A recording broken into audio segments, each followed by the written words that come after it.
What is everybody? Welcome back to Truth and Transparency. Idaho 4, more on Mowitch and Cyray's timeline.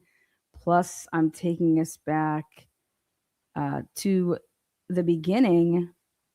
This video I made, what was it? I'll give you the exact date. We don't got to guess. June 5th, 2023. This is right after I find out, in May, they're like, no preliminary hearing. Okay. And I am pissed about that. So I make this video June 5th, 2023. This is now 3 years later.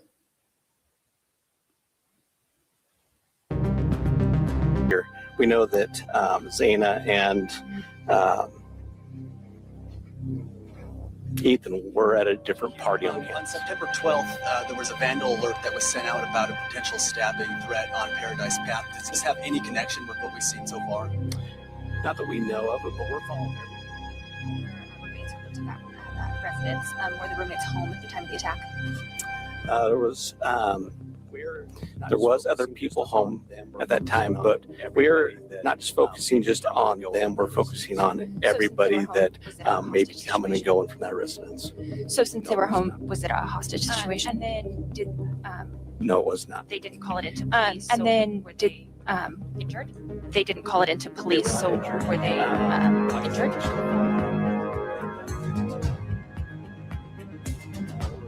No one that we're not going to talk to. There's no one we're not going to interview. There's no one that we're not going to look into. And that's a lie. There's a chapter in Cyray's book that talks about this. Why did they never attempt to confront Brian Kohlberger? That's a decision that they made. And Cyray believes that it was a bad decision. But you had the opportunity to call him in just like every single other person in this case. So we cannot forget this part of the timeline when the police decided they're not going to attempt to talk to Brian Kohlberger, but that is outside of every other single person and how they handled it with every single other person. So put that down in your little notebook. It is a part of Cyray's book. We'll go into that, not so much in this episode, but I did want to mention it because this episode is going to focus on a very, very specific timeline that I talked about 3 years ago. And we're going to do our due diligence. We're going to make sure that nothing goes undone. So remember, I made this video 3 years ago, pointing out these specific things because you didn't do anything that you said you were going to do. Now remember, this is right after I am so hot over the fact that there is not going to be a preliminary hearing and they did a secret grand jury to indict this man. And now we know that they lied their fucking asses off in that grand jury and at that proceeding. They lied so much. So much. Please follow my coverage with the Charlie Kirk preliminary hearing because it's basically like, hey, you know that Brian Kohlberger preliminary hearing that we never got? Watch this with me. Yesterday's conclude, like the way that I ended yesterday with like the DNA stuff, I was mind blown because I just found out that welcome to Star Mix 106. By the way, we are now Star Mix 106 radio, but Star Mix, you get to choose the number of contributors, you running that program, number of contributors that you believe based off of looking at the data. You get to pick. Well, do you believe that's a 2-person mixture or a 3-person mixture or a 4 or 5 or a 6? Wait, what, Lana? Yeah, you get to pick that. I never knew that. I learned that for the first time yesterday. And you know what? I never thought to ask that because I have the opportunity to talk to people. I never thought to ask that question because I never thought in a million thousand years that you can just put a number in there, that you get to pick that. And then I thought about it. I'm just like, well, I guess, I mean, it's kind of like anything. I mean, someone's got to be running the system, right? Like, hey, how many?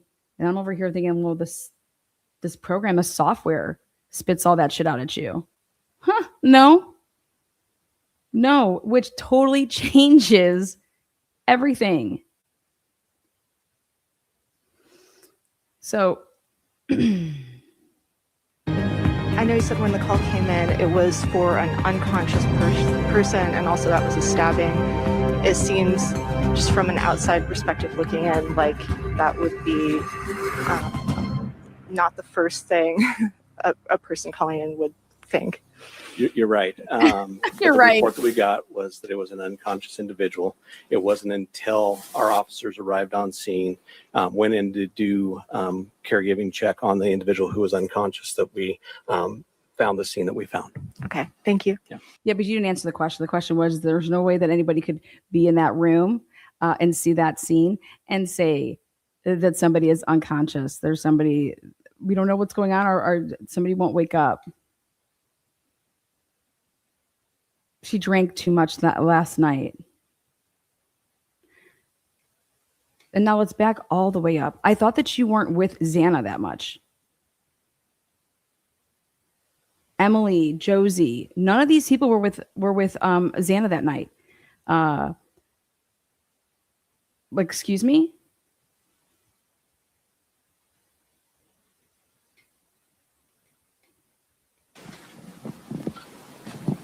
Hi, Heather Roberts with ABC News. Just to follow up on what she asked. So the other two roommates were there at the time of the attack? All the information that we have from our investigation is that, yes, they were. Okay, but they were unhurt. That is correct. So is there any explanation as to why it took so long then for someone to call 911? You have surviving witnesses to an incident at 3 or 4 in the morning, and the 911 call didn't come until noon? I don't think I ever said that they were witnesses. I said they were there. So I don't think I ever said that they were witnesses. This is why Chief Fry was on the witness list. Now let's fast forward. Right here. And I remember that because I had to go to work, and I ended up not going because I wanted to be with my brothers, right? Kind of obvious. Mm-hmm. But yeah, and I don't remember what the exact time I woke up, but I remember we were all talking about it, we all knew about it, and my boss, my coworkers were texting me later, asking me if everything was okay, and they had even heard about things. They heard it was a shooting and stuff like that. So and yeah, it was kind of weird because at the beginning, everyone said at the beginning, the very, very first messages where people were talking about the stabbings, Okay. or like a stabbing had occurred, and then it changed to an OD, and it was just kind of weird, looking back. Let's go back to that. Dave told us that it originally was a people were saying it was a stabbing. Guess where that came from? That came from the surviving roommates. Okay. That came from the first people that were there. Okay. Stabbing. And then all of a sudden that changed, he said, to OD. Understand that order. It wasn't OD, stabbing, OD, stabbing. It was stabbings, OD. Because the original thing put in was, there's blood all over the place. This isn't some OD, right? OD's not going to be, there's not going to be blood all over the place. People stabbed to death. So, and where is that coming from? That's coming from the surviving roommates writing in the little pledge group chat messages. But remember, they didn't go in that room. They never went to any of the rooms. I wanted to change to an OD so quickly, and nobody questioned it, and we didn't question it either because we knew there were drugs in that house, and Did somebody then panic and say, "Oh my God, we're not supposed to know that there was a stabbing because we never went into that room, right? So let's change it up." I don't know. Genuinely thought okay, they got a bad batch, and that's just what happened, right? Because you see it on the news. It happens in bigger cities. So you said you had to go to work, and you said you had to be to work at 9:30. So this would have happened before, you got to work. Yeah. Yeah, no, this was definitely and it was like I don't know 5-10 minute drive to work, and like I had. So I was very adamant. This is when I get, not too long after I do this and produce this, do I get the phone call? I shouldn't say the phone call. I get an email from the Cooney County Public Defender's Office. So I produced this episode. Thank you, by the way, a little bit.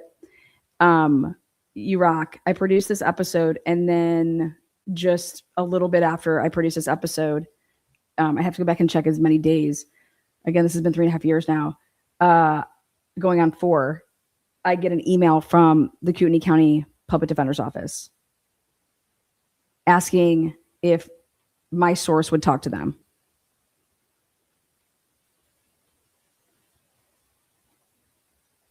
To like get ready too, so you're talking like well before 9 o'clock in the morning at least. Hi, Heather Roberts with ABC News. Just to follow up on what she asked. So the other 2 roommates were there at the time of the attack? All the information that we have from our investigation is that yes, they were. Okay, but they were unhurt. That is correct. So is there any explanation as to why it took so long then for someone to call 911? You have surviving witnesses to an incident at 3 or 4 in the morning, and the 911 call didn't come until noon? I don't think I ever said that they were witnesses. I said they were there. So, we don't know why that call came in at noon and not in the middle of the night. Would have we loved for that to have happened? Yes, but that's not how it took place. So a big break in the case, a grainy image of a speeding car that could be the white. Okay, look at. A big break in the case, a grainy. This is the one Inside Edition breaks out. And if you notice, I don't believe that there are fog lights on this car. Okay. No fog lights. And so this is the mobile gas station clerk that was just going through the footage, and she came across it. And this, as you can tell, is someone took a picture of a screen, because you can see the little 3 dots. Image of a speeding car that could be the white Hyundai Elantra police are looking for. A night manager at this gas station in Moscow, Idaho, discovered surveillance video that showed a white sedan driving by on the night the 4 University of Idaho students were murdered. The timestamp says 3:45 a.m. Okay. 3:45 a.m. Big important. So here we have a white vehicle that looks like just the same as any other image that they showed us, right? And it says leaving. Right in the time frame in which police say the killings took place. The video has been handed over to police. It shows the car traveling on this road outside the gas station. It's just 1.2 miles from the house where the students were murdered. Who's out at 3:45 a.m. speeding? And this is significant, Harris. Okay. Speeding. I want to replay that. This is just Nancy putting her spin on it. A.m. right in the time frame in which police say the killings took place. The video has been handed over to police. It shows the car traveling on this road outside the gas station. It shows the car traveling on this road. Traveling equates then to, listen to what Nancy Grace does. It's just 1.2 miles from the house where the students were murdered. Who's out at 3:45 a.m. speeding? Dude, what the fuck? Okay. This is ridiculous. We've been calling people out though day one. Now, SV, that's why. So I texted Mark this morning. Hey, Mark, just making sure you're awake because you're going to want to see this. And Mark can start spitting out numbers while I'm doing this. So SV1 is seen on Walenta at 3:45 and 9 seconds.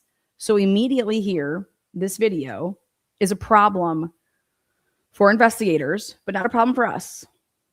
Okay, because after now, what do we have? What did Lana go and get? Oh, wait, we went and got all of this amazing public requests through the Department of Drug Policy. And they provided us with what we needed to see, which was somebody went in and manipulated who was working that night on 11/13 or on 11/12. And there was only one name, which is Jacob Tisdall. We know that he was with Nate Rosendahl, right? But that name gets deleted. because I think somebody went up too far. I think somebody did not mean to actually delete Nate's name, but out of abundance of caution, they were not sure if Nate worked or not because Nate never filled out a report. Okay. So they deleted him as well. But there was names underneath it. And I'm like, I think there was more than just the two people working that night. And why are you deleting anyways? Who gives a shit? Why would you go in there? To me, what it shows is that you wouldn't go in there to just delete Nate Rosendahl because he was working and he's on body cam. Okay. But it's somebody that went ahead and deleted other people that were on there, and then that got accidentally deleted. Because you're really just going in there just to delete him. Remember, there would be no reimbursement pay that would occur for anybody that actually worked those shifts. And so now we have to go and get every single person that worked on November, or every single person that the city paid on November 12th and 13th. That was something that we just put in. And this is significant, Harris, very significant. In a town. Okay, so we're going to go here now. And I took us back to, all right. Now, these reports are out of, this is the morning of. And what I pointed out is these are the incident calls. So like 22-M09902. Then the next one that would come in would be 9903, 9904, because it goes in order. 22 is the year, and then your MO, and then it starts your numbers. And so it has to be in order, time-wise. I want you guys, this is what I pointed out back then. I said, look, at 11:13 a.m., it was a controlled substance problem. Back then, at a couple different stages, I tried to get everything about this incident and then everything that's at the 11:33 time. They would not give it to me. They said that it was open and active investigation. And I'm like, okay, it doesn't mean that it has to be involved with this case, but like this is eventually going to not be an open and active investigation, right? So we're going to be able to get this order. These reports, it gave us this address, incident address of ED Street and North Main Street. Now, if we look, I took us to the map. Where is ED Street and Main? Main's another word for 95. So I went ahead and looked at what was on the corner. What was on the corner of North Highway 95, which is Main, and ED Street. And I'm trying to like pinpoint them. Okay. Well, you have Dutch Bros Coffee of D Street, and then where Main Street is. Main Street's also part of Highway 95. It's Main Street. So there. And then I showed how, like, the direction that you would drive from King Road to ED Street. But I've been trying to get these reports since December. See right there? East D Street.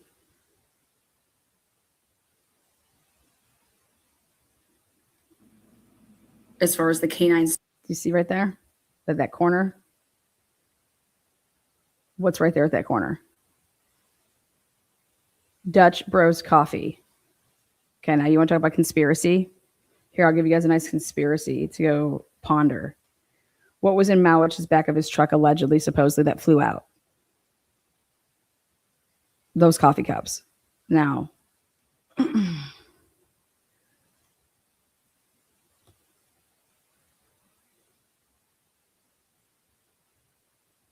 so I take us all around that area just to show like what's over there.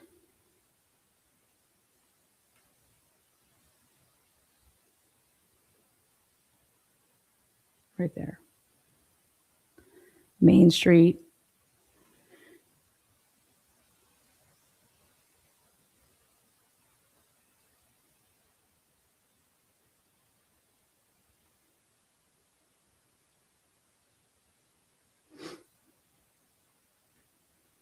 D Street. I was just looking around. There you go. That's the closest like intersection to where it's saying that this took place. So those are your options out there.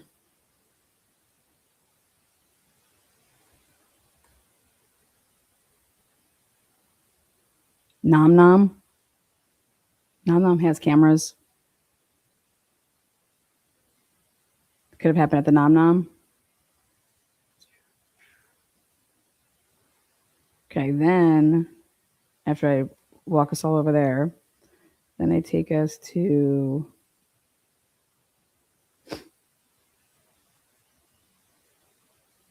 cleared within hours. Are the sorority in the area? They are a suspect. Then they take us to here. Where are you supposed to take that? I don't know. Okay. Look at the timestamp here. 3:32 and 6 seconds. And obviously, like, this is not when they first. Here's when they first pull up. So, or we know that they start back sooner because we have the whole body cam and they're driving back, to this area. So see all this? He's driving. So this is the body. TNT requested this December of 2022 and just received it May 31st, 2023. TNT requested this identity. Okay. In December of 2022. And just received May 31st of 2023.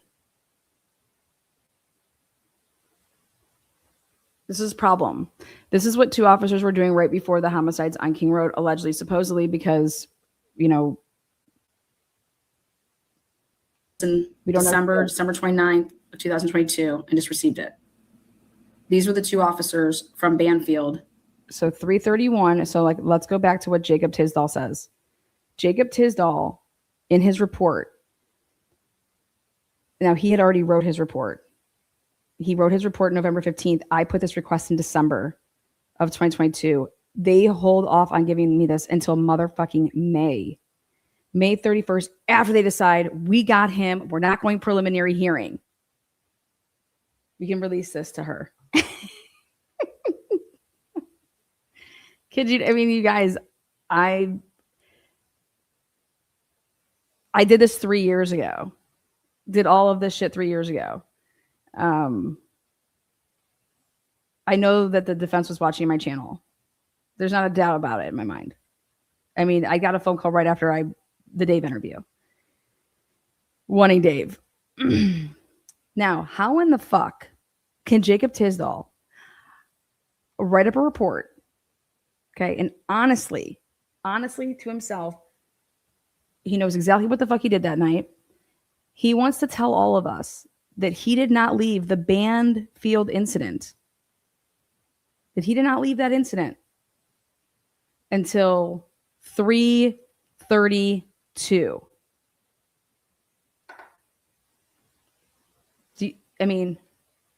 3:31 and 29 seconds. You are literally in identity.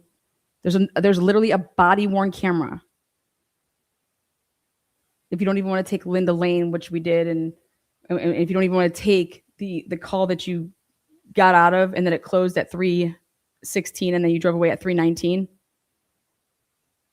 Okay, 3:16. So now here's the Cyray timeline. Cyray, you have this vehicle literally driving all over between at the timestamps of 3:19 and 3:31. That's the time frame that I do not have it accounted for, right? Because there's no. But do I think that I could get it? Yeah, because I think that we should try to get GPS on this. But what was the car doing between 3:19 and right here when this turns on? Well, obviously, we know that in order to get to this point, right, you have to back up a little bit and you're going to come on by where Main Street is. And then if you back up a little bit right there, you're at the 76 gas station, Sunset Mart. That's where the sign was taken, right outside there where the construction. And then I thought to myself, but they also were working on right over by the police department. They were working by the police department. They had a couple of those stupid signs up as well. Okay. And this puts this vehicle all back in that area of Indian Hills Drive. So at 3:26, now remember I said there was 2 vehicles. And like one like basically went the wrong way. The way that they're trying to say, because when you actually break down the time frames, it's impossible for the vehicle that comes on Ridge Road for it to actually be that vehicle when you subtract the right amount of time, because the FBI purposely fucked up their times. And so did, I think it was just the FBI that ever put that together. So Hill, you don't know how to add and subtract. Get the fuck out of here. So this vehicle right here, 3:26, that camera right here. Totally. Now ask yourself, oh, now I see why Jacob Tisdall wrote that report that way. So that my vehicle couldn't be the 3:26 vehicle. But ready? How would Jacob Tisdall know to do that on 11:15? They don't get the Indian Hill Drive cameras until 11:29. It's because you knew that you were over there. You personally knew what you did. But they didn't get the cameras until 11:29, when allegedly, supposedly, Vargas calls up and goes, hey, so-and-so, do you still have those cameras? Because we've done this before. Find out that, she's a judge, whatever. Can we look at your cameras? And that's why Ann Taylor asked Detective Payne, why did you ever call that person? How did you guys ever get your hands on, and what were you ever doing looking over there? When everybody else is being told, if you live over here by the King Road area, and they never highlighted, hey, if you guys got cameras over here, look at them. They never did that. Ever once we're telling people to look in that area at their cameras.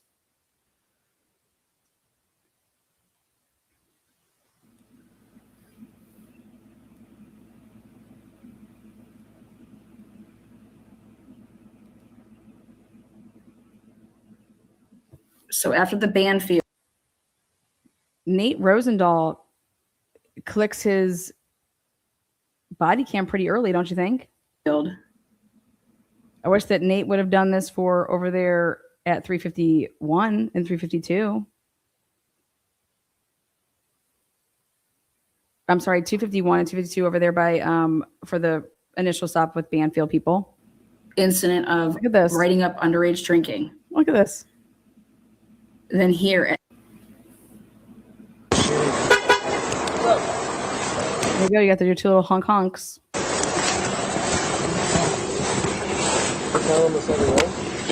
Okay. Now I really want to back this up. Surface. Just received it.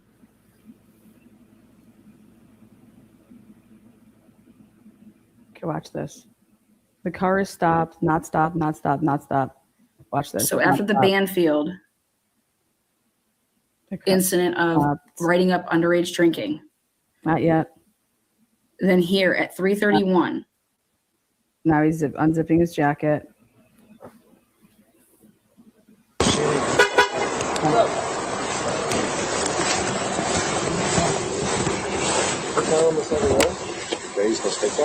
Probably not. Probably not.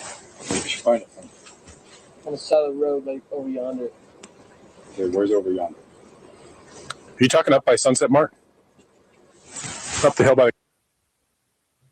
Immediately, Rosie pops in and says, "Are you talking about Sunset Mart?" Are you talking up by Sunset Mart? Up the hill by the gas station? Yeah. Okay. Why did you think it was a good idea to take a city-owned sign and take it back to, I'm assuming, your apartment? Yeah, it was like falling on the side of the fucking road. Let's go ahead and just set it down for right now, okay? You want it? I'll set it up right now. Okay. What? Yeah, ID on you? I wasn't there. What's the sign? That's McDonald's. So walking back? Back where? To here. David. Do you understand? Like, I'm going to be honest with you on this. Right? Sure. I brought it back here. That's what I was trying to do. Okay. Yep. Gotcha. So that is theft? Yep. Okay. And for what purpose? None. Okay. Yeah. Okay. So you saw it was knocked over? Knocked over. Or you just picked it up and grabbed it just because? Knocked over. Okay. So you thought it'd be a good idea to just take city property, take it back to your apartment, store it inside? Just gonna bring it back. Yep. Okay. Okay. Look in the window. I want you guys to look in the window. Straight forward, and you're gonna see Okay. flashes are on. And what's your relation to? Okay. Yep. Okay. And what's your relation to this situation? No, I'm Bruce. I just went to go walk and meet him because he said he was coming back. So I was like, I'll go meet up with him. Okay. Did you say I had a sign with him? When I got there, yeah. All right.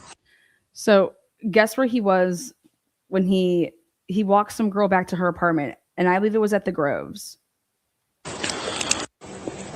First, middle initial? D. And now everybody lost their minds over this. He has a Dutch Bros, sweater on, but they're like, oh my God, look at, your forehead, right? I wasn't trying to do anything. What happened to your head? I was. This? Oh, dude, weeks ago. Oh, really? Oh, dude, I swear to God, that was 3 weeks ago. Swear on my life. You did. Date of birth? Why? And then I know that I said to myself, why does it have to be that this had happened 3 weeks ago? Think about it. You're asking me a question, right? And you're asking me a question about my forehead. What if I just did it like 2 minutes ago? Who the fuck cares? Why do I have to swear to God? Oh God, yeah, I swear that happened like 3 weeks ago.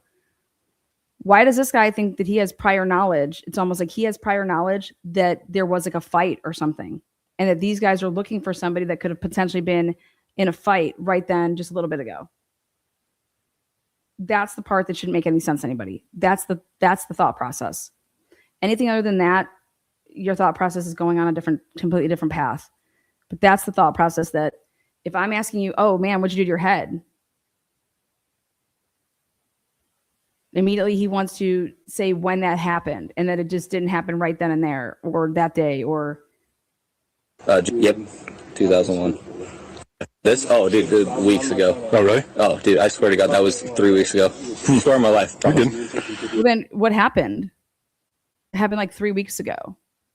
Date of birth? Yep, 2001. And then people say when you go and watch the body or when you go and watch the grub truck video, it's not there. I don't know. I can't really get that close up on it, but it doesn't appear to be there. But at the same time, it's. Oh, so you are 21. Oh, yeah. Okay. Yeah, I'm 21. I wasn't. Yeah, driver's license. With it, like. You were okay with that? Are you okay with that? You're not Okay, but I'm not gonna be like, yo, like. You didn't say no. seeing this, and he. He was always calling the cops on us for being loud. Yeah. And like, the cops were always super chill about it. Like, just coming here and like, hey, be quiet. Okay. If there's dash cam, We asked for It dash was like cam. falling on the side of the fucking road. guys, So then I go all the way up here.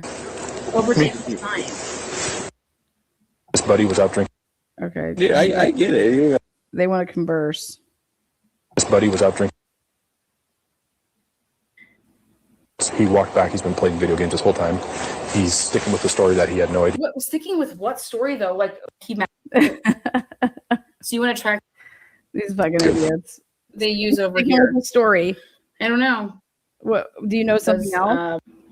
Mind actually 3 So I just care about the body worn camera is timestamp.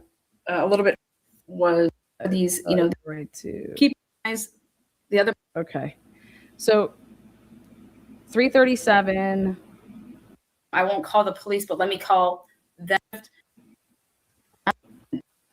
You give them a warning. So let's go ahead and write down 3:37. Now we're gonna go back over here and show you guys this part. Okay. So look at the time. 9902 controlled substance problem. 11:13 in the morning. Report taken. See that? Report taken. Then 9901. That comes before 9902. Okay. But look at time reported 11:33. And this is our narcotics canine search. Same incident address, ED Street and Main Street. But this is so 11:33, Now, how does it have that 01? How could it possibly have a call time or like the incident number before if it's later by 15, at least 15 minutes? And again, this was the narcotics canine search. And these are the two I asked for back then. And still, they're like, we're not giving you that.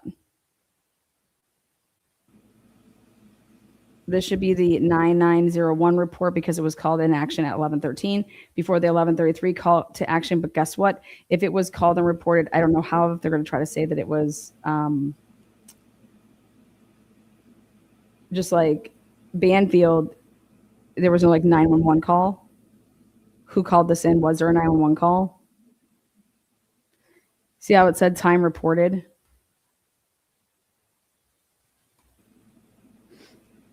Officers requested the case at 11:13 a.m. Case number MP9902, controlled substance problem report taken. The officer requested the case. That's no different than what happened the night at 3:01. It was an officer requested case. It was not a 911 call or anything like that. It means something's over the radio.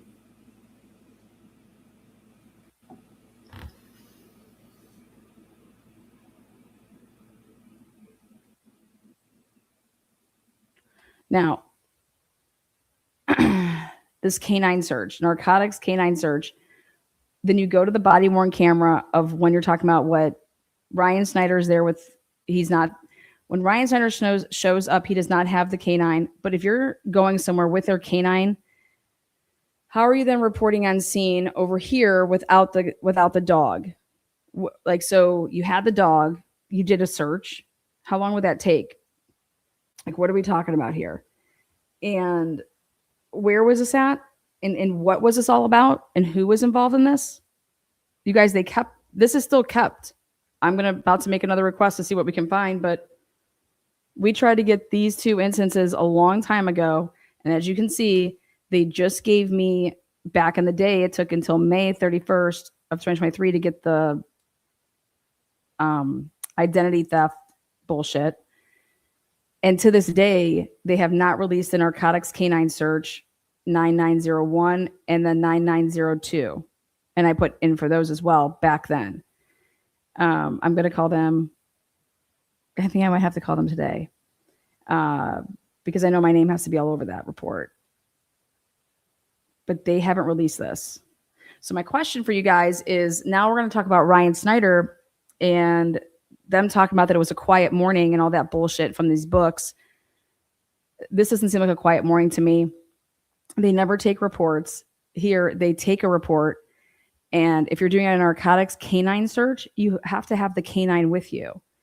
And Ryan Snyder, who ends up going to the house, who lines the house with the tape. Remember now this? It's the same dude. Think about this.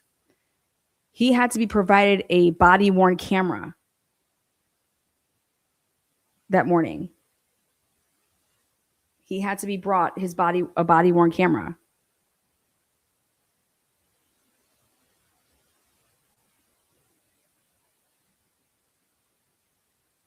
So let me get this straight. You're somewhere where you need to do a canine search. You would think that you'd have your body-worn camera on you, right? So that you can do this. Did your camera run out of battery because it was being utilized on 11, 12 into the 13 night because you were doing stuff for this party patrol bullshit and this drug shit that you guys do? Okay, so that's your body-worn camera. Why would it not? What time did you start work on 11/13? You don't begin a shift, right? And you have your camera, but you go and grab one of the packs for the batteries and look at it and say, oh yeah, this is going to be great. I'm at 20%. Let's roll. Like, who would ever do such a stupid thing? But is the reason that your body-worn camera ran out of battery is because of that night leading up to then that day and somebody had to bring you one, but at least you were had the wherewithal to call somebody and to say, bring me I don't know if you said bring me my camera or bring me a battery. But guess what? This happened in the Charlie Kirk case. And so I want to show you guys a picture that I have. Let me.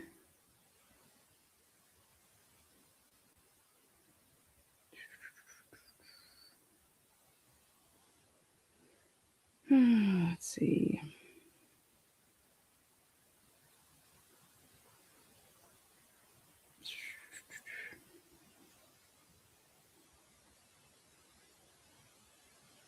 Okay. Gonna share this.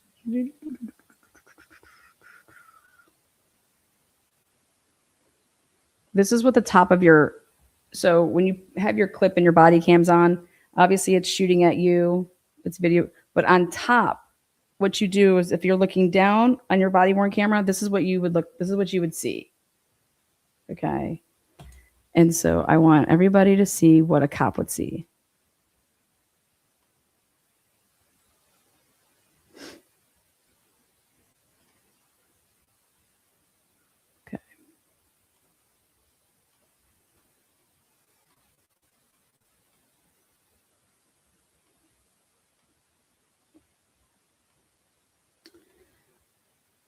So over here on the right side, that's like the camera side. So it's like, this is actually on a human right now. And if you're looking down, you just look down and then that's what you're seeing, 87%, 52%, whatever percentage you're at. And then look at that moon sleeping. If it was on, you would know.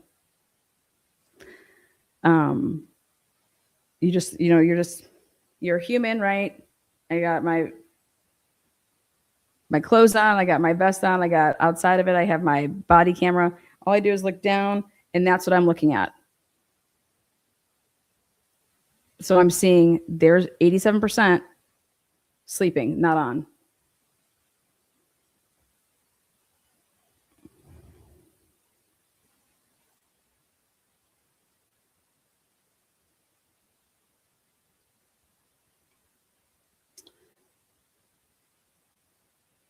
And then you'd have to think that these people are idiots, okay, if they wouldn't know how much time that is equivalent to. If you were to press on right there and you just played it all the way through, or like you ran all the battery out, how much time is that? If you don't think that cops know the answers to this, you're crazy. They do. So I'm curious. That's just so you guys can see, like in the Charlie Kirk case, which just happened, there's only 27 minutes of body worn camera from a guy that went up on the roof. Okay. And that basically right when, you needed this to be working and to be able to see stuff, you finding things, you seeing things, all this crap. Nope. All of a sudden after 27 minutes, boom, nothing more. And he said on the stand yesterday or 2 days ago that, I don't know, my battery must have died.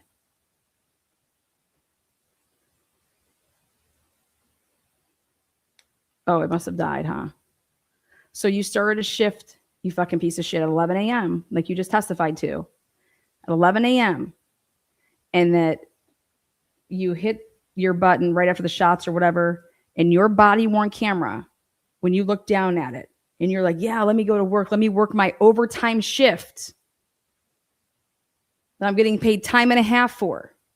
Let me put all my shit on and then look down and see that my body-worn camera that I have is showing me at something of a percentage of like 5 or 10%. And I'm like, yeah, let's go. For it to only record 27 minutes before it then died. Do you understand that when this officer, this guy that just testified at this preliminary hearing, when you would have looked down, this is what it looks like, because I went out and got information from somebody that I know. This is what the Utah people, I was like, hey, how can I get body worn camera from somebody out of Utah. Just love to see what this would look like. Well, here you go. You're getting paid time and a half, and you look down to go out and do your little, 4-hour slot out there in Utah for the Charlie Kirk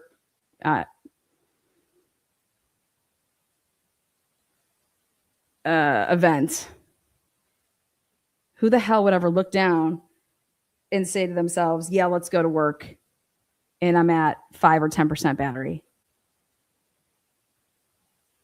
Because that's the equivalent of getting 27 minutes. This is what you would look down and you would see. That's what you see because it's on top of your body worn camera. That's what it's telling you. So now let's go back to Idaho4 case. And for whatever reason, they've kept the 1113 and 1133 calls from us. We're going to try to get them again. I shouldn't even have to try to get them again. They should just be sending me them because, like, oh, here, we can release these now. Because let's say that it was open and active case. It's got to be handled now, right? I mean, what the fuck? So this is just...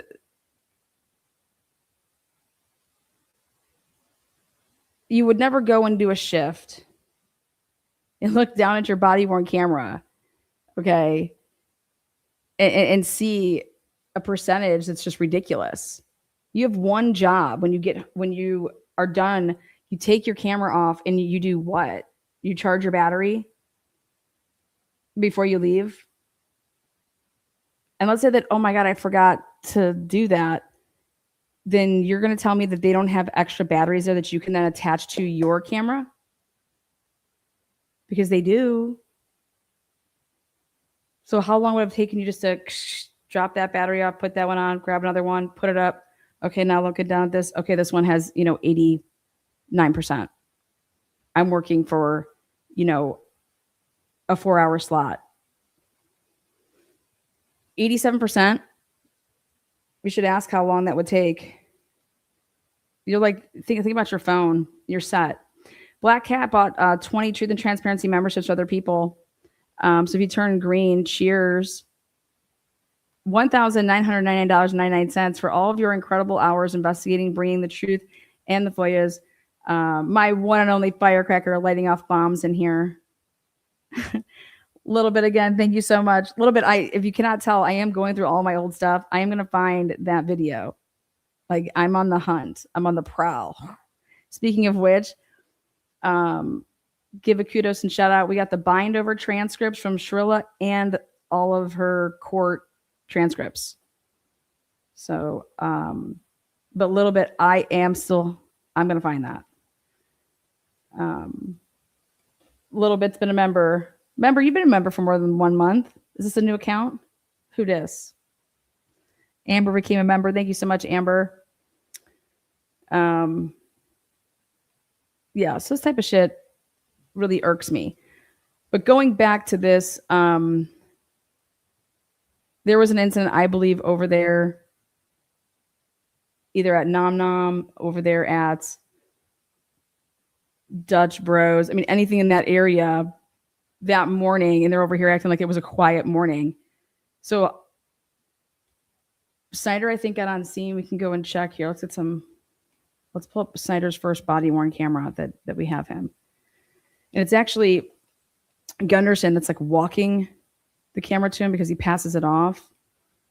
But if we go to, let me just pull up his first, let's go to,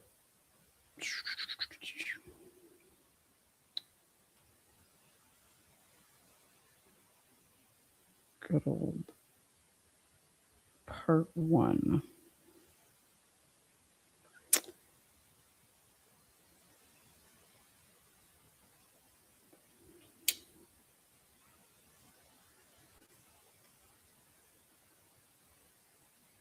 Warner part 1. Gunderson 3. See, I think Gunderson won though. provides us with when he's handed off, but we'll go with Schneider. Part 1, even though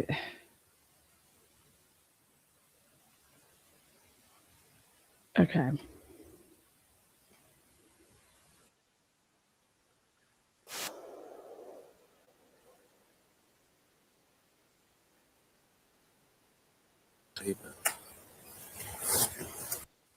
This is part 1.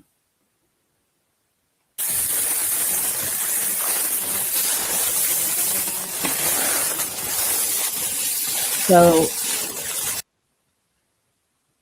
and it's part 1 here because remember, if I go and I grab Gunderson's number 1, which I think I'm just going to go do, Gunderson ends up walking it to him, right? Or was it? Yeah, he doesn't pass it off to Corbin Smith, right? But as you can see here, he's in the middle of putting up his tape out in the backyard. So here, I'm going to go grab, if you look at, I'm just going to grab number 1. And I think that you can see this pass off. So here we go.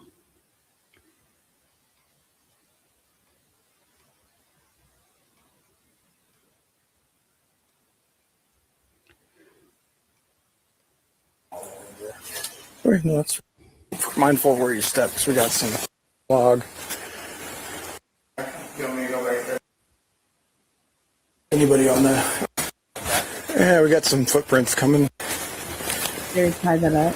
We won't fuck with those. Ryan's taping everything off. Warner's starting a crime log. And that's where we're at so far. Okay. I'll be here, Jen. Okay, thanks. Right here with you, bud. So make sure everybody. Okay, right here. You look at this. Wait a second. Door was open, so. This one was? Yeah. Okay, no one touched it? No one touched it. Make sure everybody. I haven't interviewed anybody. No one touched it. There's footprints there. I have one track that comes up this. Wait, who does Corbin Smith? Oh wait, does Corbin Smith pass that off when he first gets there? Hold on one second. I think. Okay, so here we can eliminate something. Look at this. So when Gunderson gets here.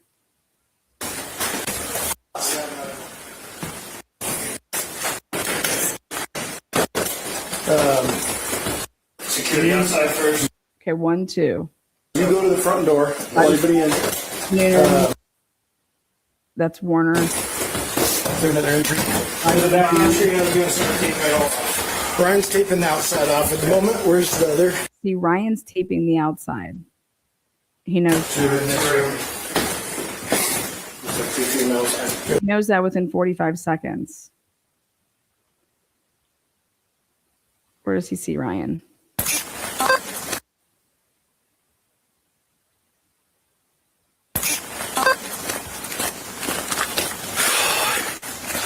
Oh shit, I think we're onto something. Hold on. Woohoo! Moscow police! Found something.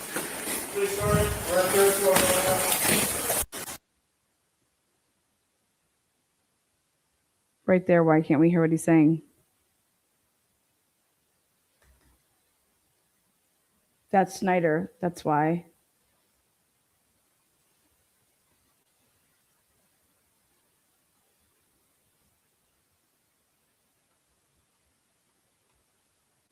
Holy shit. Hold on a second. I have to write this down.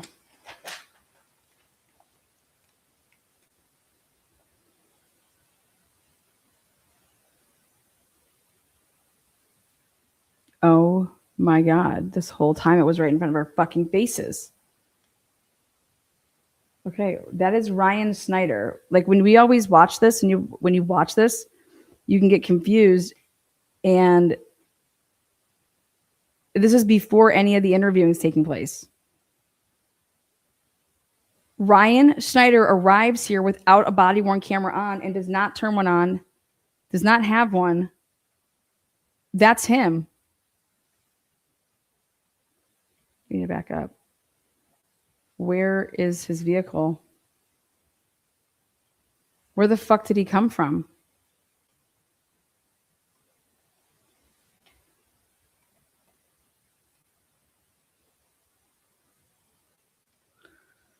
$12:04 in 30 seconds. Oh my God, he wasn't on. He didn't have a vehicle because remember we were always wondering how they were short a vehicle.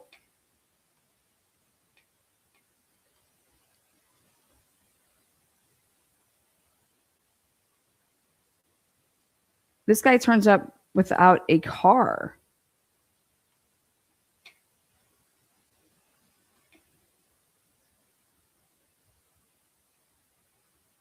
Wait a second. You see that with his hand? No.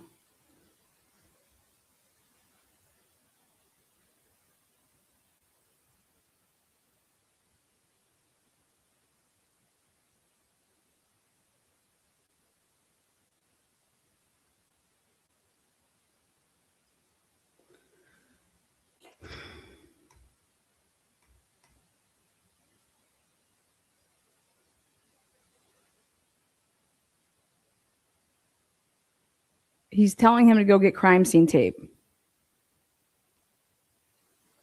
But why didn't he just go to that vehicle right there?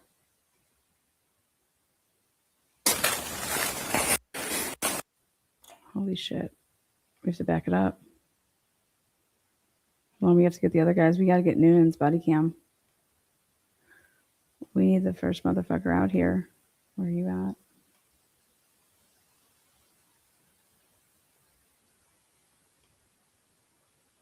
Ryan Snyder, what did you do?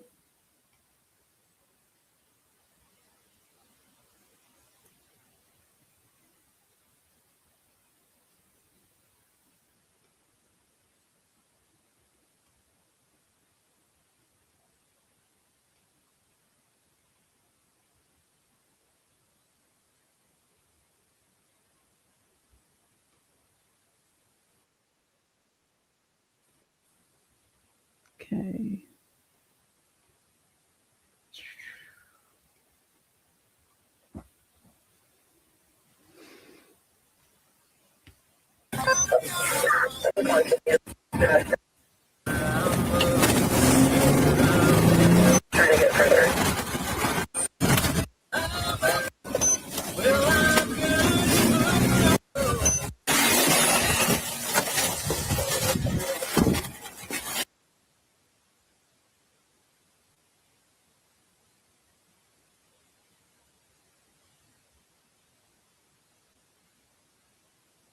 Okay, now we need what's his name? Hold on.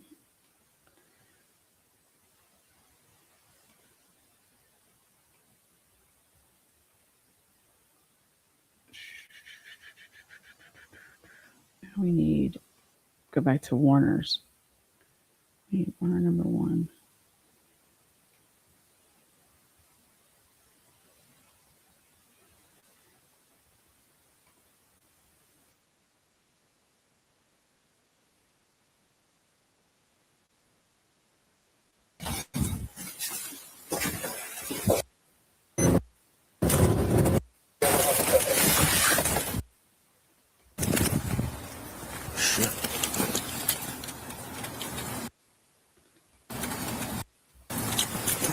Okay, look, there's a car coming down on Walenta.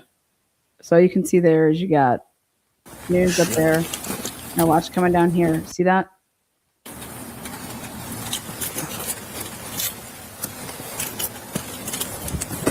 There's no police car up there. Okay. And he's going to go back and get slugged. Okay. We're going to be clearing the house so it's not 100% empty. This hole here.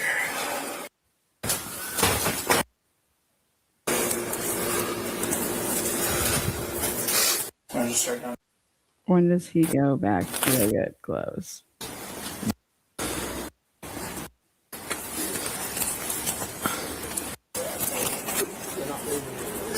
He took photos.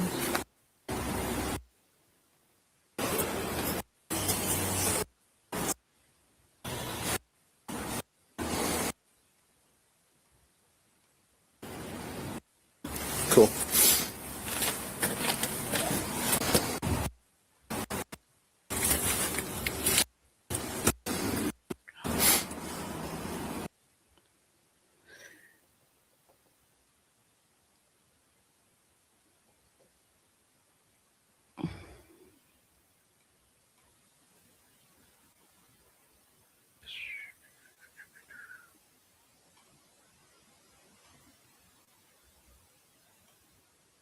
Where's Noonan's back again?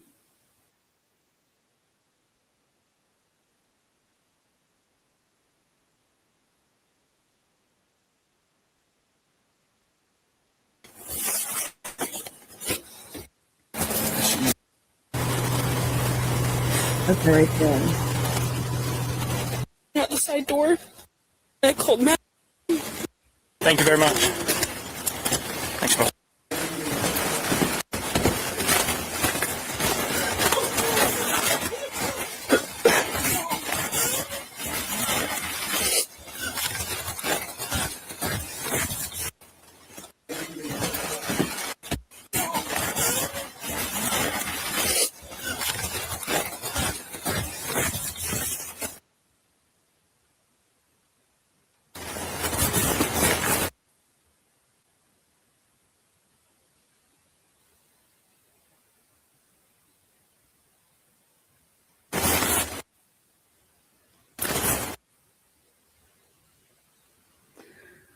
Whose white SUV is that?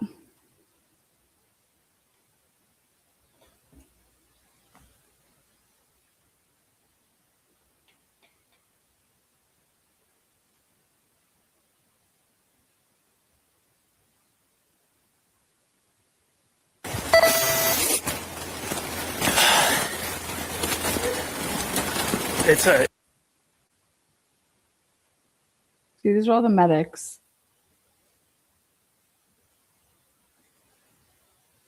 And then that's what's his name? Fuck, we can't see it when he's pulling it. We need dash cam. They try to keep me off of the dash cam. They're like, you really, I just want Noonan's dash cam for 5 minutes beginning. Oh, yeah, thank you. No, you're good. Hang in there, brother.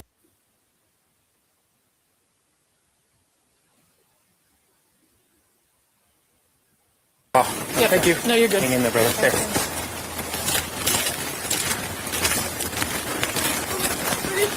Fix on you anything? Get my trust out at work. In the main room. This is.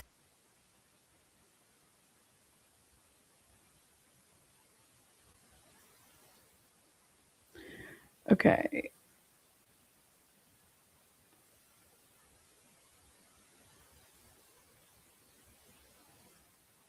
We have to see. Okay. That's The big white blanket whenever you Who would like a blanket right now? It's okay. Yeah, thanks. Yeah, if that anymore shows up.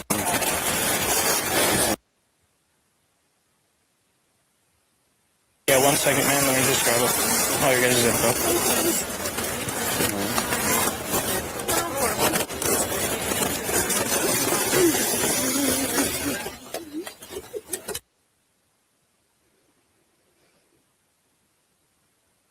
Holy shit.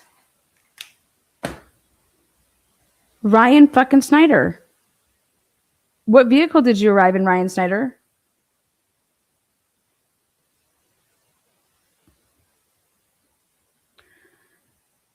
Warner's is the first car down there. The second patrol car behind that, Corbin Smith. The car that just strolls up right here, this vehicle. This is when it's either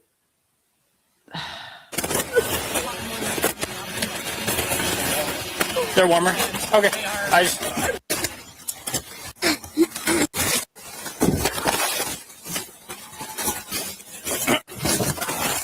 That's John. Holy shit.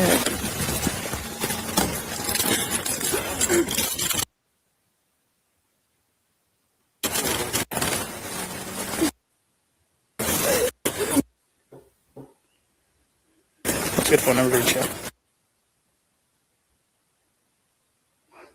Oh, Okay. And is this your address? what vehicle What's did that address? Snyder come in? 1122 King Road.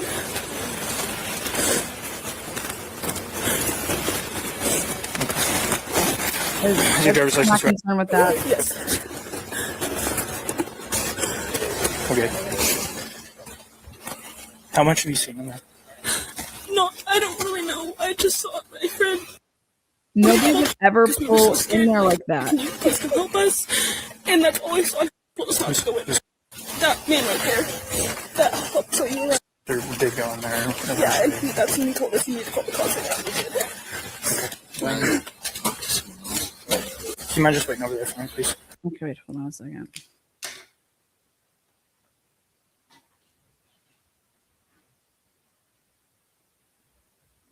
We need the original dispatch.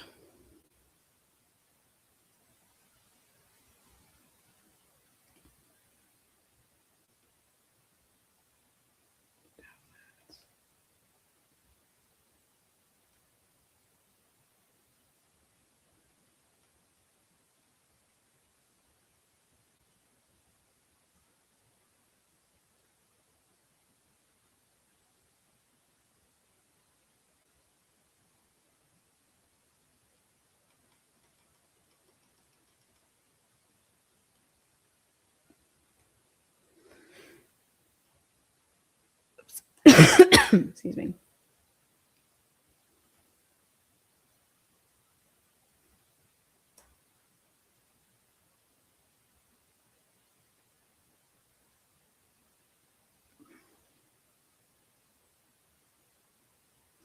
Responding officers: Mitch Nunes, Eric Warner, Gunderson.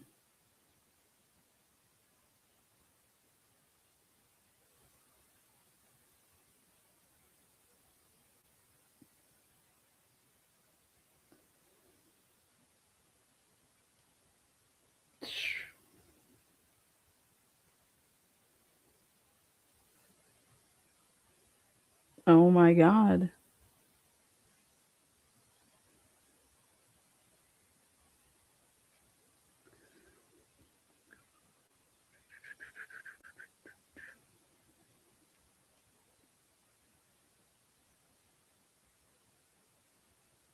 Gotta go backwards. Hold on one second.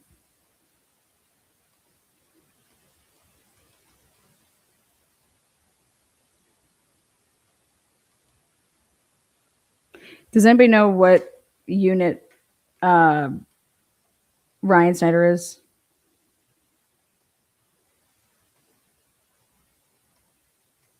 Hold on, I'm going to share this.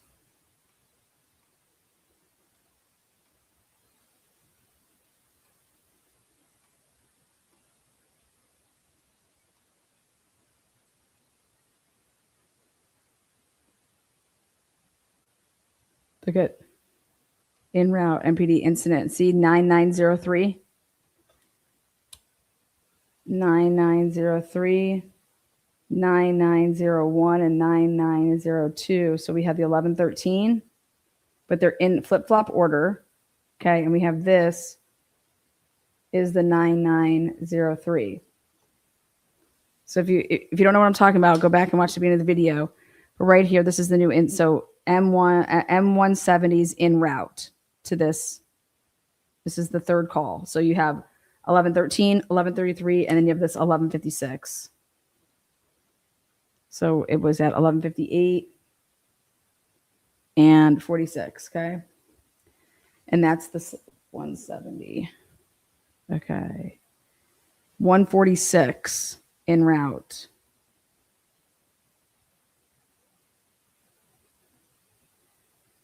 $170, $146, $170. medic, MC1. Right there. I think we have a homicide. That's when they're inside saying that. 1201-22. M113 en route.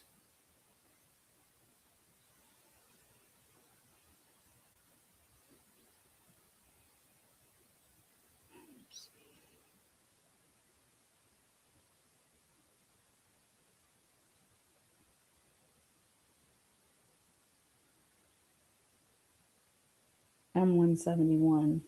71 is what time?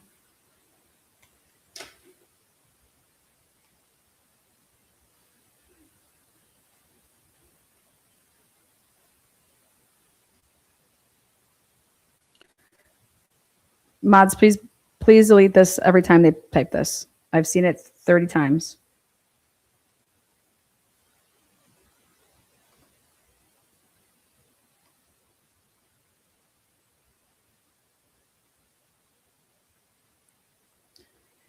One 146, 113, 171,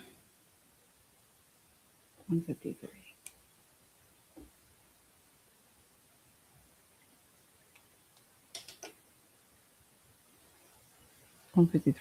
Arrived.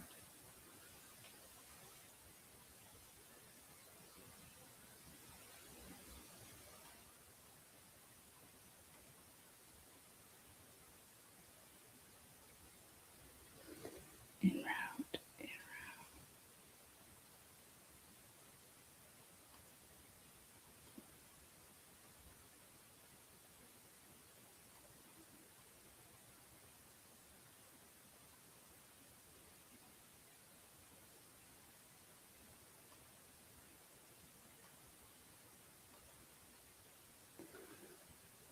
Moscow Fire Department.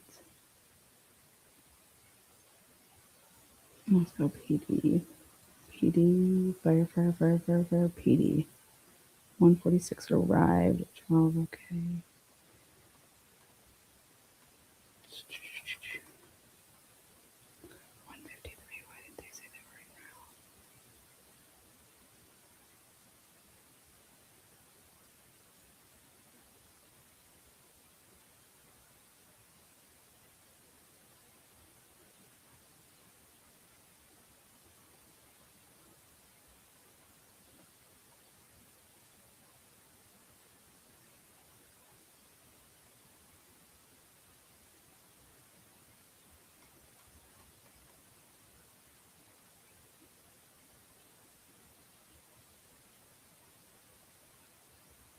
M13. Okay, that's who was running the plates. So that was Snyder's 113.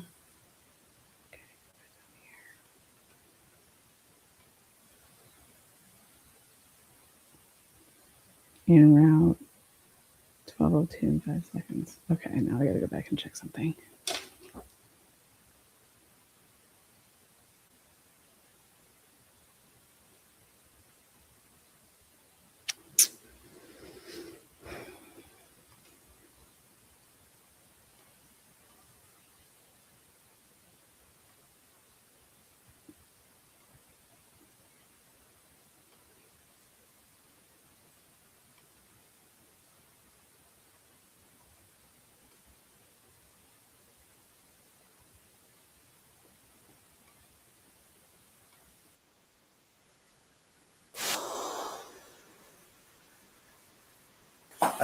He's right up here.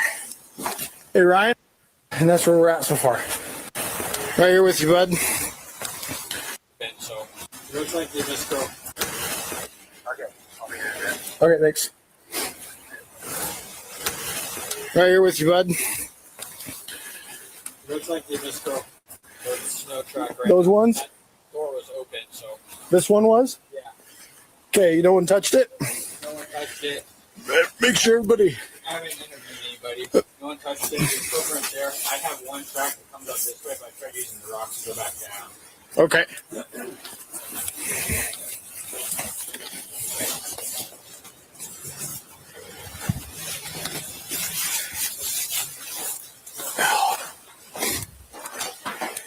Oh, here. He's right up here. Right there, that was the battery pass off. 12, 10, and 5 seconds. Hey, Ryan. There's a bag back here too. Okay, make sure that includes it. And you got your cell phone? Yeah, for snapping. Start taking some photos. Is you talking about this bag? Yeah. Gotcha. I don't know if it looks old. I didn't get very close. Yeah, let's just leave it be for now. Yeah, sure. Just be mindful of where you step. Because we got. Was that a full blown camera? Yeah, sure.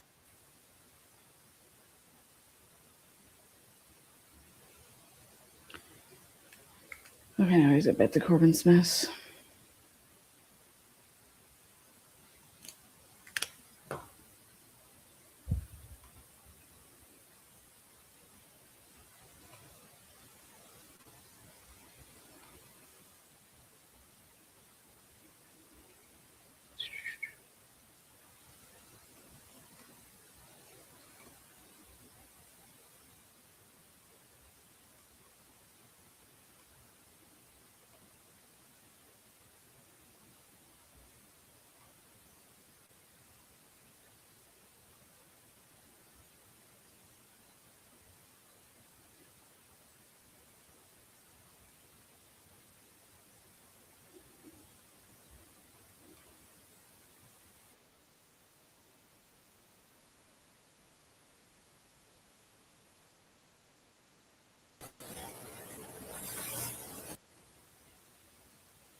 Perfect.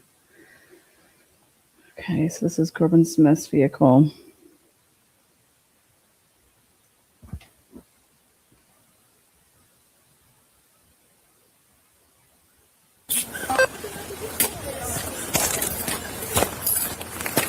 This is cleared. Okay. Hey, Ryan. There's a bag. It looks old. I didn't get very Yeah, sure. Just be mindful of where you step. Okay. Ryan, I'm coming up with your camera. There it is. I'm coming up with your camera. Oh, daddy. Holy shit. This is unbelievable. I'm coming up with your camera. Why? Why? He went to an 11:33 call. Where is his vehicle? Is he in the white? Fucking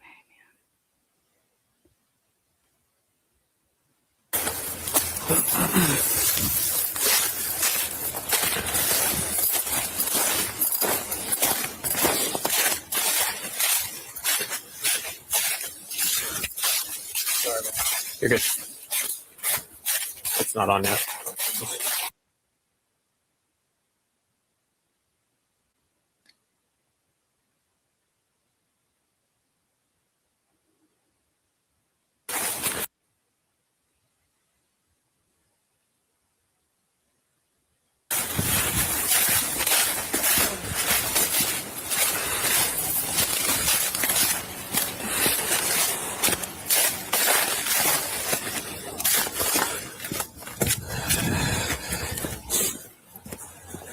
fuck. All right, we need to see what number he is. Hold on one second. Let's go to poor pussy.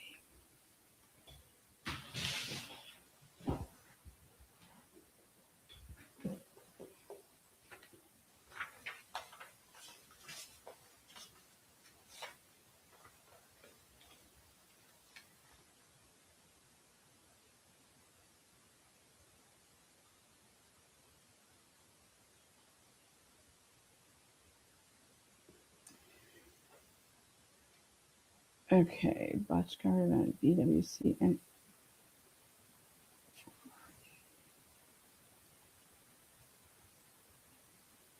okay, so he's not 113, he's not 146, he's not 170, and he's not 171.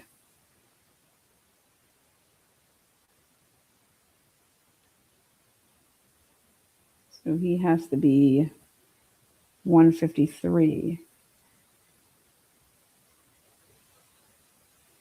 Additional responding officers. Okay, so we're going to go to report 4. Need his number.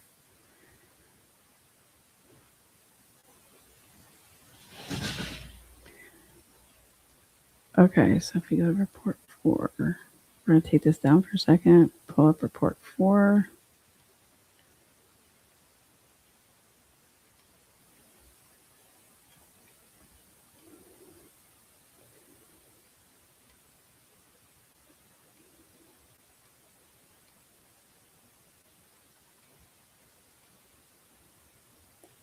Okay, so this is Ryan Snyder. I'm able to eliminate additional officers responding. He is not the 113, 146, 170, or 171.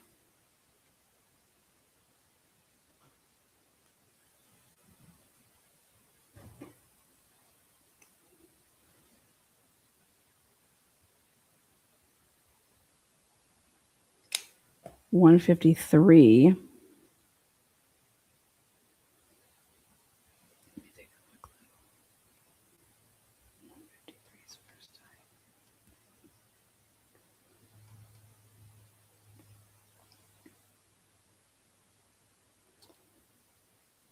$153 says arrived at 12:09. He's not any of these numbers. He didn't come in a car. Therefore, he didn't press any of these buttons. Was he on a fucking bike? Was he on a bike?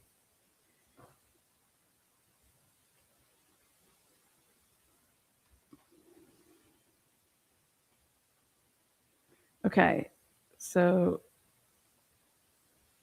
I think it's so funny. Just so you guys know,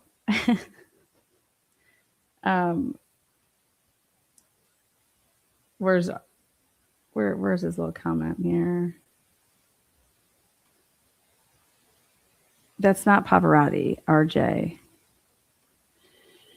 But that's funny. Okay, so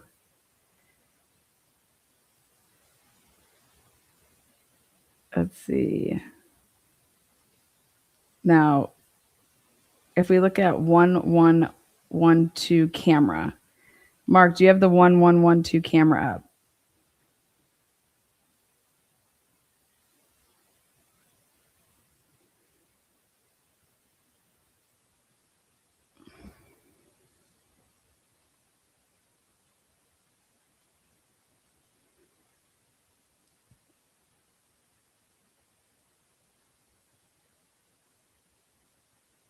This is crazy.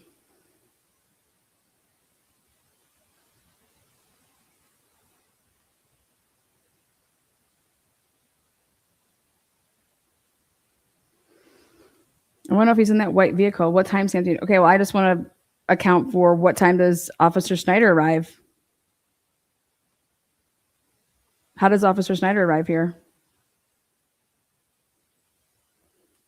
Because I don't have him arriving.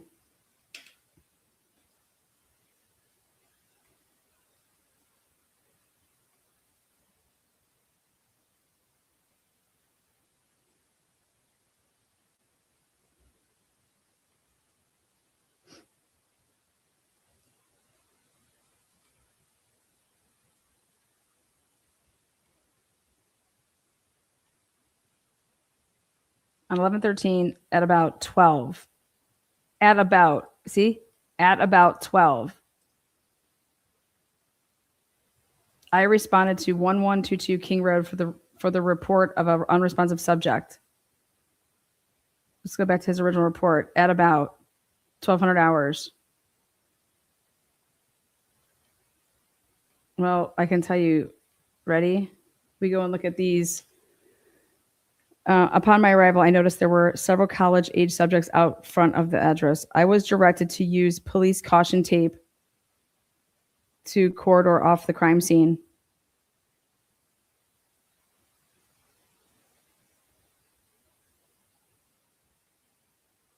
Where did you come from? Where did he come from? I think he came from Linda Lane.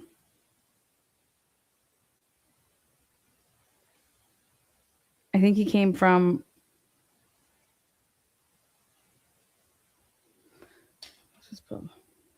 Exactly. Okay, I'm going to show you guys. I'm going to go back to the camera of 1112.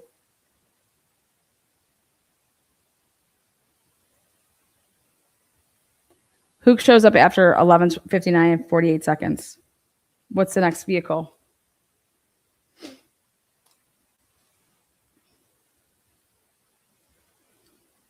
You guys, at 11:33 a.m., they're dealing with a K9. He's the K9 officer, Snyder is. They're dealing with at 11:33, and this is out of order. Remember, I was like, this is fucked up.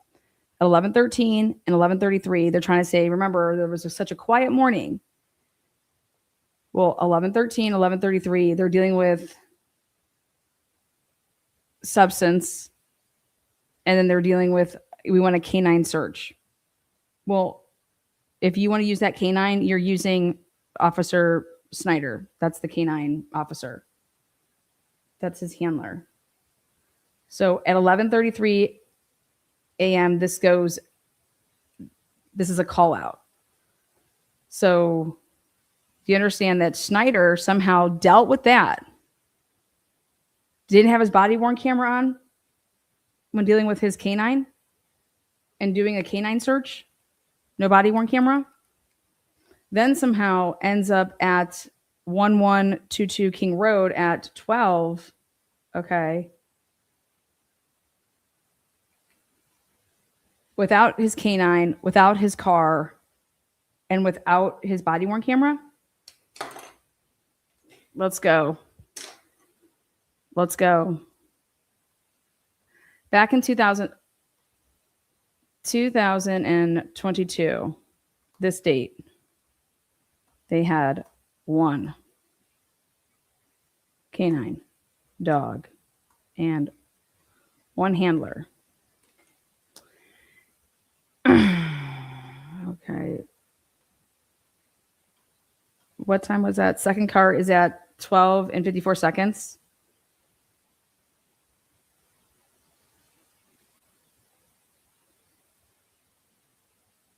Is that Warner? Where does that car park? Where does this car park?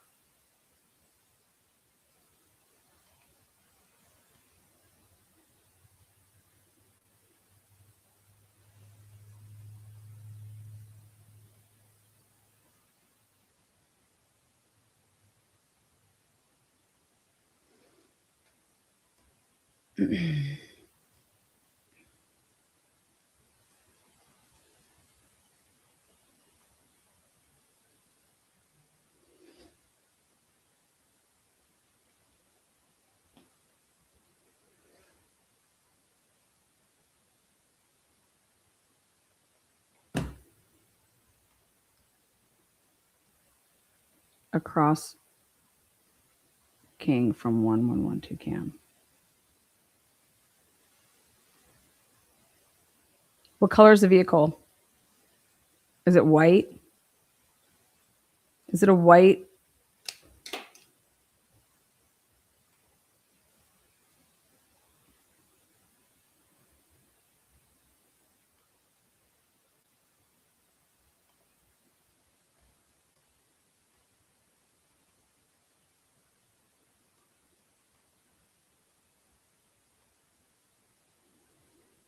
En route arrived 170 on scene at 11:59 and 42 seconds.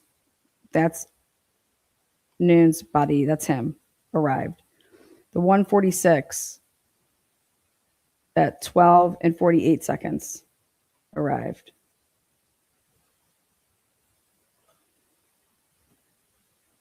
But he's not the 146 because in his report, He says other responding officers were this, and he lists them. So the car that's arriving at 12 and 48 seconds, M146, Snyder is saying that that's not him because in Snyder's report, he says these are the other responding officers. So when you go ahead and you click out of this and you go like this and you bring that back up and you bring up his report, he says right here, additional responding officers, and lists them. See that? And so the 146 cannot be him. The 170 is Noons. 113, you still have Warner, Gunderson, Corbin Smith. And see, so he's missing one of those numbers here that he doesn't put down. And then which one is he? And this is now why it's interesting on his report that he says at about 12, I responded for the report of unresponsive subject.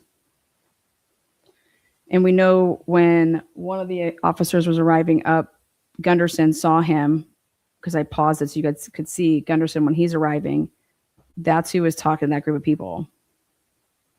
And so basically, we have Ryan Schneider arriving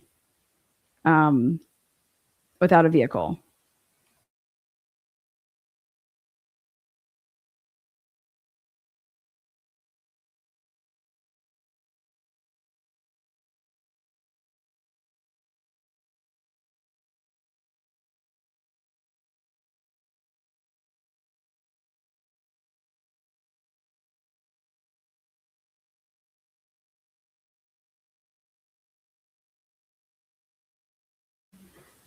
Okay.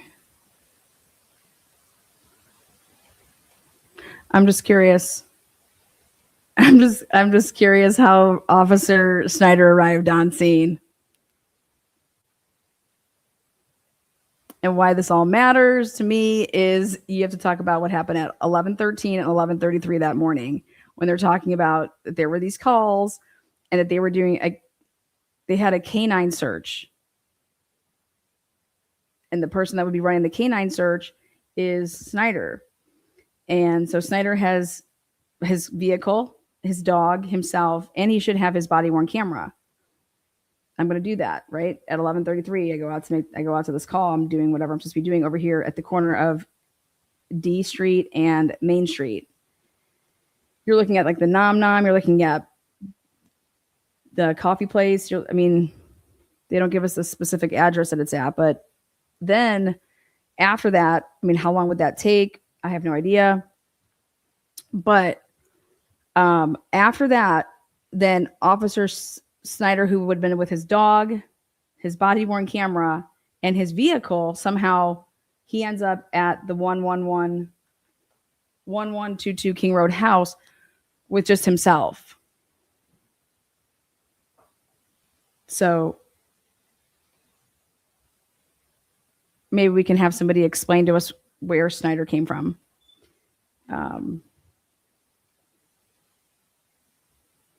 Very interesting. And then if you look at the CAD, remember he's given his body camera at 12:10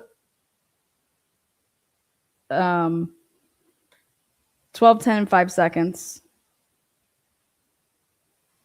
Corbin Smith arrives with it.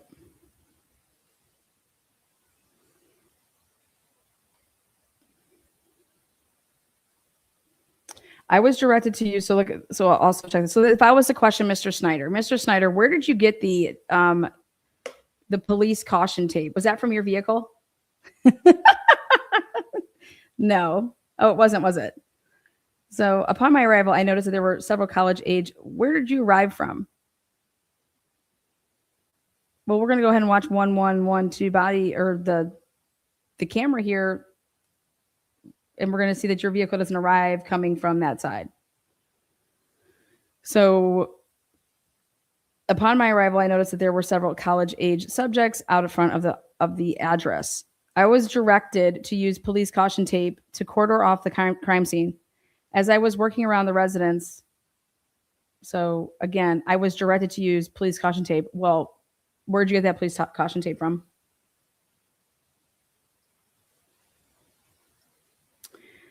As I was working around the residence, I noticed the back door was open and there were footprints in the snow coming from the back door on the back porch. Officer Smith took photos of these prints with a measuring tape. He watched the backyard area to make sure no one else came in the area.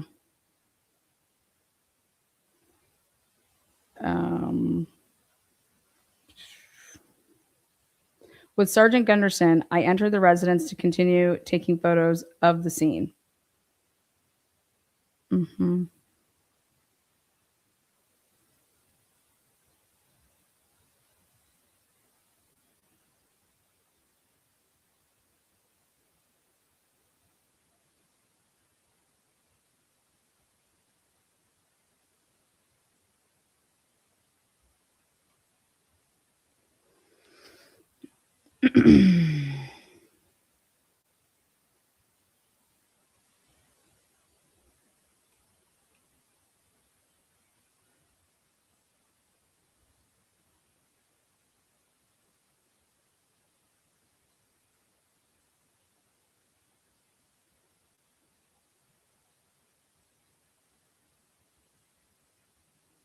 Why is he putting this in his report? Look at this. Jack later responded to the police department to be interviewed and then picked up the dog from the Moscow Humane Society shelter. When was this report written?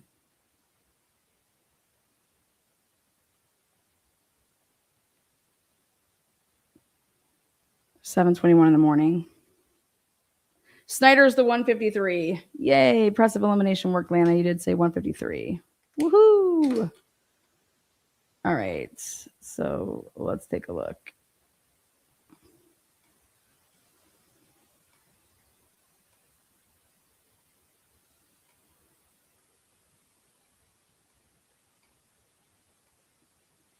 Okay. Now let's take a good little look at this. Who drove his vehicle there?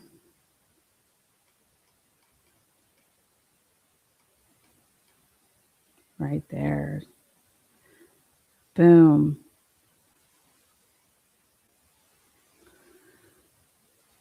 $12:09 and 5 seconds. M153 arrived.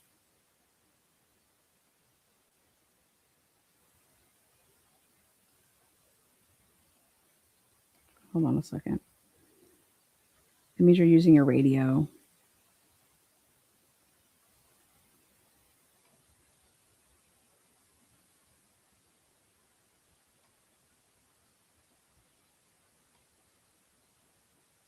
He was never. Why didn't he use his radio earlier when he truly arrived? When he was at 12:02 when Gunderson arrived?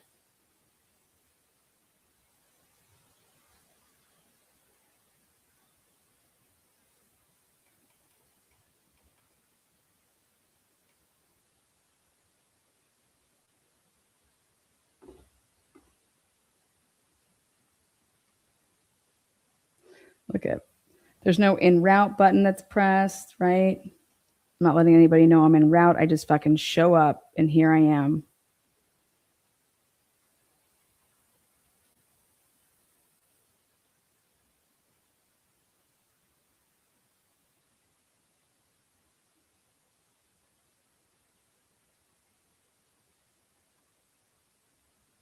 And that's right before Hunter Johnson gave his name to Warner, which is 146, I believe.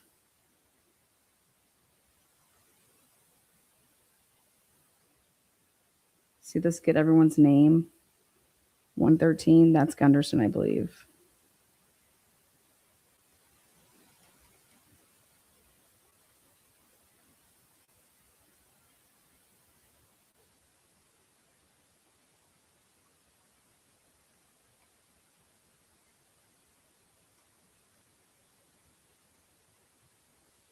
When does Gunderson say he arrived?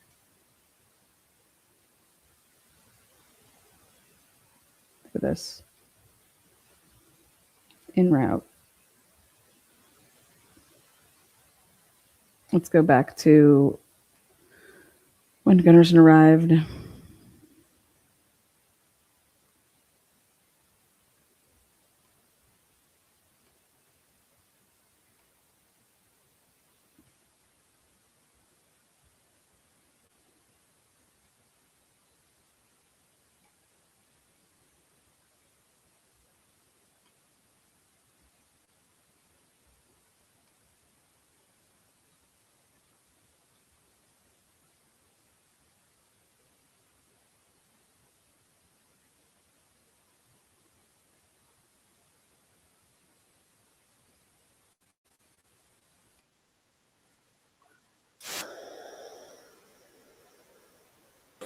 Yes, thank you. Tyson's on.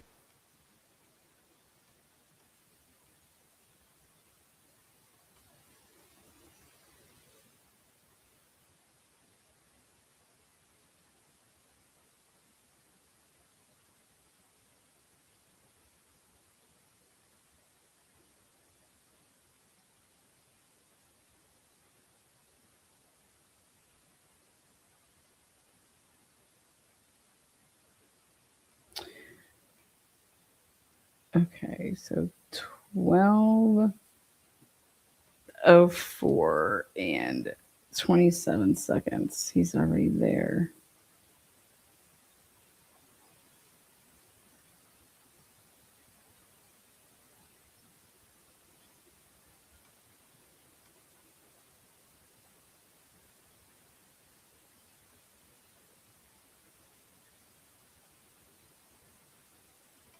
Right there, that's when he was told to go get.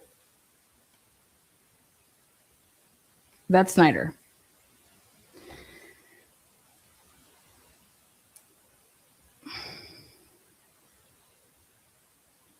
He's told to go get crime scene tape from Gunderson.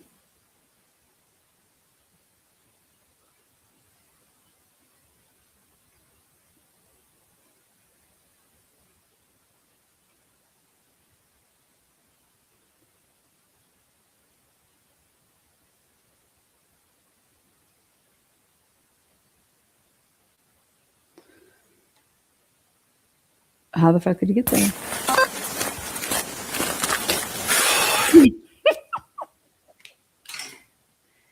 Woo! Unbelievable. My note shows Snyder arrived at 12:04 and 8 seconds. Fourth black LE SUV. Well, my notes show at, let's see.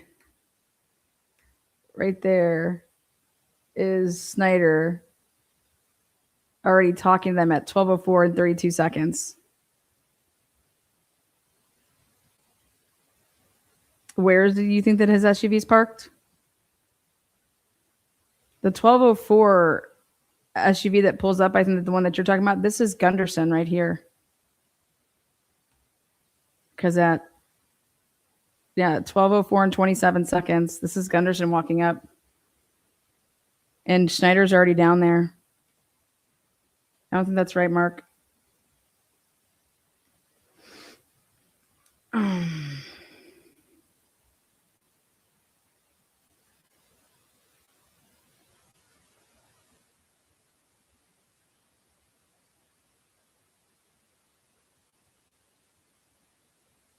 You see right there? I wanted to take him. It took him. So he starts this at 12:04 and 27 seconds. And it takes him roughly 30 seconds to walk up there.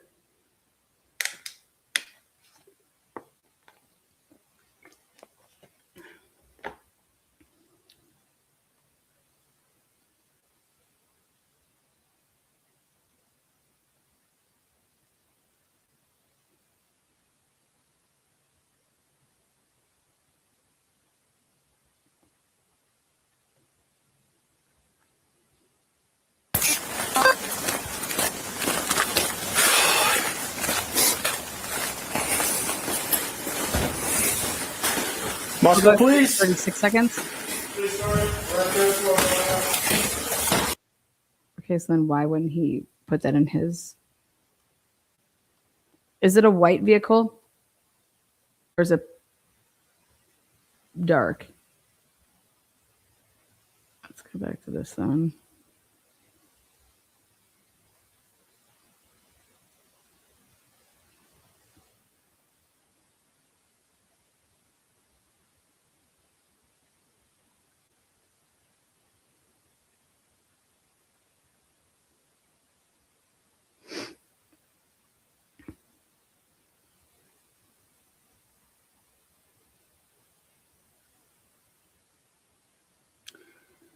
Blank King Road, blank resident. This is Brendan Pollock or whatever. Said at about 4 o'clock, the dog at 1122 King Road, as he thought that was the only dog in the area. It makes no sense. He said the dog sounded like it was outside and was barking for about 45 minutes until he believes someone must have let it inside at 4:45 when it stopped.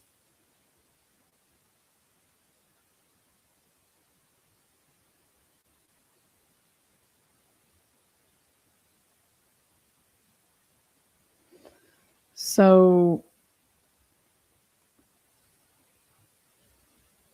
he didn't have a body-worn camera, or it was dead, and then had to have somebody bring it out to him, even though we're going to just go get this.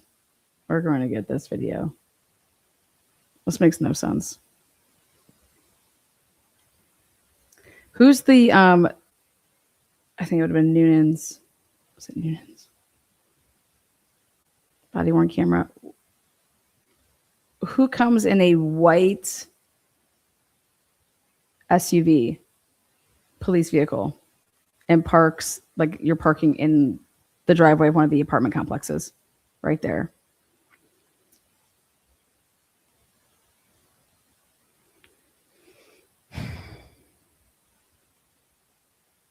You would not know that Matt Moye has a fucking dog too. They're your neighbors. These people are just, maybe I don't know, maybe he didn't even really say that.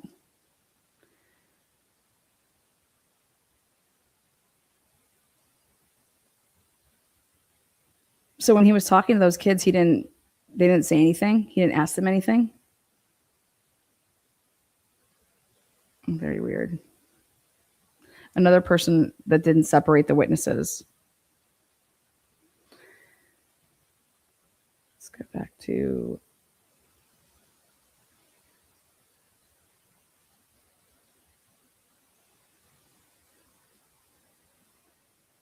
I don't know who it is, but white SUV is first seen on 1112 at 12:06.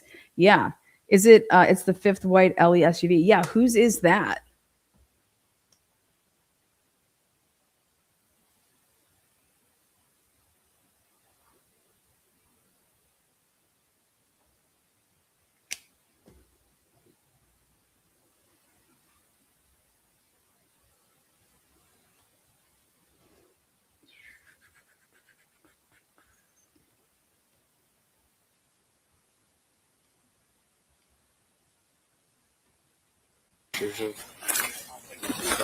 Just get every person.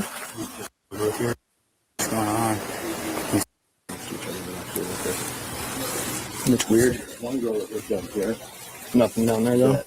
There's that padlock key access door. And we haven't cleared that yet. Okay. Yeah.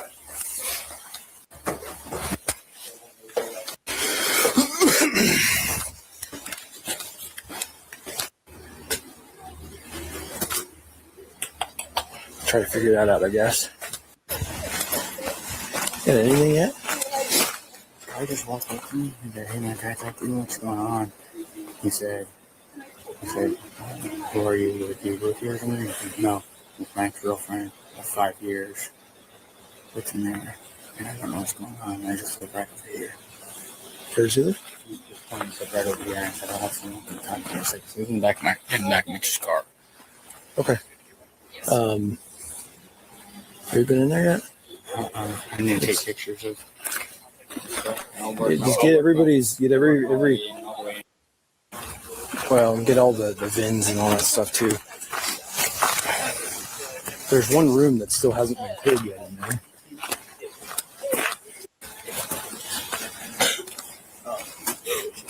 This Idaho4. There's a guy, black mask, was in there. She didn't recognize him. When she did go screaming upstairs, she got scared, locked herself in the room, and then screaming. Does that white vehicle leave before 12:19 and 30 seconds?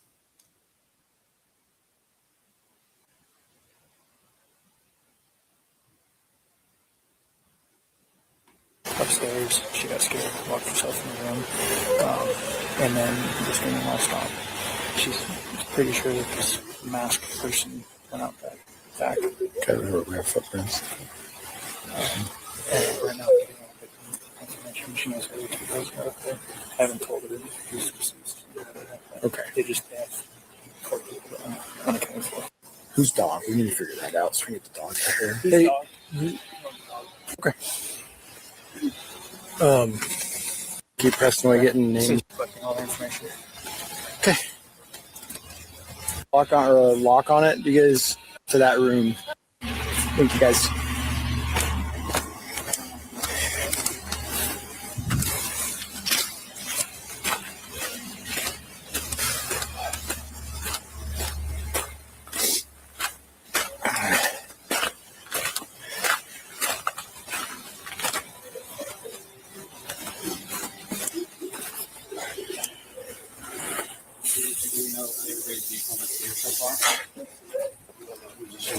Yeah, well, they're not moving anyway, so we'll get there.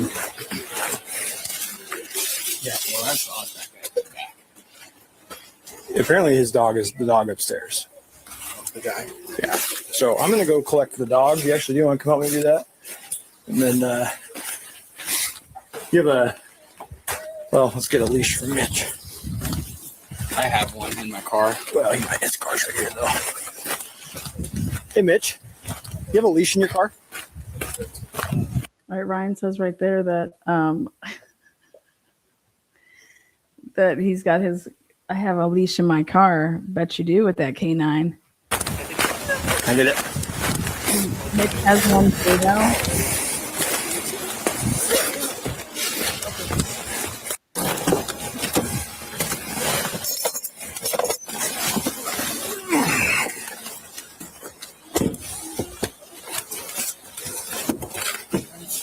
Speed to someone? No, let's go. Very chaotic. Okay, everyone.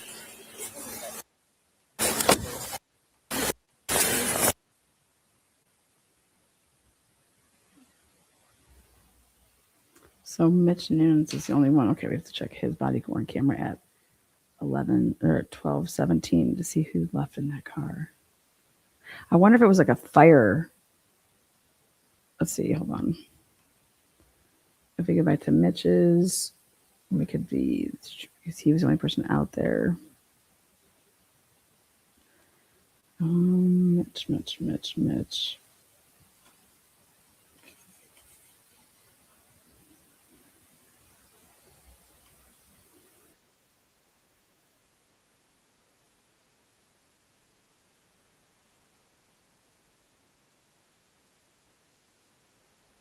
We start this process. Yeah. I mean, we'll probably be revisiting. Probably gonna have. I just girlfriend. He also has a dog in there. Real fast. No. Go upstairs.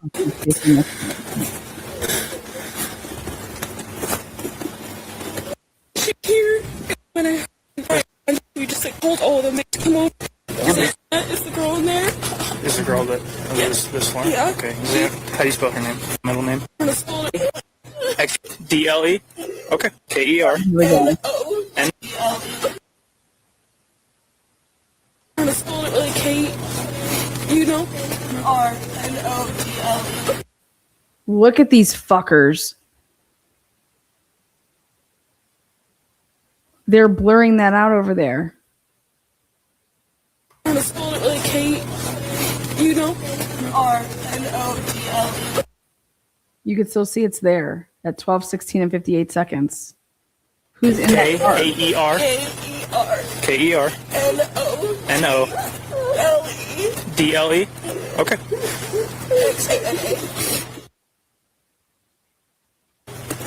XANA. Okay. And Matt Ethan, who's in there, he doesn't actually live here, but he's here like almost all the time. There's a male that lives here, and He doesn't actually live here. He's in the Louisiana, I believe. He's in there right now. But he doesn't live here, but he's here a lot. And then there's Maddie, Mogan, and Kaylee up top. I don't know where they're at though. Maddie. Mogan. Roll best. And the guy that lives here, his name is what? He's usually Ethan. Ethan. Describe the guy. And the side door, the sliding door in the kitchen. I called Kaylee. Was in there. She didn't recognize him. She heard girls screaming upstairs. She got scared, locked herself in the room, and then the screaming all stopped. All right, there's our blazer, by the way, guys. That blazer that, there she goes right there.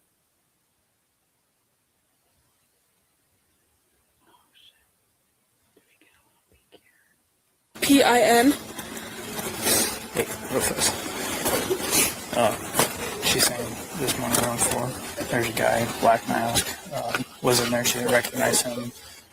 She heard girls screaming upstairs. She got scared, locked herself in the room, and then the screaming all stopped.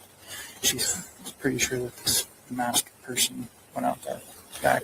Okay. And right now I'm getting all the information. She knows the other 2 girls are out there. I haven't told her who's deceased or anything like that. They have 4 people that are unaccounted for right now. Who the fuck came from the Moscow Police Department and did not get out of the vehicle?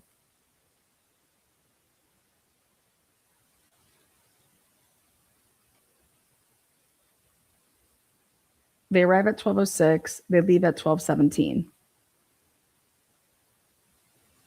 Is that John? I just didn't think he came yet.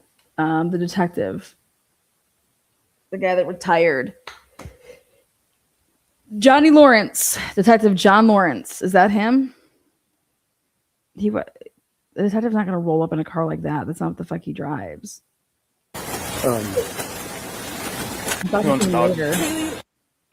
We're all living here. I'm getting all their names, and then I'll finish collecting all their information. Door downstairs next to the bathroom. Okay. CHA. What are their names? Maddie, and I came back home with my friend. Okay, well, we're going to go after this 12, 11, 13, 11, 33, 9901, and 9902 incident reports because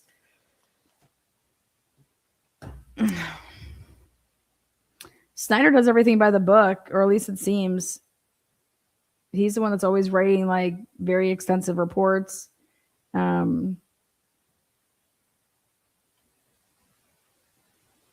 I think it's interesting that he didn't hit en route. He's, like I said, he's really good about that. Payne isn't so good about that.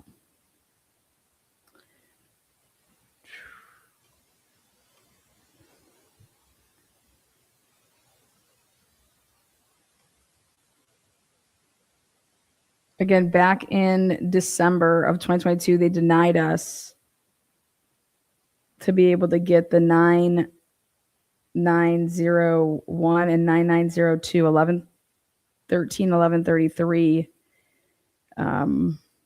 incident reports. Again, if you've been following the latest stuff that I've been putting out, it was interesting that they were talking about substance and they needed a canine search on those two. One of them was like a substance call, and the other one was a canine search. And that would require Ryan Snyder and the dog. And so I have no idea.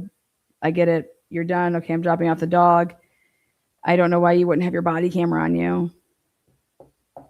And maybe his body camera died. Well, maybe because he was working the night before. I don't know.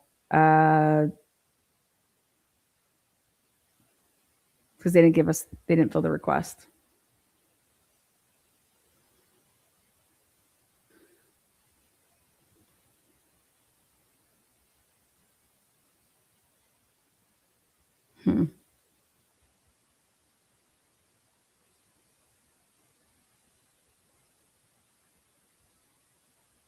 We need to get the radio traffic, and they would have been talking over the radio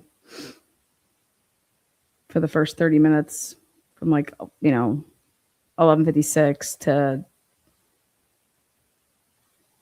let's just do till 1. We'll do the first hour. Let's see what was going on the radio. Everything that came over the radio from the dispatch.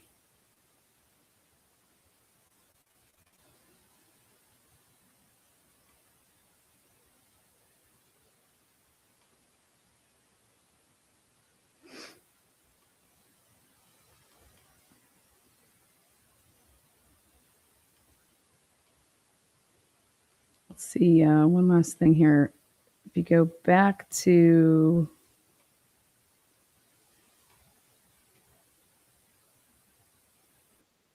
video that I made 3 years ago, I'm going to pull that up. And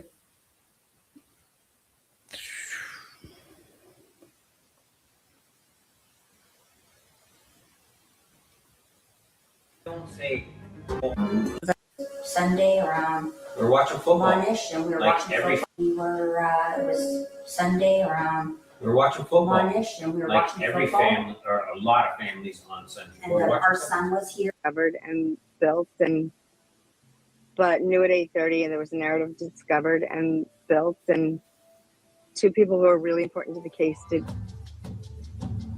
I don't think they did it. I think they thought it was a shakedown. I do not think any student did it. Right. But I think that they all know nobody told you far that, more right? That's than they're something that, saying. that she shakedown thought it was a stuff? Oh no, shakedown. that I was told. No, I was told that. You were told what? When were you told that? There and Who told you this? that And there she were was told by the student from University of Idaho. Did she get that information? this is all in Snapchat. 1, 2, 3, 4, almost as though they're walking in single file out at night at 3 o'clock in the morning. 3:15. Students leaving the King House on foot, buying drugs from the party house on King Road. Morning, actually closer to 3:12 in the morning. And as you watch those four figures, remember, police say the murders happened between 3 and 4 in the morning. Did those people see something? Who are they? Have police track them down? Ask them any. I think there might even be more than 4. Thing. Who are they? Have police track them down? Ask them any questions, rule them out. And again, we went through everything, guys. Who was questioned? Who was questioned saying, I was walking through the, across the street going towards, Greek Row. And, while there was people being detained over to my right, because this was right before it was over. So they were done with this at 3:16. And they drove away at 3:19. There has not been a single interview that anybody is claiming to, but they probably wouldn't even know there was anything going on because it was at the end of it. There's people standing by an unmarked car. You know what I mean? I don't know. Where is there an interview of the people that got the citations? Where is that in evidence? We've gone through every single interview. Where is anybody being interviewed saying, yes, I was one of the people that got cited. And I said I was leaving and left a party named Matt's. Where is that at? You guys, that's nowhere to be found. Why? Well, you don't think it might have been important to ask those people hey, I know that you told our cops that you were coming from somebody named Matt's house. Are you sure it was Matt's? Was it the King Road house? We don't care what you were there for. We just need to know if you were there, they were alive, who was there, who'd you hang out with?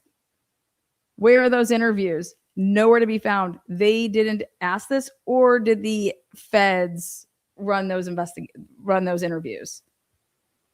The feds ran those interviews. Okay, there's no way that you don't interview those people. They're coming literally right from the people that got those tickets. And then fast forward, play the tape all the way through. Nobody had to pay any of those tickets. They were all dropped. Why? Those are the most important people. Where are they coming from? Where were they truly coming from? It would also help to say that nothing was happening at that house, right? At that time, if I'm just leaving. Do those people even know the victims? For that to even be believed that they would have been, coming from there to be hanging out. If they're ruled out, did they see something as they were on foot? And again, if they're ruled out, did they see something as they were on foot, walking? She's over here. Who was in the background of the alcohol fence? How about where were the alcohol fence people coming from? They were never interviewed. So now you could I just cannot believe that none of these investigative reportive journalist people that they claim to be are going back and looking at any of the stuff that they reported on to say, oh my God, that we have problems here. My sources were lying to me or the government's lying to me, but everything that Ashley Banfield was reporting, holy shit, how much should we do a live where we talk about all this shit that they got wrong? And so who are your sources? Because they were lying to you or you're lying about what they said?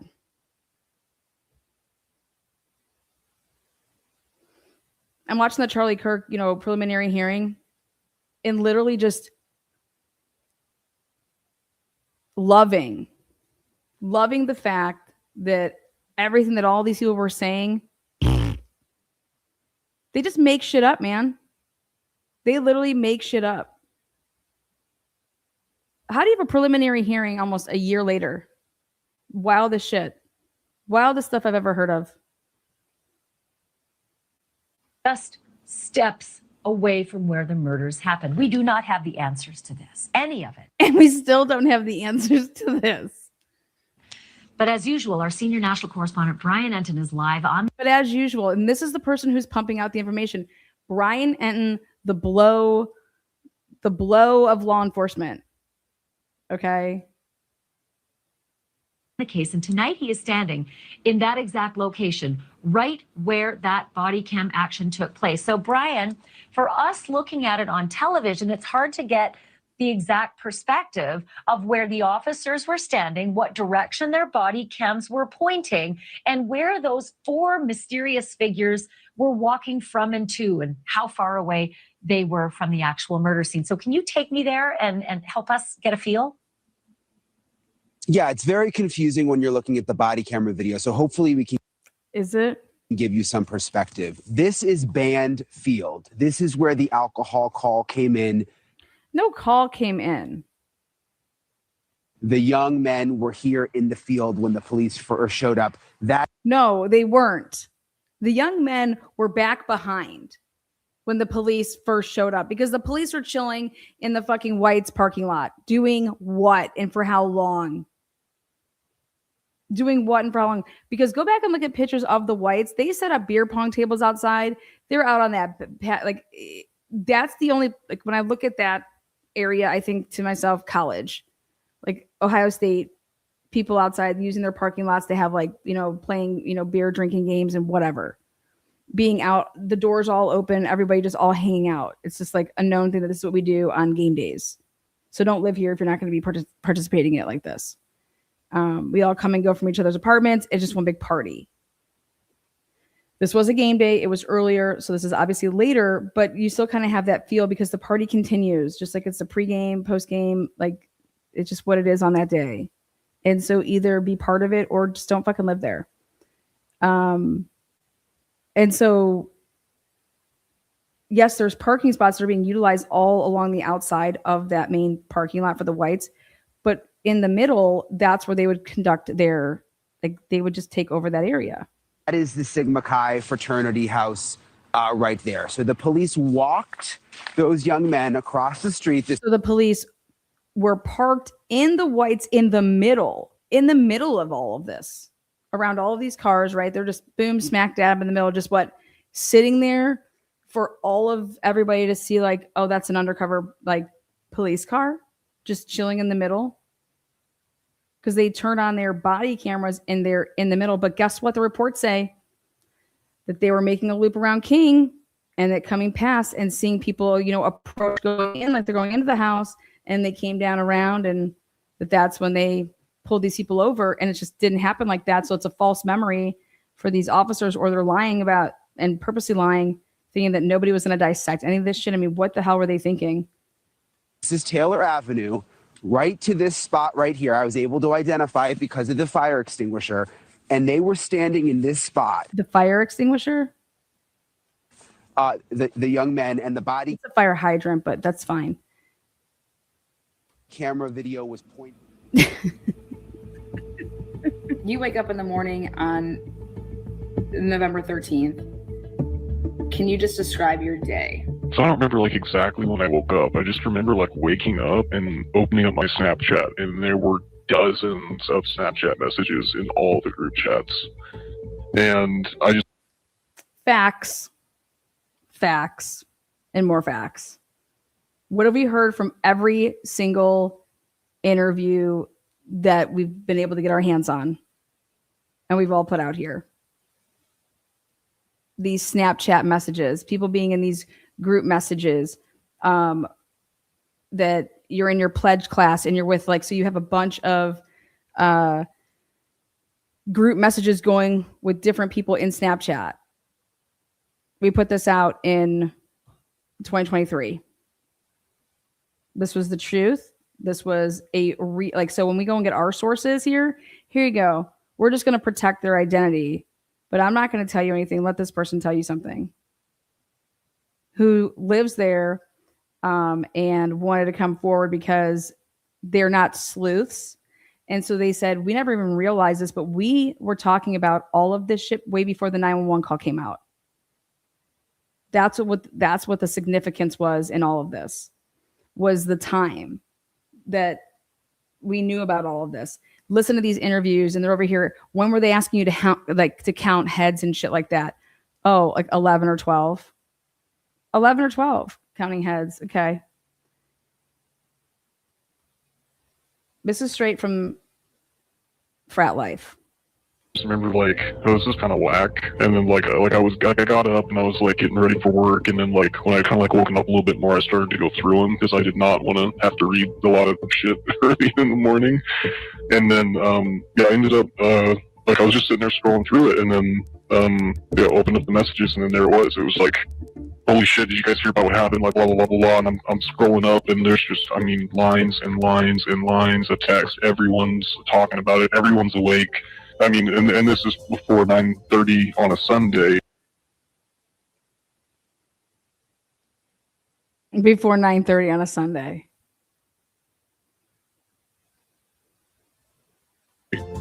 Just so you know, they froze Dave's Snapchat.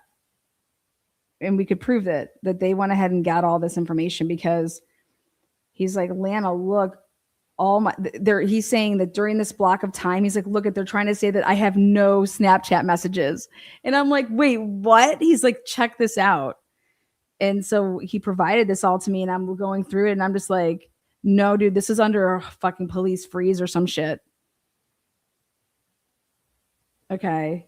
But he's like, they're trying to say that my phone has no messages between this huge big gap. And he's like, this is impossible. And I was like, no, I just think that they're freezing it out, meaning that you're not able to see it. Because if somebody was to do this, to run their own check, that this is what would happen. But it was so blatantly obvious.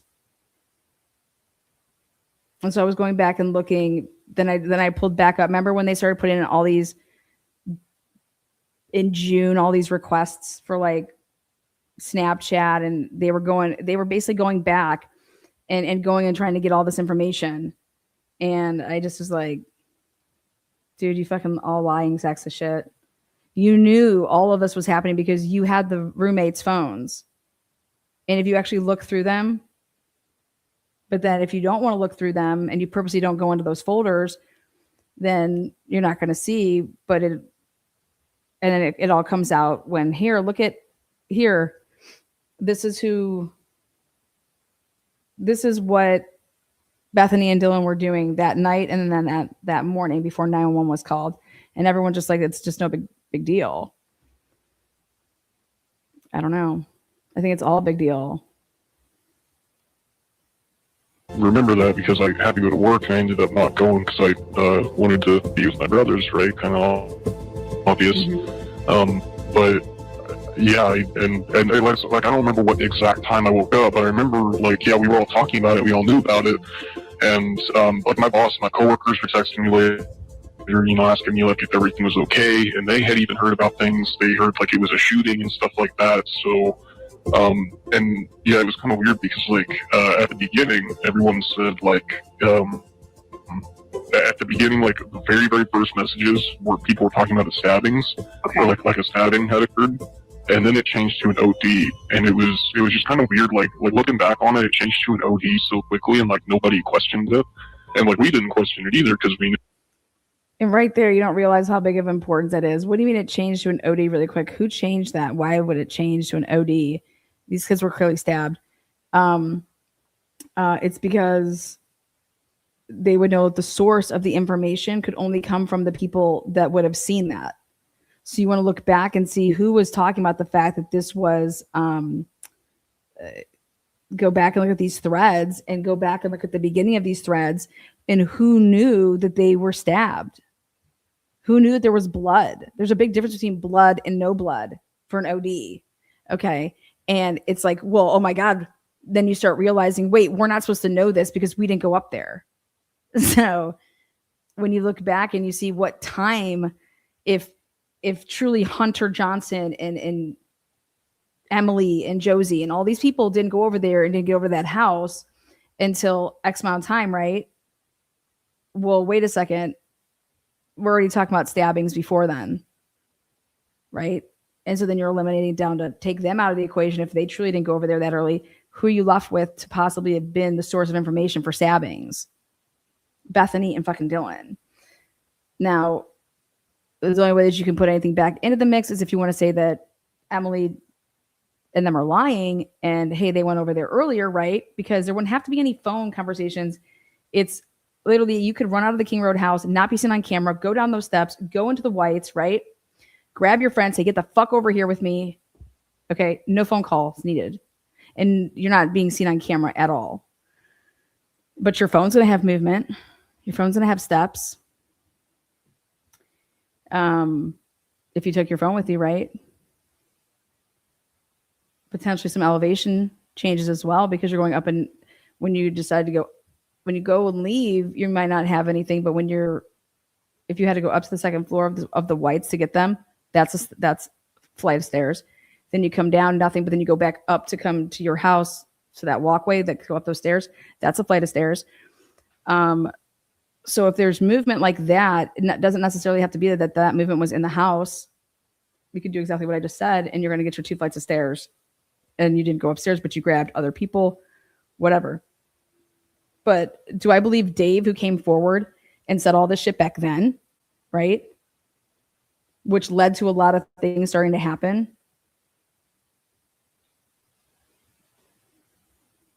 Knew there were drugs in that house, and like because we knew nobody questioned it, and like we didn't question it either because we knew there were drugs in that house, and we didn't question the OD shit when that was rumored. Okay, why? Well, because we knew that there were drugs in that house. What? So do you think that Dave is lying about this? You think that Dave's going to come out and say and going to go ahead and admit that him and his boys knew that they could get drugs from people in that house? Like just genuinely thought like, okay, they got a bad batch, and that's just what happened, right? Because you see it on the news. It happens in bigger cities. So you said you had to go to work, and you said you had to be. Yeah, it was all about the timeline. What time do you go to work? To work at 9:30. So this would have happened before, like you got to work. Yeah. No, this was definitely and it was like a I don't know 5-10 minute drive to work, and like I had to get ready too. So you're talking like well before 9 o'clock in the morning. well before 9 o'clock in the morning, and then go take a look at what Dylan was doing at 8, starting at 8 o'clock.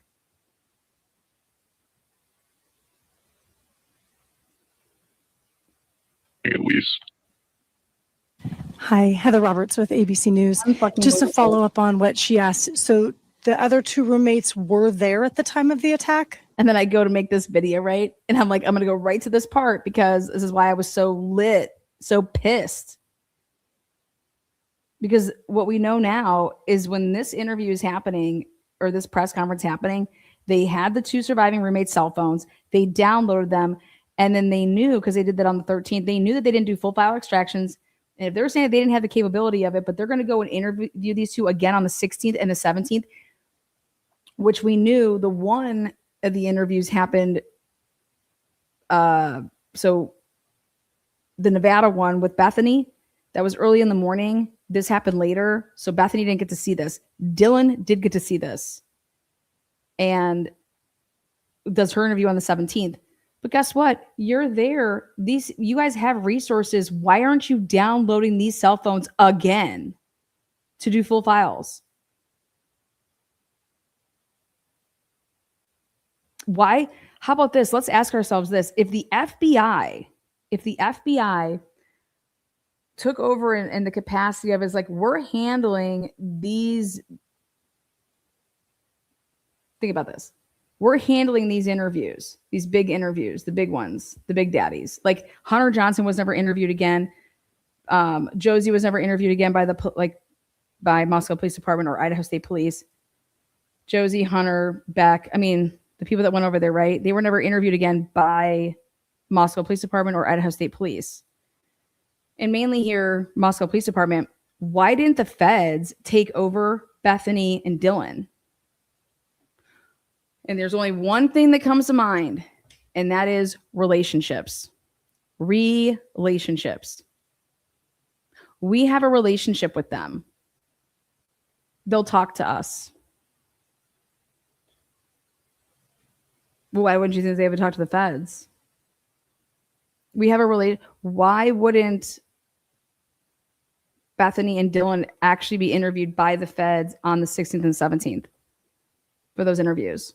Especially if they're out of, why did Blaker get on a plane, okay, and fly to Nevada? You don't have any FBI officers right there in a Nevada office?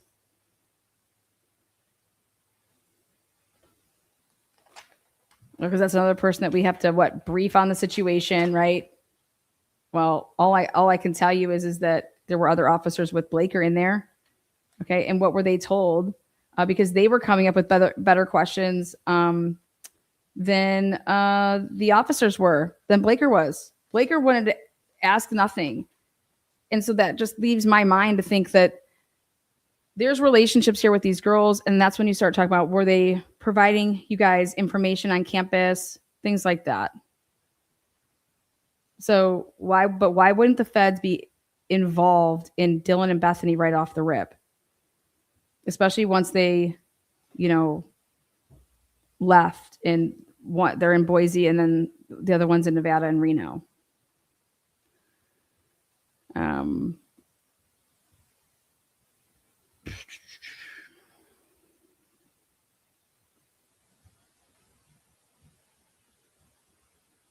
Or protect due to connections or informants. Yeah, exactly. See, there you go. Don't be hating. Absolutely. Right there. Sorry I'm late. I got coffee. Coffee's good. Ooh, new docs were dropped. You're going to have to be more specific about that.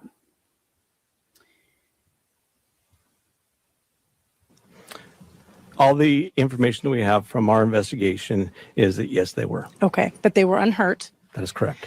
So is there any explanation as to why it took so long then for someone to call 911? You have surviving witnesses to an incident at 3 or 4 in the morning and the 911 call didn't come until noon? I don't think I ever said that they were witnesses. I said they were there. So, we don't know why that call came in at noon and not in the middle of the night. Would have we loved for that to have happened? Yes, but that's not how it took place. So a big break in the case, a grainy image of a speeding. Okay, now so we have to ask ourselves this. Were the police happy or were the police pissed when Inside Edition comes through, right? And drops this. Because we're going through, you guys, listen.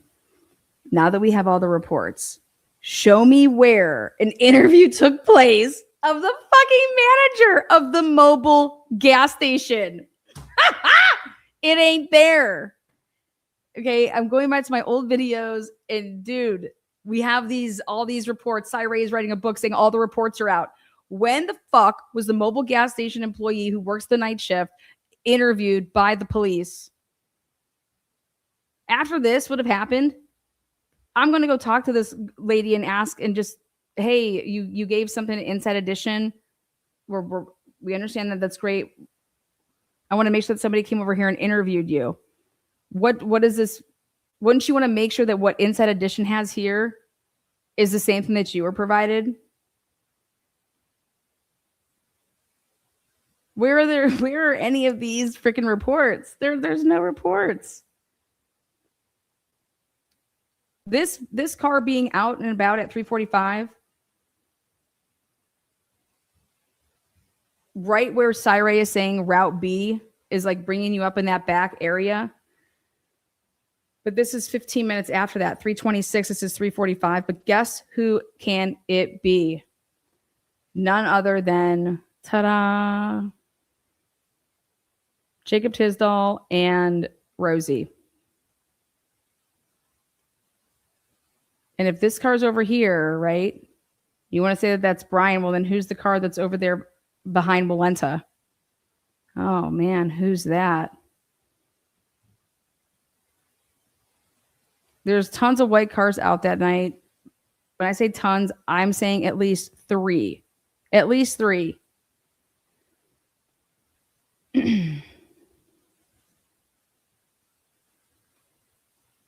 Car that could be the white Hyundai Elantra police are looking for. A night manager at this gas station in Moscow, Idaho, discovered surveillance video that showed a white sedan driving by on the night the 4 University of Idaho students were murdered.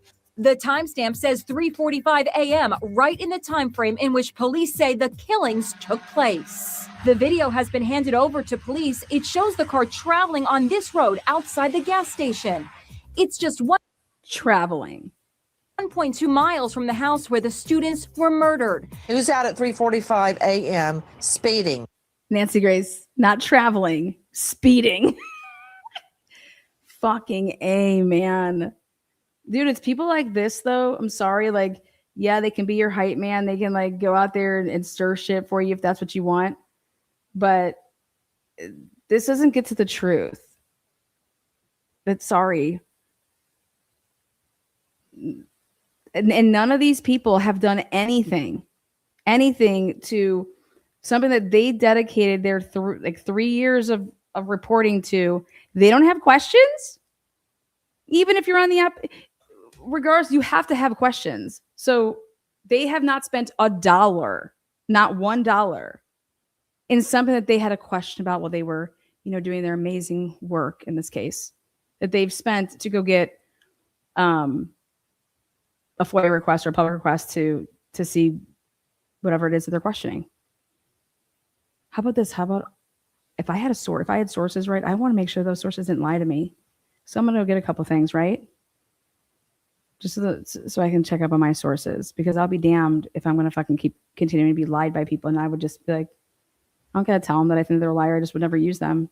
Stop answering their calls. I'm not going to get lied to. And I don't need to tell you that I believe that you lied to me. I'm just going to remove myself from the situation. And this is significant, Harris. Very significant. In a town. Okay. So again, you guys can go find this old video that I made back. It's titled The Real Timeline Part 1 and 2. Xana Kernodle.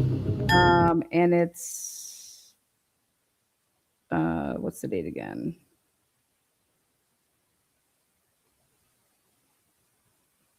It was live on June 5th, 2023. So there you go. So there's that. Anything else? Anything else we need to talk about? She's so dramatic. And then she's usually leaning the wrong way. And it's because of her sources. Your sources will send you down the wrong path. But sometimes you just make those up. Now let's take a look. Sarah says, she posts some new docs. Let's see.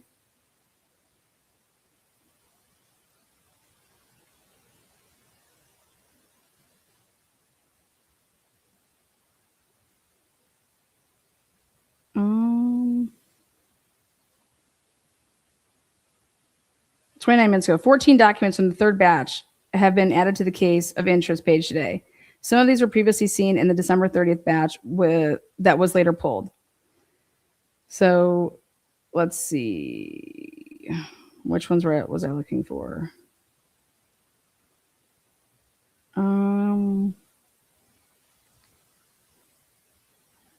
Redacted states motion limine text messages. No. Exhibits S1 through S4 to states motion response for disclosure. Exhibits 1 and 2 to defendant's objection to states.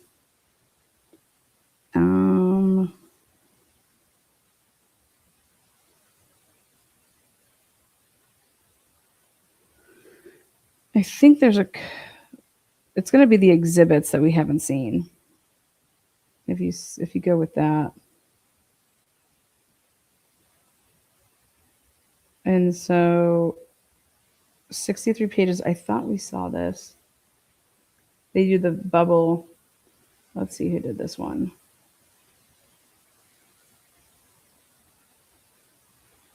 So this is exhibits 1 and 2 in support of objection to state's motion in limine for the text messages and testimony.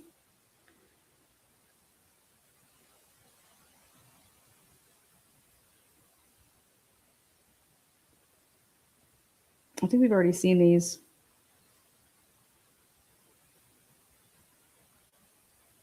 Let's go to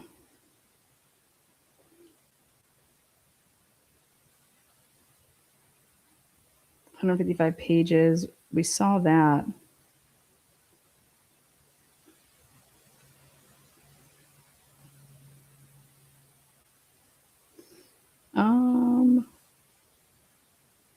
If the state has privilege to disclose blank special agent form, you know what? Here we haven't seen this.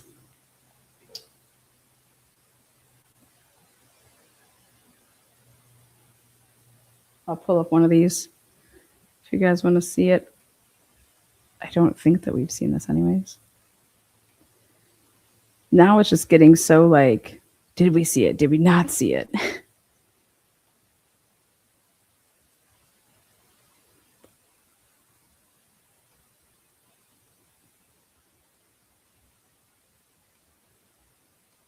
Wait, why do I feel like we did see this one?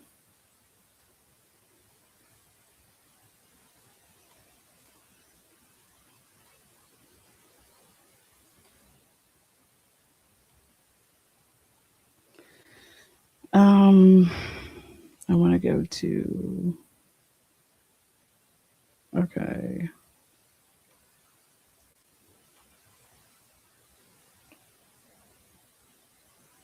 This is Nick Balance will testify as an expert and will testify and answer questions about summary exhibit to the December 18, 2024 filing.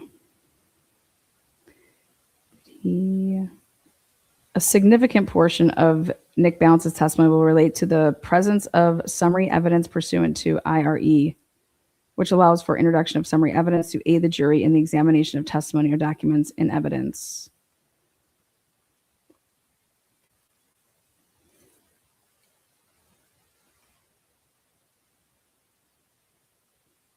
This, the 10th Circuit has repeatedly approved the use of Rule 1006 summaries, particularly where, as here, the summaries will aid the jury in organizing the information contained in a large number of documents. Pursuant to the IRE 1006, the state has provided the original duplicates for the contents of the voluminous records to defense as follows. So AT&T records for Brian Kohlberger, hard drive, 180 and 228. The dates that they were discovered were 4/5, 4/12, 5/18. AT&T records for Madison and Zana, 4/5, 5/16. See this one? They went and did it again. Regarding Nick Balance's final cast report, the following testimony is anticipated. Pages 2 through 5 will serve as visual aids for Nick Balance to explain how cellular technology works. Great. Page 6 serves as this.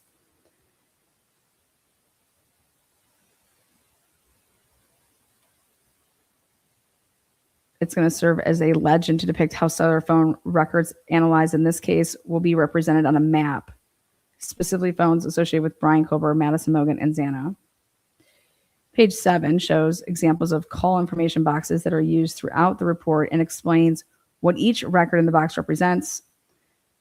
Nick Balance will explain how this information comes from the records obtained from the provider, and they are simply transferred here to show how specific records in conjunction with the map. Page 8 depicts an example of how drive test data previously discussed will be represented on a map. Page 9 represents locations of interest provided to Nick Balance during this investigation, and the icon that will be used represents each on a map. The red icon labeled CS is the crime scene. BK icon represents Brian Kober's residence. Page 10 is a map of Moscow, Idaho, and Pullman, Washington. Nick Balance will use this map to depict both locations of interest from page 9, as well as to show where AT&T towers in the form of blue circles are located. Page 11 represents a subscriber sheet associated with that phone number. Page 12 depicts cellular phone usage by the 8458 phone, and Nick Balance is expected to testify that the usage indicates general movements of the 8458 phone from the area of West Yellowstone, Wyoming to Pullman, Washington on June 30th, 2022, showing when Brian Kober moved to the Pullman, Washington area. Page 13 depicts cellular phone usage by the 8458 phone. So wait, have you guys ever seen this yet? Is this new?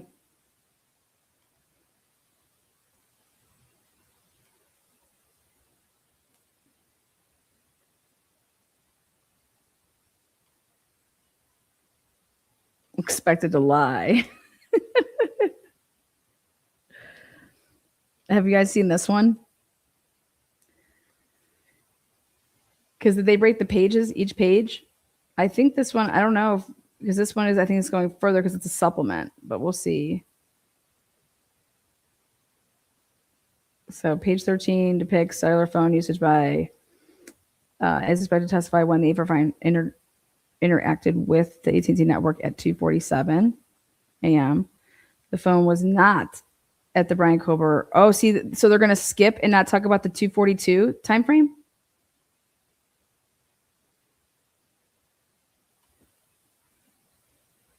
Rather, it was southeast of Brian Kober's residence as depicted by the drive test. This has to be new.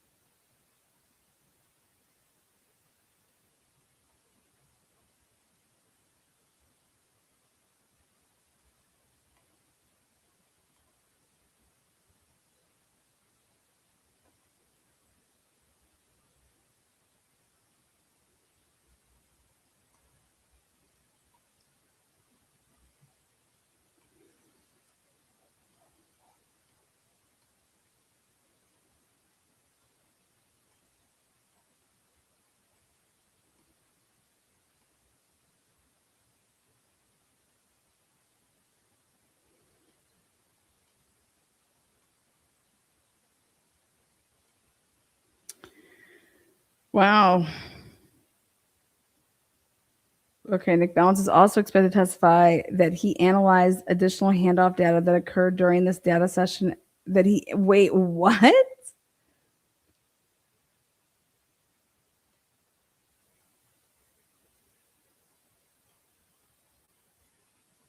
When? Look at this. See?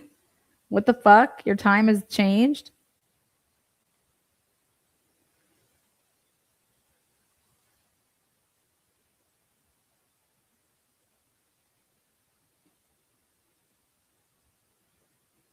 When did that occur?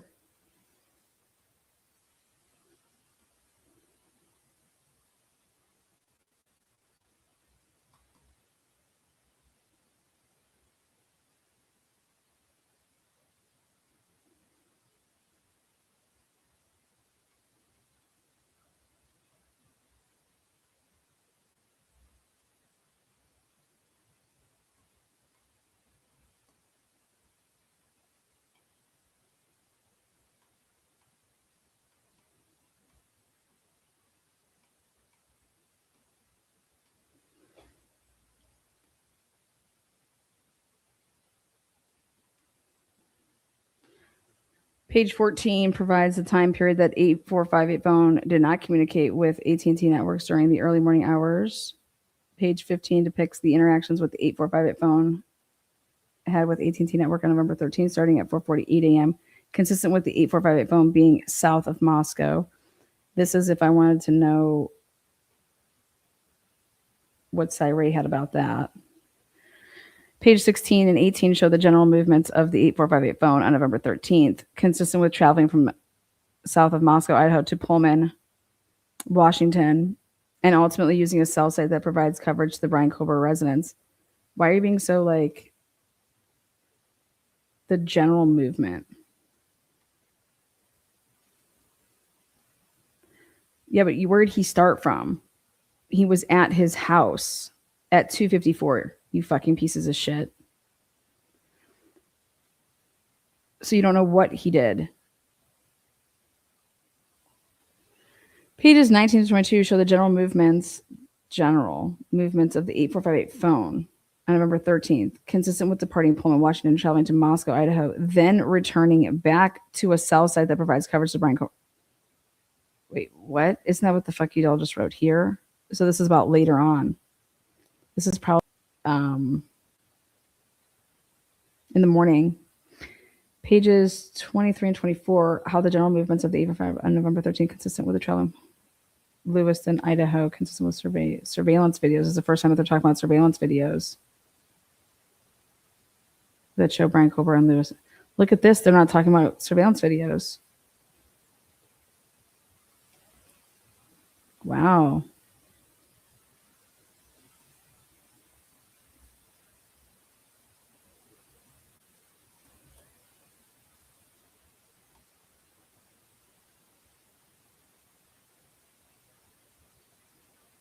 Interesting. Page 25 depicts, oh God.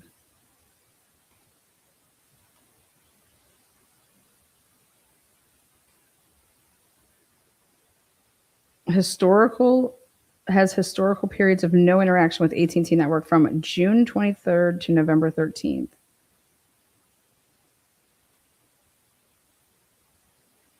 Okay. Page 26 and 27 show the usage of the phones associated with Madison Mogan and Xana during the morning of November 13th, during times when evidence indicates that both phones were located inside the residence. Shows the usage of phones.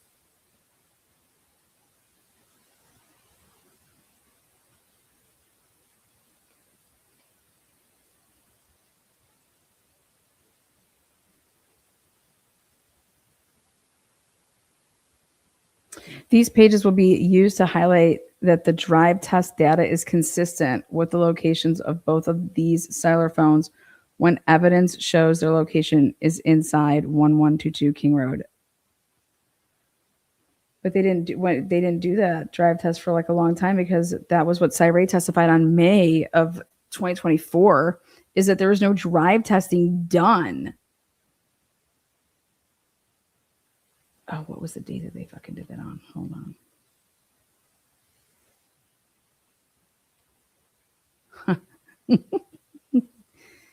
There you go.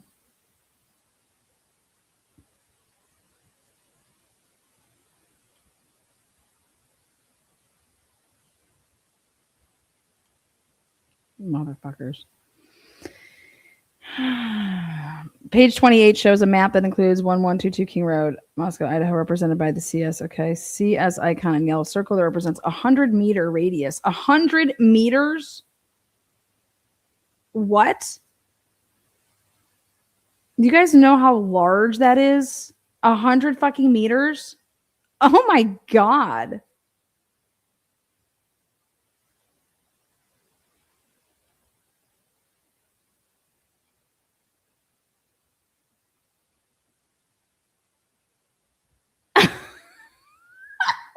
Do you understand? In the Karen Reed case, they were freaking out if we were not using like 3 meters, 5 meters, anything outside of 3 or 5 meters. They were like, we're not, it's not an Ian Whiffins fucking, we're not, like, we didn't focus on that. 100 meters. That is such a big area. Just saying. I cannot believe. Nick Balance will explain that he conducted analysis of the cell sites in the area that provided coverage to the crime scene and identified any cell site that the drive test showed coverage that includes this 100 meter. Okay, so what came back? Page 29 and 30, page 30 and 29 represent any time that the 8458 phone utilized a cell site identified as part of page 28 between the hours of 10 p.m. and 4 a.m. 23 separate instances between July 29th and November 7th. The day that Xana's dad came in town. When did he come in town for the weekend before? For Parents' Weekend.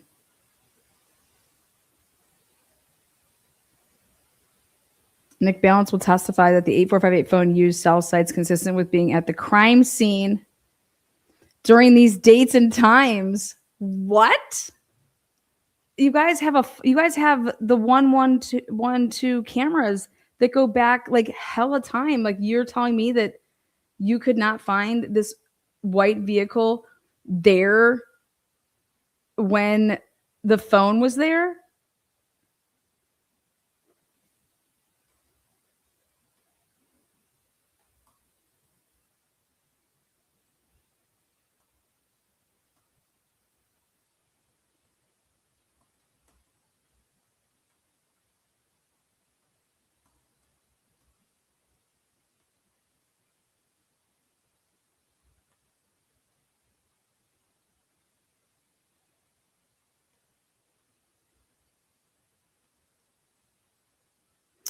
Nick Balance will further testify that the hours between 10 p.m. and 4 a.m. were identified by the investigative team as times of interest.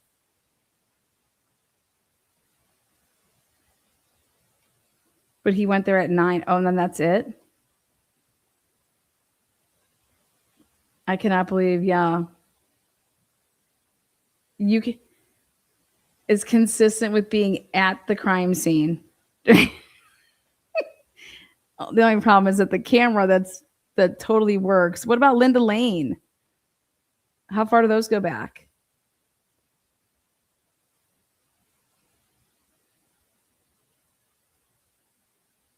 We're still waiting on the body cam.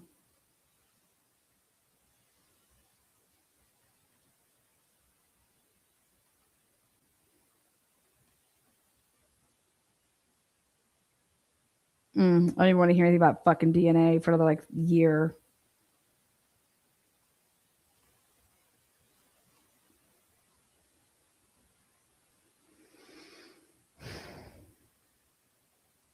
You guys need to watch the Charlie Kirk DNA shit. Blow your mind. We can just put in our own shit. Tara Martinez. Okay, Tara, blah, blah. Is Maori on here?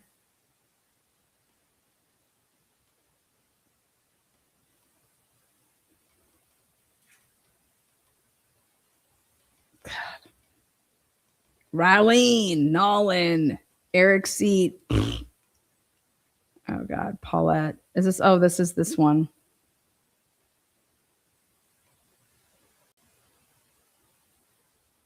What was the date again that she got involved?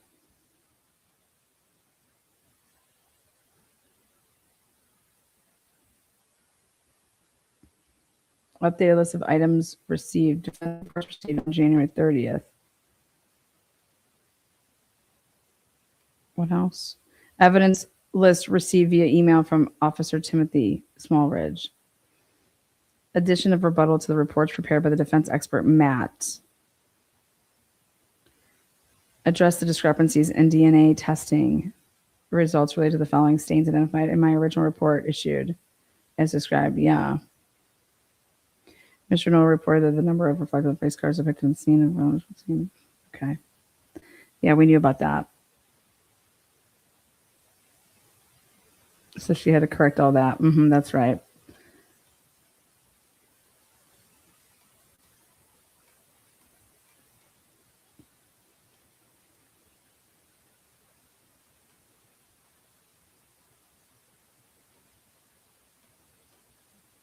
Yeah, this is when they redacted all that shit. Okay. We have that. Okay, so we've had this. I already went through that. Hold on, let me see what else I want to go through. Thank you so much, Holly Berry. Holly Berry, I just got your Cash App. You're a fucking gem. Let me see.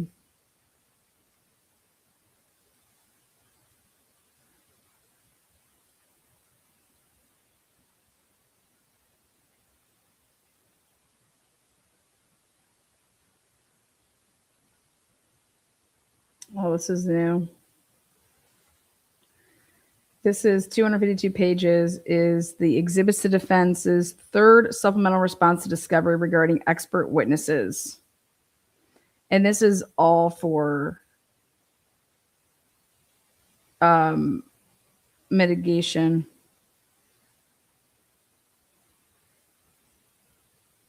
That's what it looks like to me. Rachel Orr may testify for the defense as an expert regarding her neuropsychology. Yeah, I thought that they weren't able to use this until mitigation, but this response serves to supplement the information in the phase 2 report. Should the case reach the penalty phase? Yes. Yes. See, so this is what that is. And it's just fucking heavily redacted. It's anything that's going to have to do with her shit. It's all redacted. So let's see what page you get to where you can get information. Oh, wow. The first 75 pages are just completely redacted, like black page. Okay, you can get into the page 99.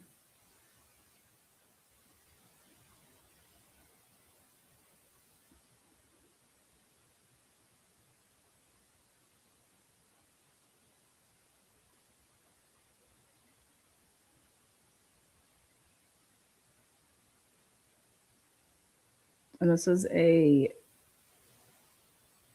preliminary expert report of James E. Aiken regarding the matter of the state of Idaho versus Brian Kohlberger. And this preliminary report contains security sensitive life/safety confinement information that must be restricted as necessary. Dissemination of this document content should be governed by judicial mandates, orders, sound confinement practice, applicable statutes, administrative regulations, as well as sound basic judgment. And they put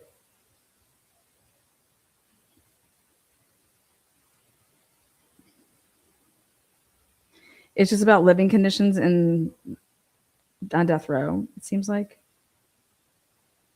I'm not interested in that. Jeffrey David Lewine, PhD. Dr. Jeffrey David Lewine is a neuroscience expert, Consulting Services of America, and he reviewed and interpreted Mr. Kohlberger's magnetic reason. He did something with his. Didn't they give him like a neurology test or some shit? He will testify to the details and opinions expressed in 2 written reports. One declaration dated March 16th, 2025. Who gives a fuck? Then you have their CVs. Who gives a fuck? Then you have his report, all redacted. There's nothing in this. It's all redacted. Hold on. Who's the next person? John F. Edens. He's a professor of psychology. What is it? Brain sciences at Texas A&M University. Who takes that? Who would sign up to take that class? Psychological and brain sciences at Texas A&M. I bet you that Johnny Manziel was not in that class. I am a professor in the Department of Psychological and Brain Sciences at Texas A&M. I am also formerly the director of clinical training of the doctoral training program in clinical psychology at Texas A&M University. Perfect. I'm not interested in any of that. You guys can read all about that. This is all stuff that has to do with if he would have been found guilty to go to the penalty phase, and this is to make it so that he wouldn't, get the death penalty. Let's see what else. Oh boy, oh boy, oh boy.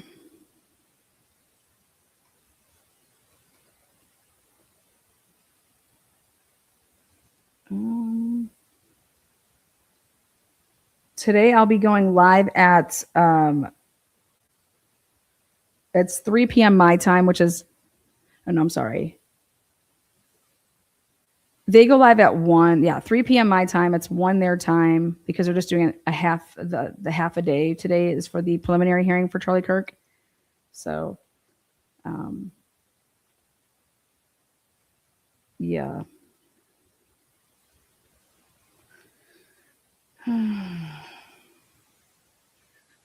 Let's see.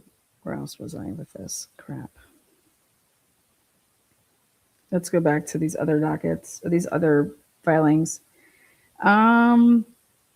States Exhibit S22B, like I said, Seat, Miller, those are all DNA shit. On 3/17/2025, redacted Exhibits 1 and 2 to the defendant's objection to State's motion limiting read text messages. We already went over that. State's motion limiting text messages. What the fuck? Proposed redactions to the closed hearing. I mean,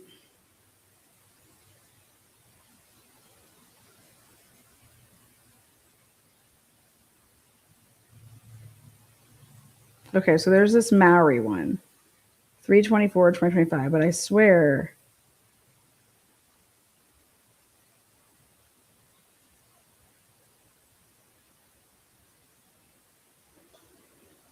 let's see. I swear we already did this, but I'm just going to double check just to make sure.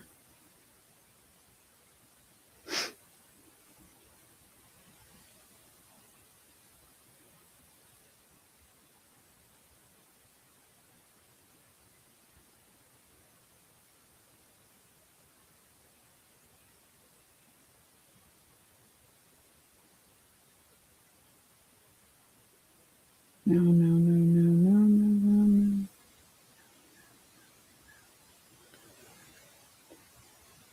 I think we go all the way past, I'm just waiting for the Franks. That's all the fuck I care about. Okay. Redacted exhibits to defendant's third supplemental response. Okay, we already did that. Okay. Redacted exhibits 1 through 4 to the state's response to defendant's motion limiting bushy eyebrows. I swear this is not new. We'll take a look really quick, but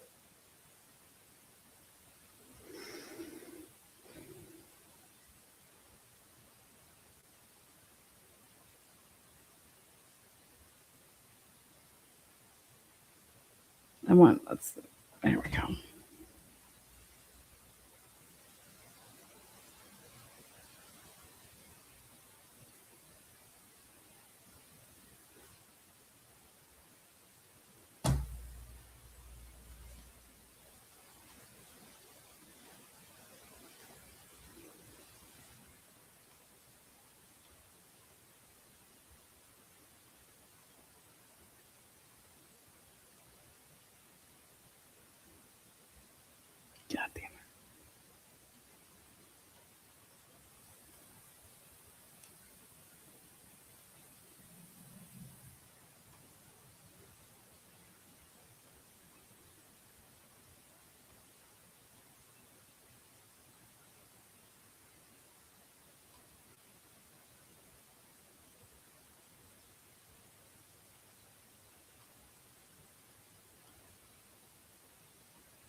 I have no idea why they're saying this is new.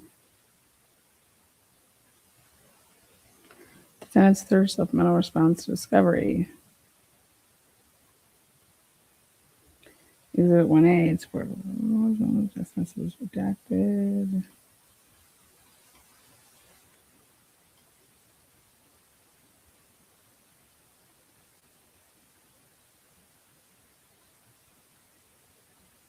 The fuck out of here. This is only 115 pages. All right, we're just going to take a peek. We're going to show this Maori shit just to make sure that nothing's different.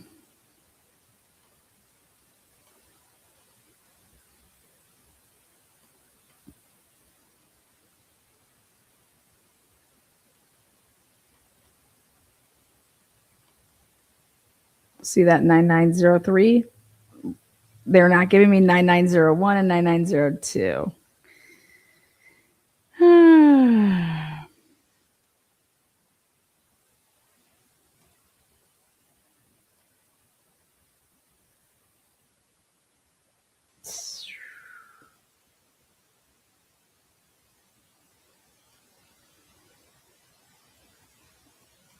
Baytall County prosecuting attorney.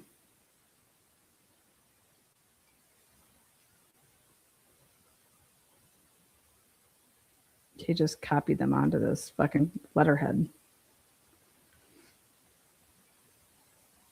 This is all stuff that we have. We're going to go back to one other one.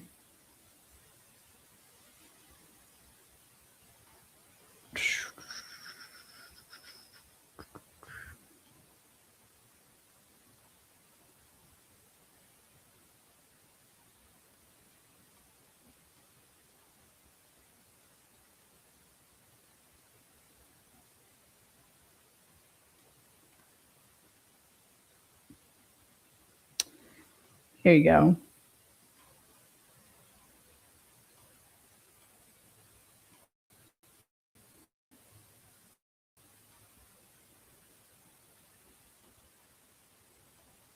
Let's see how much time they put into the jury questionnaire questions. This is the defenses.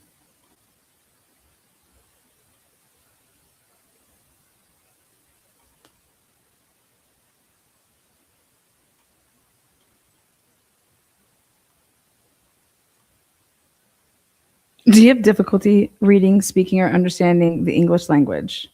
Please let me know. Have you lost the right to vote because of a criminal conviction? What is your current marital status? Living with partner. Married, remarried, widow, never married, single, separated, divorced. Do you have children? How long have you lived at your current residence? Do you rent or own? Do you routinely contribute service or money to or actively support any civic or charitable organization? Have you or your spouse, partner ever sought assistance from or donated money to or worked for? Have you or your spouse, partner ever sought assistance from, donated money to, or worked for Crime Stoppers, the Fraternal Order of Police? Interesting. Jury nullification. Oh, God. Have you or any member of your immediate family ever belonged to a crime victims' rights organization or supported the work of such an organization? Mm-hmm. Have you or any member of your immediate family been part of an advocacy or political lobby group focusing its efforts on tougher criminal laws or punishment or victims' rights? Do you have any medical issues such as vision problems, hearing problems, or any other current physical or mental health concerns that would make it difficult for you to serve as a juror? I have ADD. And if you guys are going to talk in circles all fucking day, I'm not going to be able to concentrate. So are we going to be talking in circles all goddamn day? because I'm not going to be following you guys around. You guys be word sallying this whole case because you're going to lose me, and I'm just going to be voting not guilty because nobody proved anything here except for you guys like salad.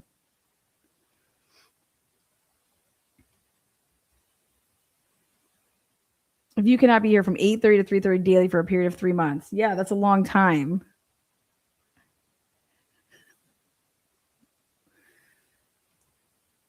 Are there accommodations that the court can provide that would make jury service possible? More frequent breaks or the ability to stand and stretch during trial? I want to stand the whole time. I need to be moving. You know, can I just stand and sit when I want to, just stand whenever I want to?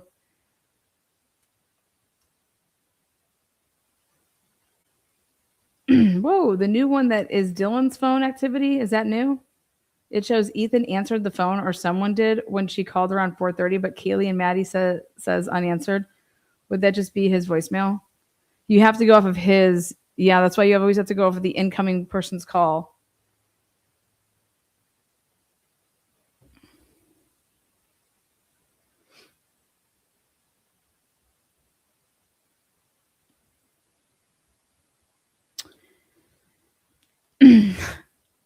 Are you presently taking any form of medication that could interfere with your ability to serve as a juror? Oh, yes. I need to take Advil if you guys are going to be talking, I'm going to have the biggest headache. I'm going to need to take Advil every 4 hours. I'm going to need to actually rotate it with probably some some other shit. So I'm definitely going to, can we just have water up here the whole time? And just don't mind me while I'm just popping pills.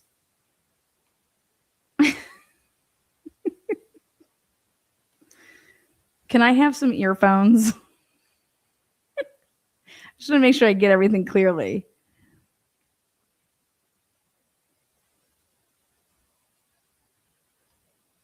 Reason for taking none of your fucking business, goddamn it. How often, how it interferes. I don't want people staring at me while I'm trying to swallow a pill that I probably end up choking on. Part 2, employment history. Have you ever served in the armed forces? Absolutely not.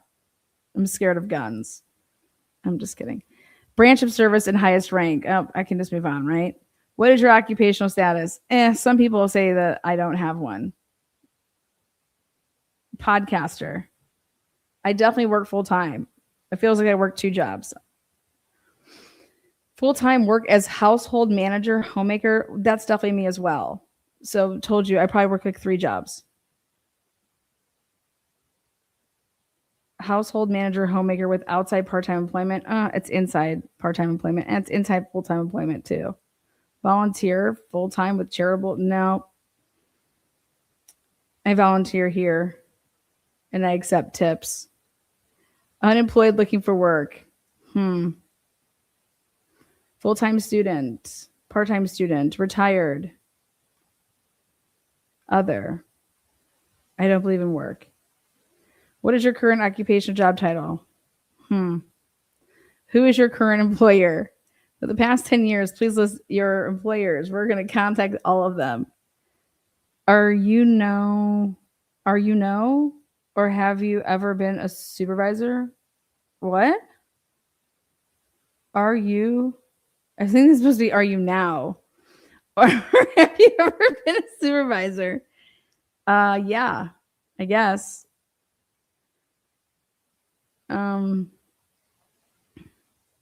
Have you ever studied or received any training or held any experience in the following? Yes. Yes to the data forensics. No, I would probably cut out a criminal forensics, but yes. What is your spouse partner's current occupation status? None of your business. I don't know. They're in the FBI. They're not allowed to tell me. They're not allowed to tell me. So I think that they're in the CIA or the FBI, but we have a don't ask, don't tell policy in my relationship. So Brian Etten is the female version of Nancy Grace. Have you ever been employed by the University of Idaho? Fuck no. Federal. I would never take a job with any of those 3 letters. Latah County Sheriff's Department. Are they hiring? Moscow Police. Nope. Ada County Sheriff. Look at all this. We need to know. Private eyes. Calling all private eyes. Forensic examiner. Kathy Mabut, she's doing perfectly fine there. Look at all this. Yep. We want to know. Television, radio, publishing, podcasting. Oh, yes. YouTube, other social media platforms. Oh my God. Yes. Am I off? Check. This includes hosting or regularly participating in podcasts, YouTube channels, and the like. Oh my God. Yes. What happens? If so, please state who, when, and what their job was.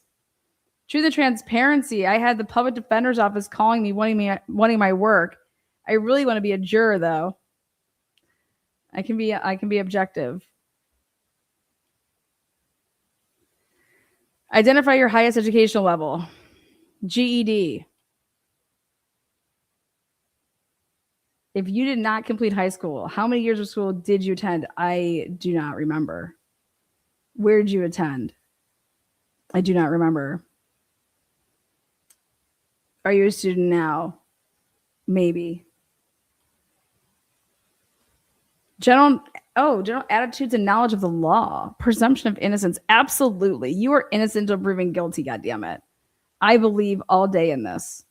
If you are selected as a juror in this case, will you have any difficulty accepting and or applying the rule of law that blank must be presumed to be innocent? Yes, everybody is. Burden of proof. The state of the prosecutors has the burden of proving that blank is guilty beyond a reasonable doubt. This burden never shifts to the defense. The defendant never has to prove that he is innocent. The defendant is ever required to testify, never required to testify. A defendant is not required to present any evidence. If the prosecution does not prove every element of an offense beyond a reasonable doubt, the jury must find the defendant not guilty of that offense. Can you and do you understand this? Do you understand this legal principle? Absolutely. These bastards better come in here blazing. I ain't doing their job for them. They better come in here blazing with all this proof. I totally understand that. Will you follow? Absolutely. Do you foresee any difficulty in applying this legal principle? Absolutely not. Under our Constitution, a defendant is, or in a criminal case, has the right to remain silent. Yes, they do. Do you feel that a defendant should be required to testify? Absolutely not. In many cases, a defendant, with the advice of their client or their attorney, may choose not to testify. Yeah, I would hope you're advising of that. There are a variety of reasons this decision may be made. If this happens, do you believe it means the defendant is probably guilty or has something to hide? No. But if shit ain't going right, I'm going to think that your lawyer's an idiot.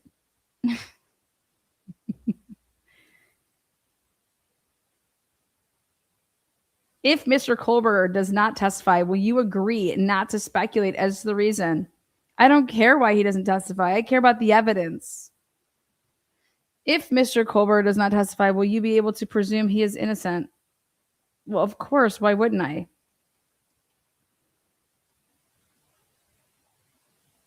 If the defendant exercises his constitutional right to remain silent, does not testify, the jury will be instructed that they may not use his silence as evidence of guilt. Absolutely. And guess what? Anybody that does that while I am deliberating with them, I am going to call them out and I will be writing a note to the judge.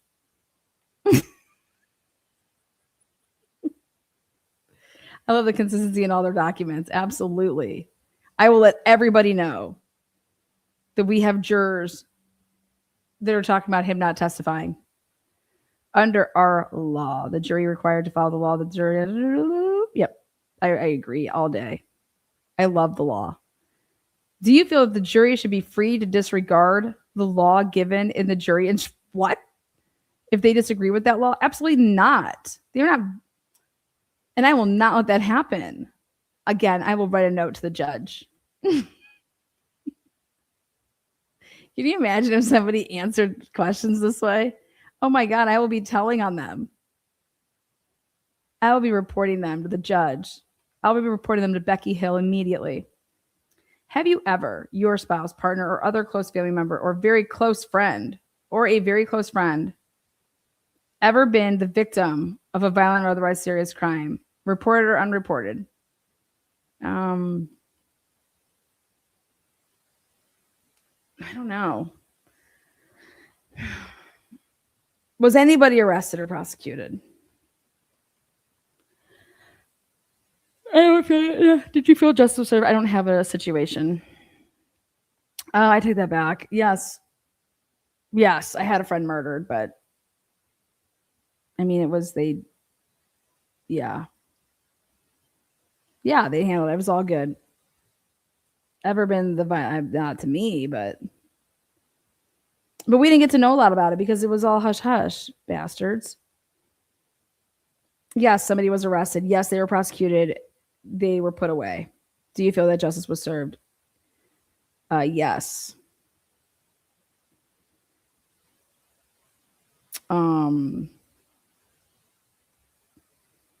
Have you a member of your family? No. This one, no.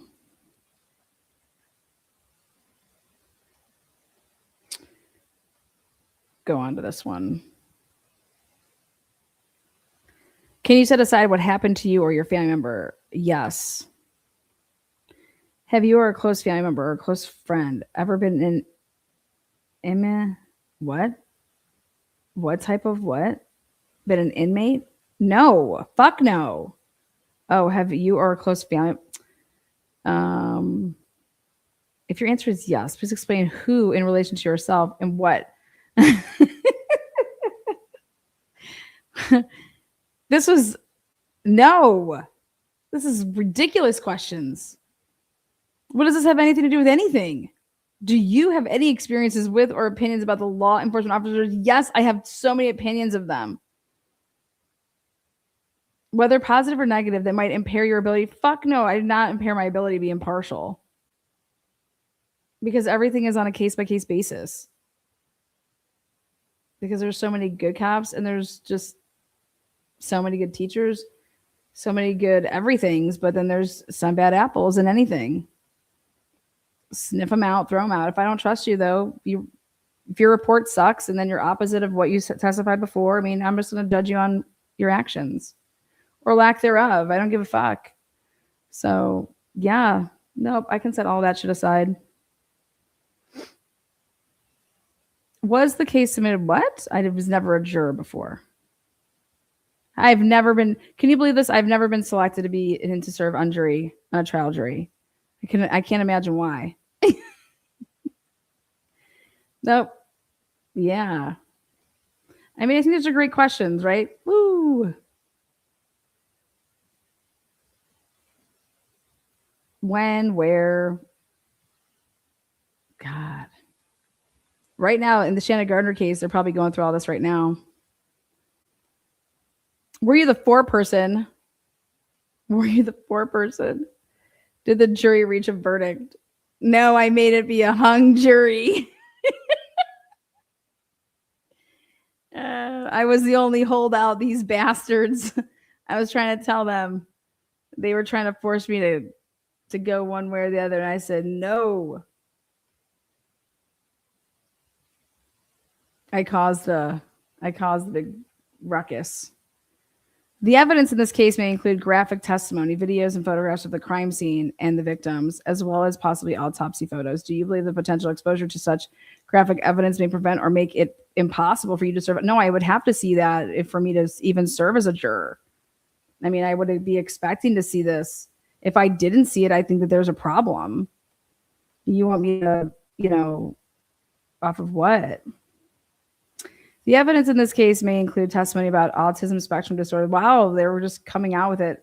Obsessive compulsive disorder, attention deficit hyperactivity disorder, and eating disorders. What's the problem with any of that? Do you have a strong opinion about hearing that kind of evidence? No. If yes, what is that opinion? I don't have an opinion of it. So which disorder? No. I would think that this is, Are you familiar with autism? I mean, familiar how not like it does not affect me or anyone that's immediately in my orbit, but yes.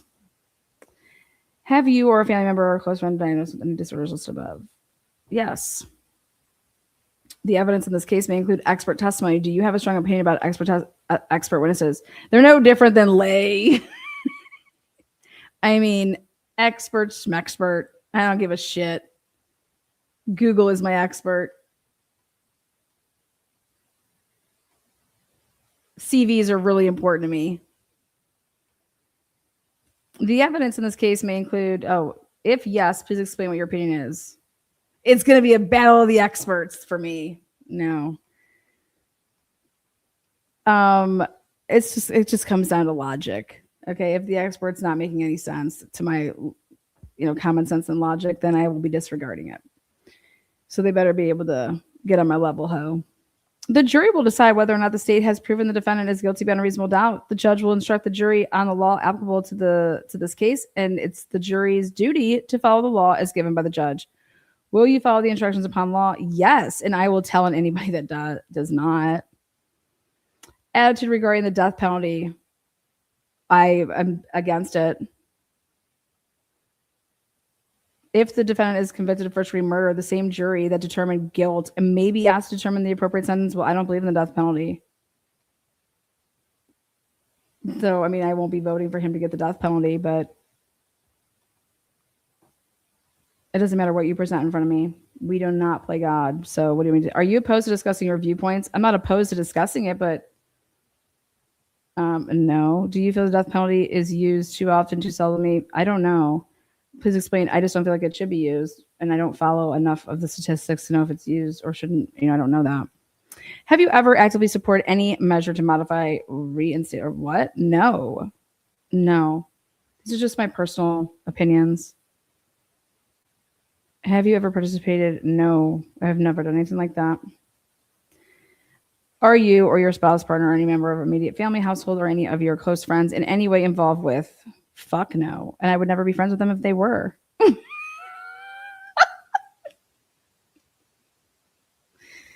Oh, to think that you have to ask ahead of time, like, wow.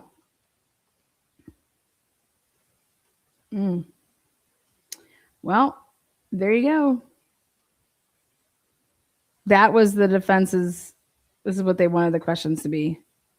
Do you know Bill Thompson? No, but I wish I knew him in bed. Ashley Jennings, same. Becca Barlow, can you imagine this? Well, yes. No, I do. Do I know him? No, I've heard of him. Attorneys William Thompson, Jeffrey Knight. There's not enough yeses. Like what? 1, 2, 3, 4, 5, 6, 7. Yes. Yeah. What? This is a really bad. They have to make some changes here. No, I don't know any of them, but if your answer to any of these is yes, please identify. Okay, I know Bill Thompson from the bars. He plays the guitar in one of the bands I follow around. Lana, you are not getting on this jury. I don't think I'm getting on any jury, even though I think I would be a defense's dream, but yeah. I also would answer all of this shit honestly. Have you ever discussed this case with anyone? Yes. 20 million people to be exact. 20 million people have watched my podcast, so I've discussed this with 20 million people. Can you imagine writing that in? Check. Yes, I have discussed this with about 20 million people. What? Yeah, I've kind of had some conversations. I don't know if they're a lot one-sided, but I let them chirp in the comment section. Have you ever watched, read, or followed media concerning the? Yes, and it is horrible. Yeah, and it's all blasphemy. If yes, what media did you follow? Well, what YouTube channels or podcasts? You know what? Did anybody fill out? Can we get the jury questionnaires? Can they just redact the top of whoever it is? I would love to read what people wrote. Wouldn't that be great?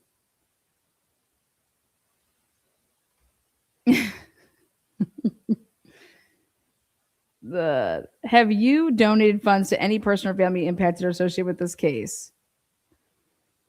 I don't think I have.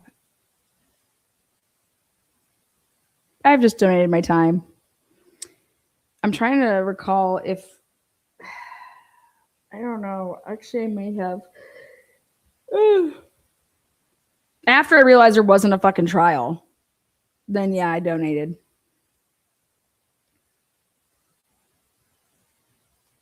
You guys, this Charlie Kirk shit.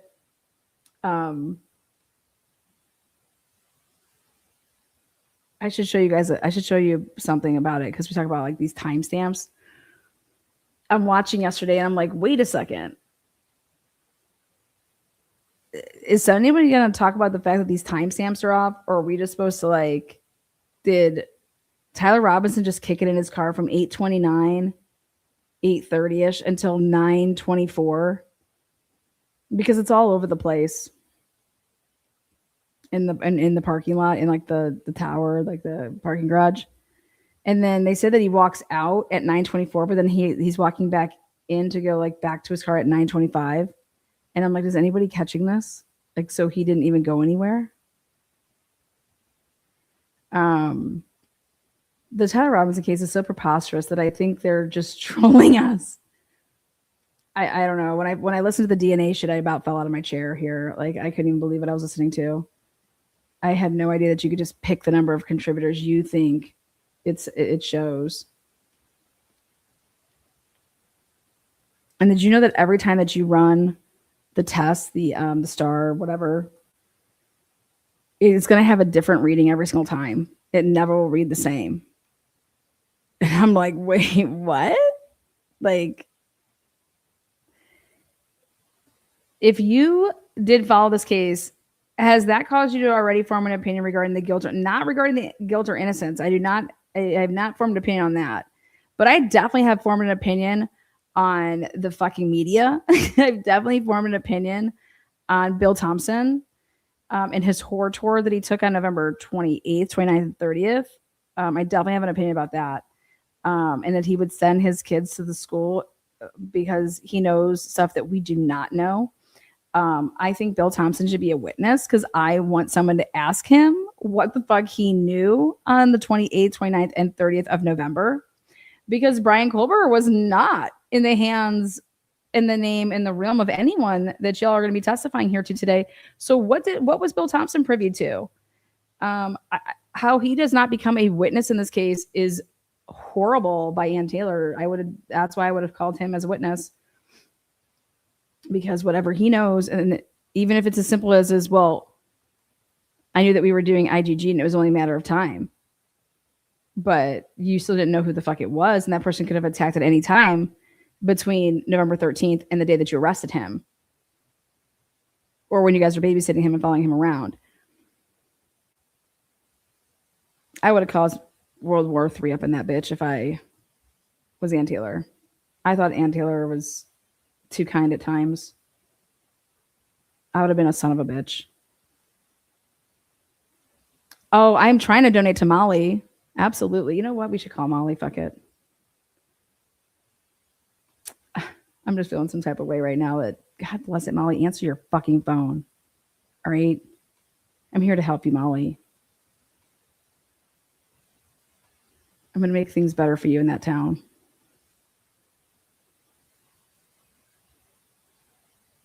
Yeah. And Tyler Robinson met up with the TBS representative on campus and rode 4 deep on the way there.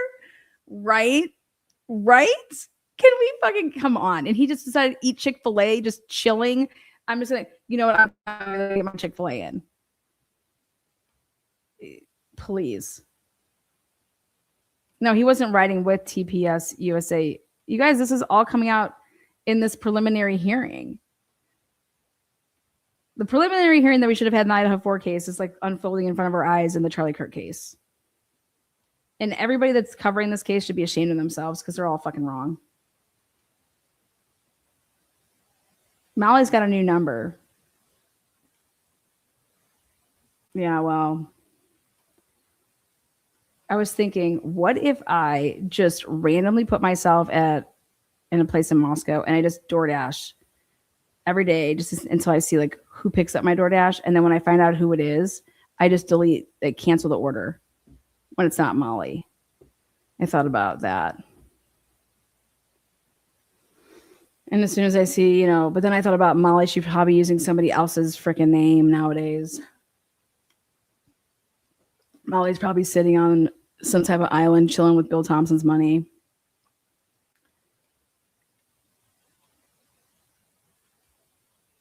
Here, let me see if I can find this.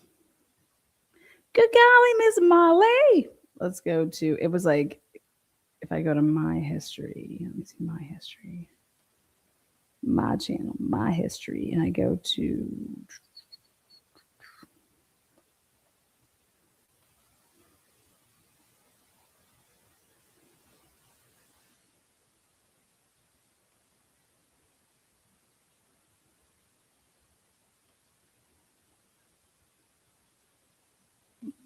where is my fucking shit?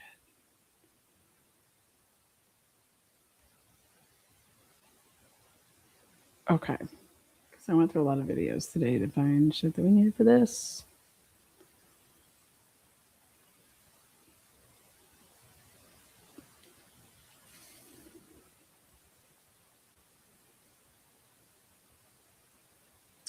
New security footage of Tyler Robinson. Here it is. I want to play this for you guys. This is me taking here. Look at what they show. Structure. Okay, Mr. Robinson coming up the stairs of the parking structure. Thank you, sir. Look at this fella here. Right here, bloody shit. 8:29 and 19 seconds, okay? That's what it says on that screen. 8:29, 9:10, 2025, 8:29 and 19 seconds. Okay, this is a level 1. Proceed. Appreciate that, Judge. Thank you. Go ahead. Play. Okay, what are we seeing here, Agent Hall? That's the vehicle that is believed to belong to Mr. Robinson arriving in the parking garage on campus. At what time in the morning? What time of the day? It's approximately 8:30 in the morning on September 10th. Okay, now it says level 2. Okay, when you go look at level 2, it changes. 2025. And what leads you to believe that this particular vehicle belongs to Mr. Robinson? Information that was provided regards to driver's license and Department of Motor Vehicle records. The vehicle fits the description of a vehicle Which was after Tyler Robinson turned himself in. owned by Mr. Robinson. Is there anything unique about that vehicle that stands out to you? The shape of the vehicle is very distinct, but predominantly the wheels were very distinctive on this version of the vehicle. Now what do we see? The driver of the vehicle exits the vehicle and then walks on foot to exit the parking garage.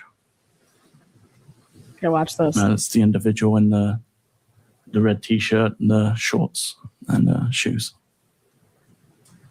And do you believe you recognize who that person is? Yes. Who is that? I believe that's Tyler Robinson. All right, and where does he go from there? Right here. Look at the timestamp. Where does he go from there? He's going to walk and he's going to come down, to get down to the, first level. Well, it's 9:24 and 35 seconds. All right. So the car came in at 8:29. And so I'm over here like, are we going to talk about the fact that, so watch here. So He heads out of the parking garage on foot into the campus and actually goes to the quad area of the campus. At that time, he makes contact with some representatives from TPUSA. He makes contact. Okay, guys, 9:24. We just saw that. Like, zoom in. Then this guy says he makes contact with some people at TPUSA. And I'm like, why aren't we? So they made this compilation video, okay? And it's like, do you have that on camera? Do you have him talking to TPUSA on camera? Because wait, it gets wild right here. 9:24, we see him. 9:24. Now watch what the fuck happens here at 9:25. By quad area. Sorry, the amphitheater is what I previously referred it to. All right. So he goes about. Do you see this person walking back? What time do you think it says on there? What time do you think it says on this fucking thing? On campus, visits the amphitheater area, the courtyard or quad. Correct. And then what do we see here now? He returns on foot back to the same vehicle. And what time is he returning back to the vehicle? It's about 9:25 a.m. At 9:25 a.m. I'm like,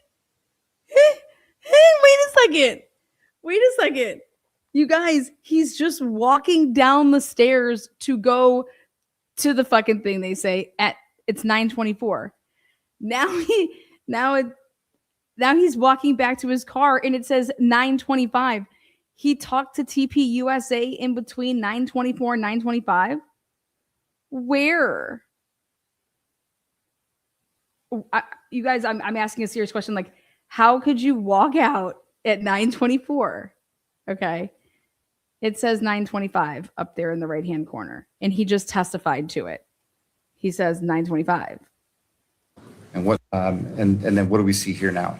He returns on foot back to the same vehicle. And what time is he returning back to the vehicle? It's about 9:25 a.m. Okay. You want me to rewind it so you can hear him say 9:24, 37 seconds? So he walks down here and realizes, what, I forgot something? But no, that's not what he testifies to. He's out of the parking garage on foot into the campus and actually goes to the quad area of the campus. He goes to the quad area of the campus. He's saying he comes down here, he walks down, he goes to the quad area of the campus. And I'm over here like, excuse me? How could he go? He didn't go anywhere. He goes down and then the next time that he's on camera is at 9:25. And I'm like, is anybody seeing this? Like, you can't say that this camera is off because when he's leaving, it's at 9:24. And what it looks like is that he gets down to this level and he just turns around and he comes back up. Does everybody understand? Like, I'm just saying, like, no, he got to this level here. And it just, what it looks like is he's like, At that time, he makes contact with some representatives from TPUSA. By quad area. Sorry, the amphitheater is what I previously referred it to. All right. So he goes about campus, visits the amphitheater area, the courtyard or quad. Correct. And then what do we see here now? He returns on foot back to the same vehicle. And what time is he returning back to the vehicle? It's about 9:25 a.m.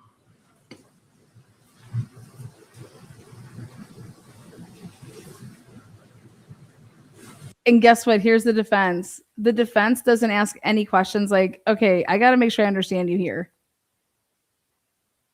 Because this is what I would be doing if I was the defense, is to show the judge that, but are you not mistaken about what he did between 9:24 and 9:25? Because you have him going down the stairs leaving at 9:24. Okay. And then you have him walking back up and back on the same camera at 9:25. Am I missing something? Because if I am, just please point it out. Are these cameras wrong? The timestamps are wrong? Because it doesn't matter if the timestamp is wrong, right? Because it's the same camera. You understand? We're not dealing with multiple cameras here.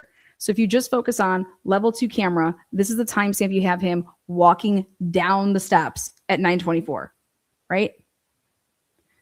So then you have him walking you have him walking out right here. So can we ask where the video is of, you see him walking down and in that, in the stairwell, where's the video of him going up in the stairwell?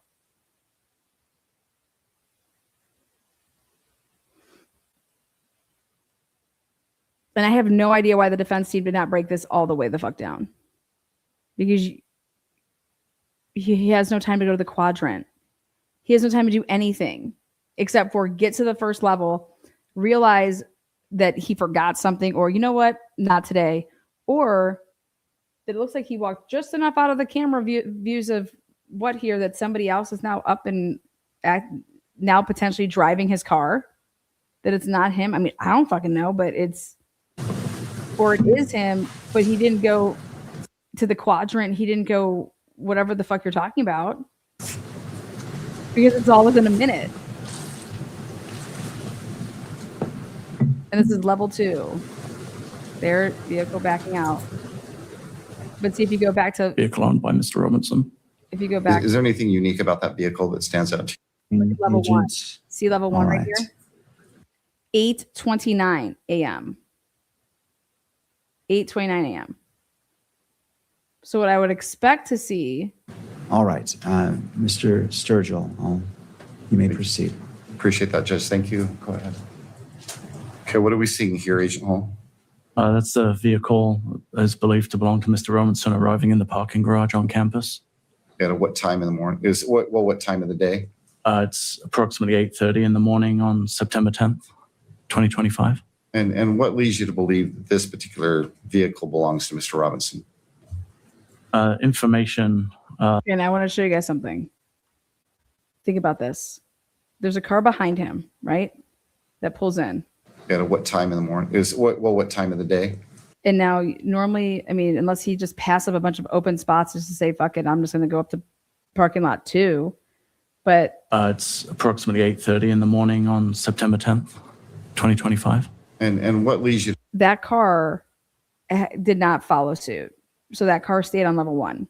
To believe that this particular vehicle Now, belongs usually on level 1, it's going to be for your, like, does that person work there? I'm just curious of why that person was able to park down there. to Mr. Robinson. This is the type of crazy stuff that I think about. But also I care about it because of the timestamp, because now you have this vehicle on level 2, and now all of a sudden it jumped an hour. It literally jumps an hour. Information that was provided regards to driver's license and Department of Motor Vehicle Records. The vehicle fits the description of a vehicle owned by Mr. Robinson. Is there anything unique about that vehicle that stands out to you? The shape of the vehicle is very distinct, but predominantly the wheels were very distinctive on this version of the vehicle. Now what do we see? The driver of the vehicle exits the vehicle and then walks on foot to exit the parking garage. It's the individual in the red T-shirt and the shorts and the shoes. And do you believe you recognize who that person is? Yes. Who is that? I believe that's Tyler Robinson. All right. And where does he go from there? See, parking level 2 stairs, 9:24 and 37 seconds. He's coming down the stairs. He heads out of the parking garage on foot into the campus and actually goes to the quad area of the campus.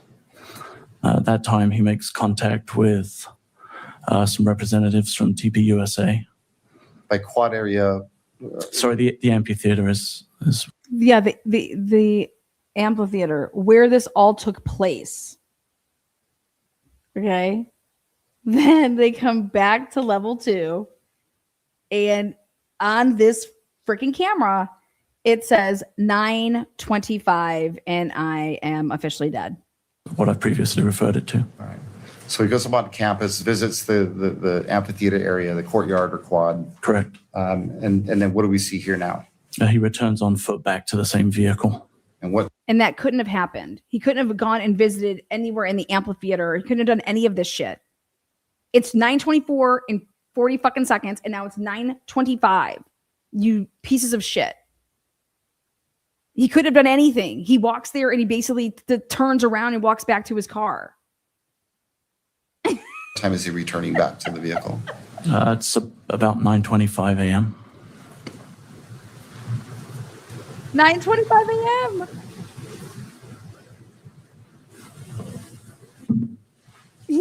They're calling out. They're saying this in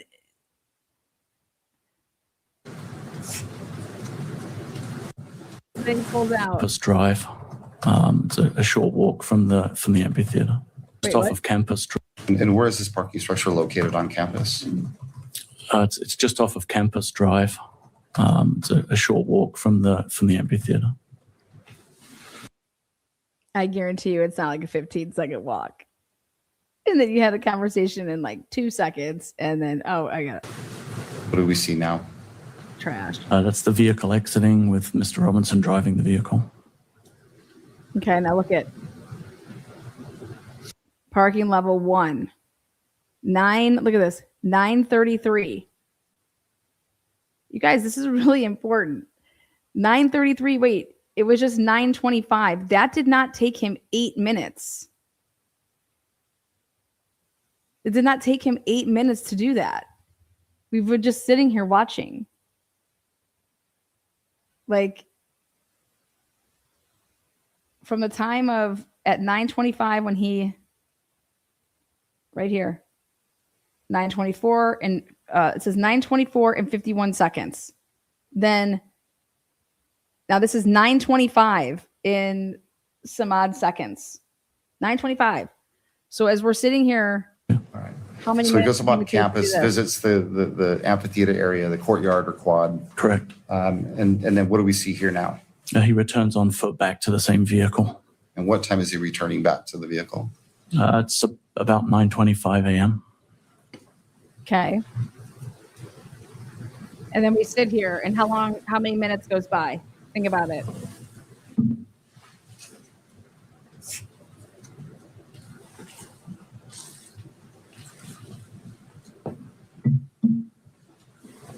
Not even a minute. Look at, he's pulling the vehicle out. So now you're at like 9:26 and 30 seconds. Okay. How the fuck are you seen on the camera at 9:33? Did you just stop in the middle of the parking garage here, out of the view of the cameras, and just sit there for 5 to 6 minutes? And where is this parking structure located on campus? It's just off of Campus Drive. It's a short walk from the amphitheater. What do we see now? That's the vehicle exiting with Mr. Robinson driving the vehicle. And then watch, boom.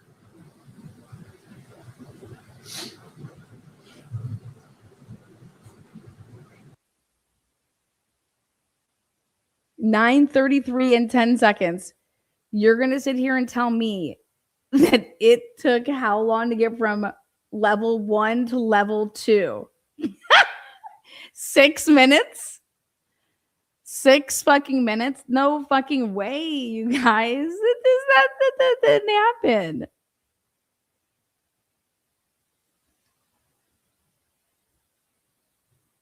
You guys, that's when he talked to someone, maybe? No, he's repeating it in order. He talked to somebody, as he said, when he walked down there, then he talked to somebody at TPUSA at the amphitheater. Okay. This is amazing. This is so fucking amazing for all of our eyes to see. Because then everybody should be asking themselves this question, right? Wait, Lana, when he came in, ready? On level 1, guess what, guys? This level 1, how now is the time correct? Because when he first came in at 8:29, when he arrived, it was 8:29. When you got up on level 2, okay? When he got up on level 2 from 1, he goes from it being 8:29 to boom, it's like 9:30 and 20 some seconds. It's like 9:20 and like right before 9:24. I'm like, he spent an hour between he spent an hour on P1. Did we understand that?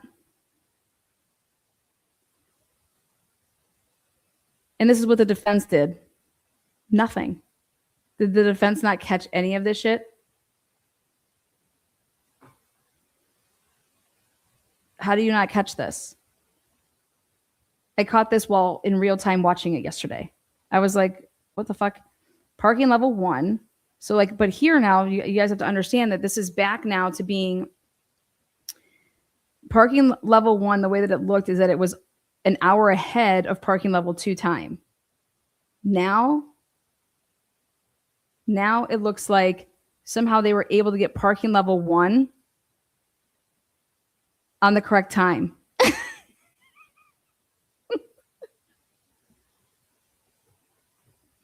And they just don't do anything about this. So there's 9:33 and 13 seconds. Now what do we see?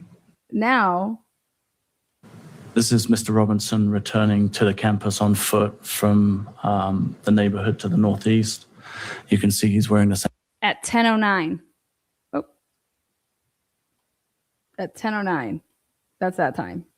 10:09. clothing as in the previous video. And he's carrying a blue backpack. Describe the clothing. In the previous video, the neighborhood to the northeast. You can see he's wearing the same clothing as in the previous video. And he's carrying a blue backpack. Describe the clothing.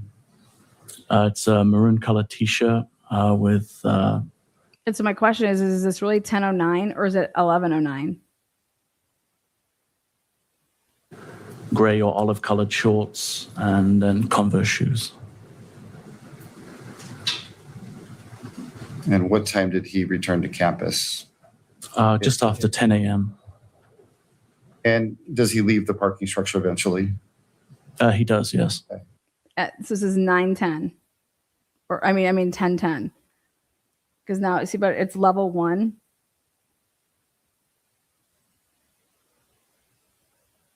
But he's walking up. So you're going to what, level 2 from 1? And during this visit, do you know where he goes after he leaves?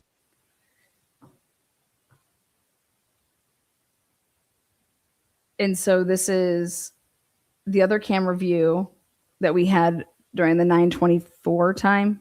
Okay. So wherever he goes and parks, because this is all fucked.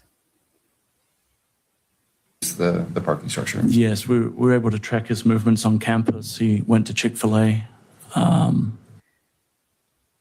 How are they saying that's the same person? No offense, but people have, I don't know. And now here, now this is their 11:53 one. In the Sorensen building, and purchased some food, sat and ate the food. Oh. During this visit, do you know where he goes after he leaves the parking structure? Yes, we were able to track his movements on campus. He went to Chick-fil-A in the Sorensen building. Okay, so I'm screaming from the top of my lungs in my brain while I'm watching this yesterday. And I'm like, where, if it's UVU cameras, which it is because he's saying it was this Chick-fil-A on campus, why aren't you putting that in here? Why aren't you putting that in here?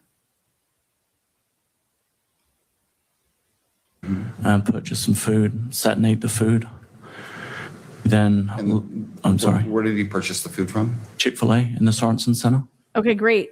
So then when he leaves, where is the cameras of him leaving after he has his Chick-fil-A and he's in his maroon and his shorts? The person that looks like they're in this maroon and shorts, it looks like they've never left. You don't have them leaving.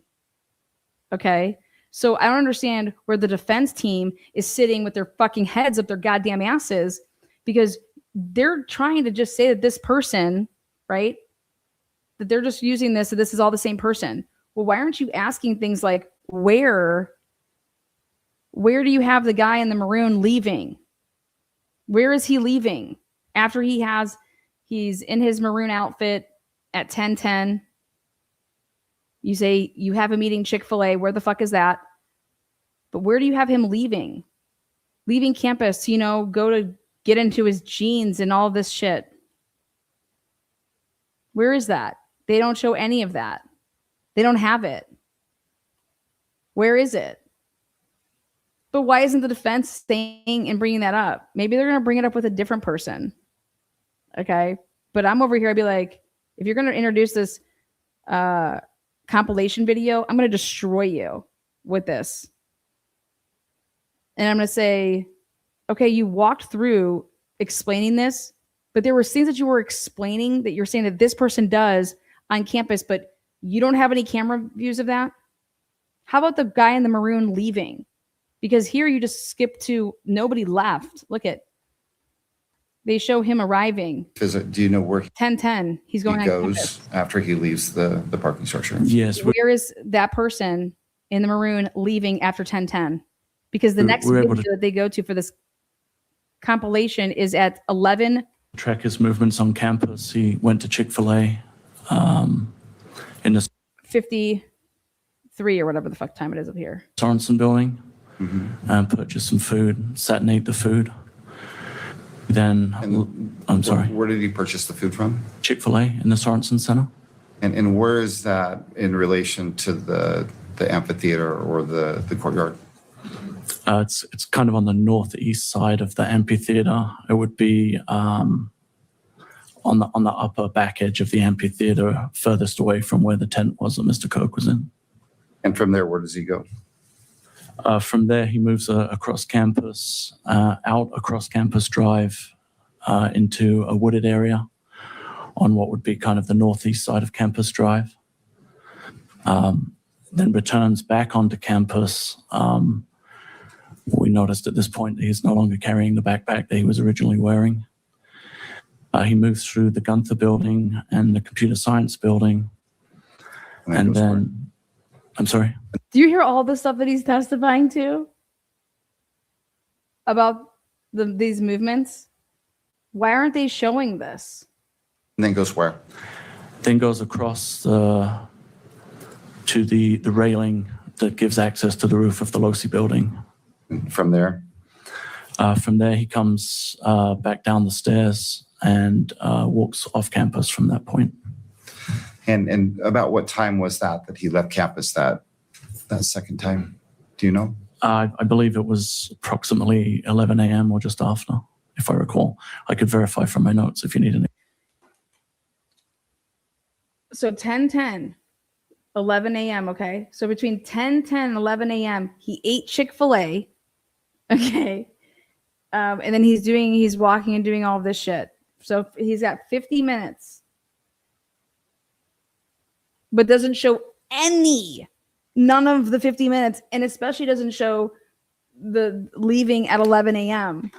But yet you have all this stuff. Like, if you're going to make a complete, I don't understand why those little clips just wouldn't be in there.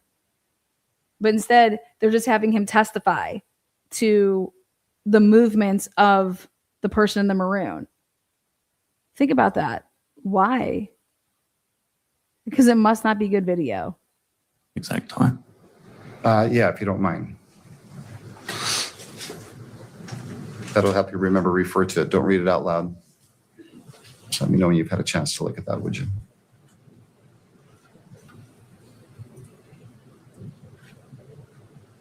This guy didn't do shit. This guy's a fluff.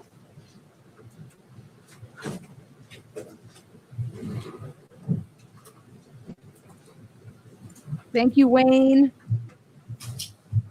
Were you able to refresh your memory as far as the time? I was, yes. And what time was it? It was just prior to 11 a.m. when he walked off campus. Okay. And before we go any further, the parking structure that he left initially, where is that parking structure in relation to the LDS Institute building?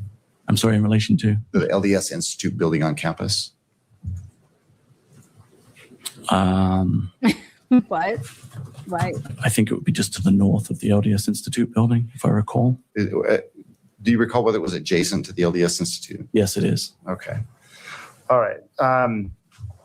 What do we see displayed here now? Go ahead. This is a video of Mr. Robinson returning back to campus the same way that he did previously on foot. And this takes just a moment.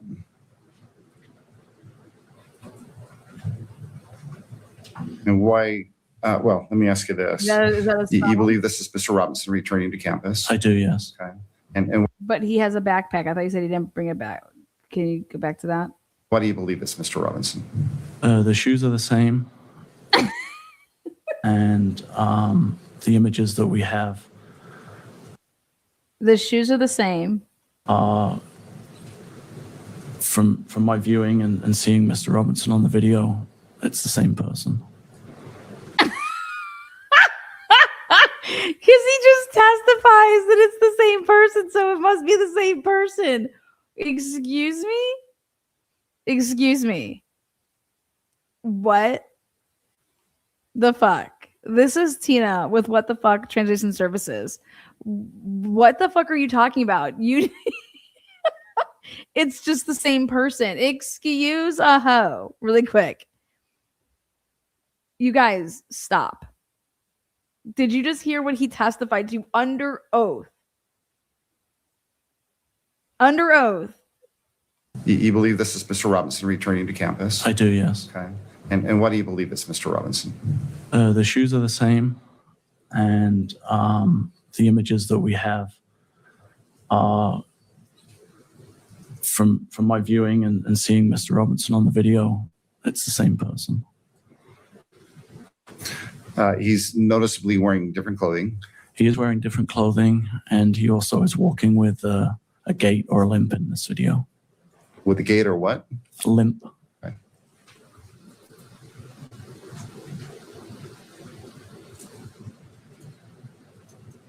Now, what do we see? So it's Mr. Robinson coming up the stairs of the parking structure. This is Mr. Robinson. Again, he seems to be having issues walking. Maybe.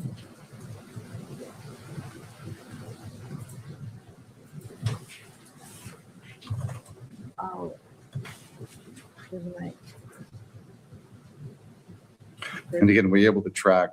We're able to track Mr. Robinson when he leaves this parking structure. Yes, we were able to. Okay. So when he leaves the parking structure, yes, we were able to. Okay. Wait. So he leaves this parking structure. Yes, we were able to. 11:56. Okay. So when he leaves the parking structure, where does he go? He comes up around Campus Drive, as you can see on the This is 12:02 and 35 seconds. video here. There is a cut through there north of the Losi building, and that's Mr. Robinson coming up the sidewalk. He has the noticeable gait or limp in his walk. Okay. And then he moves south across the front of the Losi building. What? On the sidewalk? Yes, correct. He's walking like a turtle. He would be the rear of the two individuals in this particular video. Mm-hmm. So right now, if we were to break this picture into quadrants, where would he be? I would be in the top left quadrant, walking to the left of the image. What? Now what do we see? This is an image looking across the parking lot to the Losi building, and Mr. Robinson is appearing on the exterior staircase, which gives access to the Losi building roof and the area where the railing was. And again, let's break that image into Well, quadrants. right Where would he be located if you broke it into quadrants? It's in the top right, and the individual can be seen moving under the notations that are on the video. At 12:15 and 52 seconds.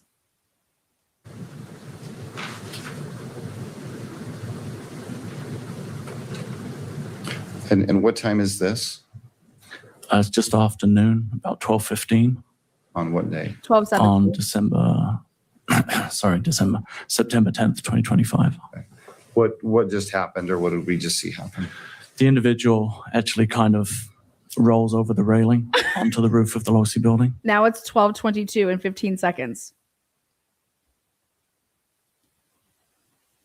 All right. Go ahead, sir. And again, in the top left corner, the individual is now seen running across the rooftop of the Losi building to what would be the southwest corner of the building, crouching down and then crawling to the corner of the building. And this is at what time? Around 12:23. 12:22 and 39 seconds. I think the timestamp on the video is 12:22. On the 10th. On September 10th, yes, So 2025. we're clear, this is the roof of the Losi building. Correct. Can you still see that individual? Do you guys understand at a preliminary hearing how they're just described that this person is Tyler Robinson? There's nothing connecting that person to being Tyler Robinson up on that building by being the person that was the gray, like the maroon. With what you just testifying here to, you're not connecting any of it. Like, you did not show how you're connecting the person that you're first, hey, at 8, 30, but then it turns all the way to like 9:30, and then all this shit. At 11 o'clock, you say the guy left that was dressed in the maroon and the shorts. Where the fuck is he? You're not able to track him back to that car, and then him changing the clothes. But you're able to just testify and say that that dude on that camera is Tyler Robinson. I'm sorry, but like, what? How? And then what was supposed to be a nice seal up of all this happening was all this DNA. Okay. Right? Like, we're going to put Tyler Robinson's DNA on the towel, but that wasn't found on the roof. You're going to put Tyler Robinson's DNA where? In the fucking woods.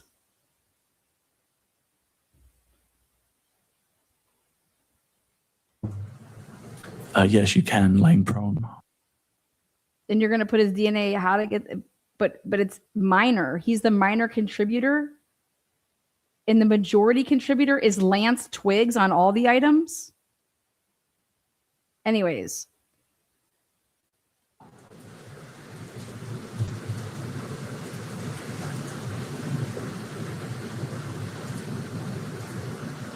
Now it's 12:23 and 7 seconds.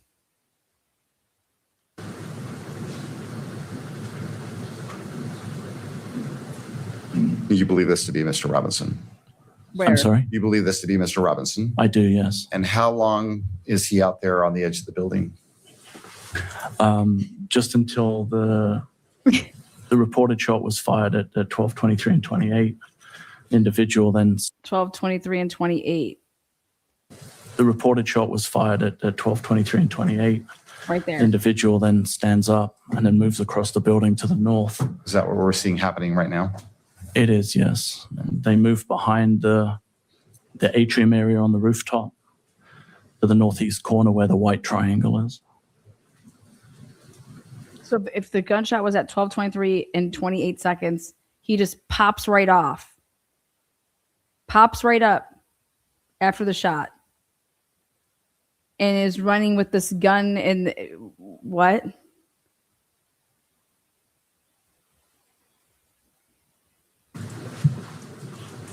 Do you see Mr. Robinson now? I do, yes. He's just arriving at the corner of the building.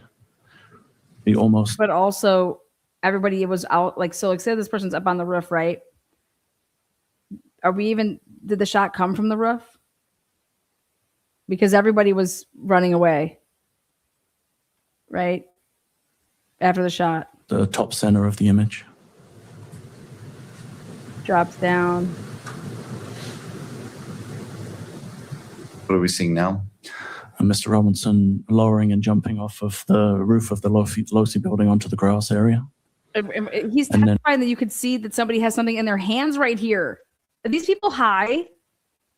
Jumping off of the roof of the Losi building onto the grass area. And then moving away towards Campus Drive. Where was it there any time to collect that shell casing that would have went flying?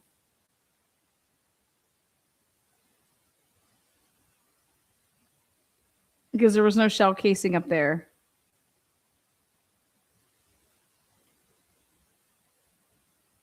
And there was just a screwdriver up there. What? And he appears to be carrying some kind of an object in his hand at this time. You guys, I got fucking killer eyes, man. I got killer ears. You could tell me that that person is carrying something. He just gets to narrate this. Where?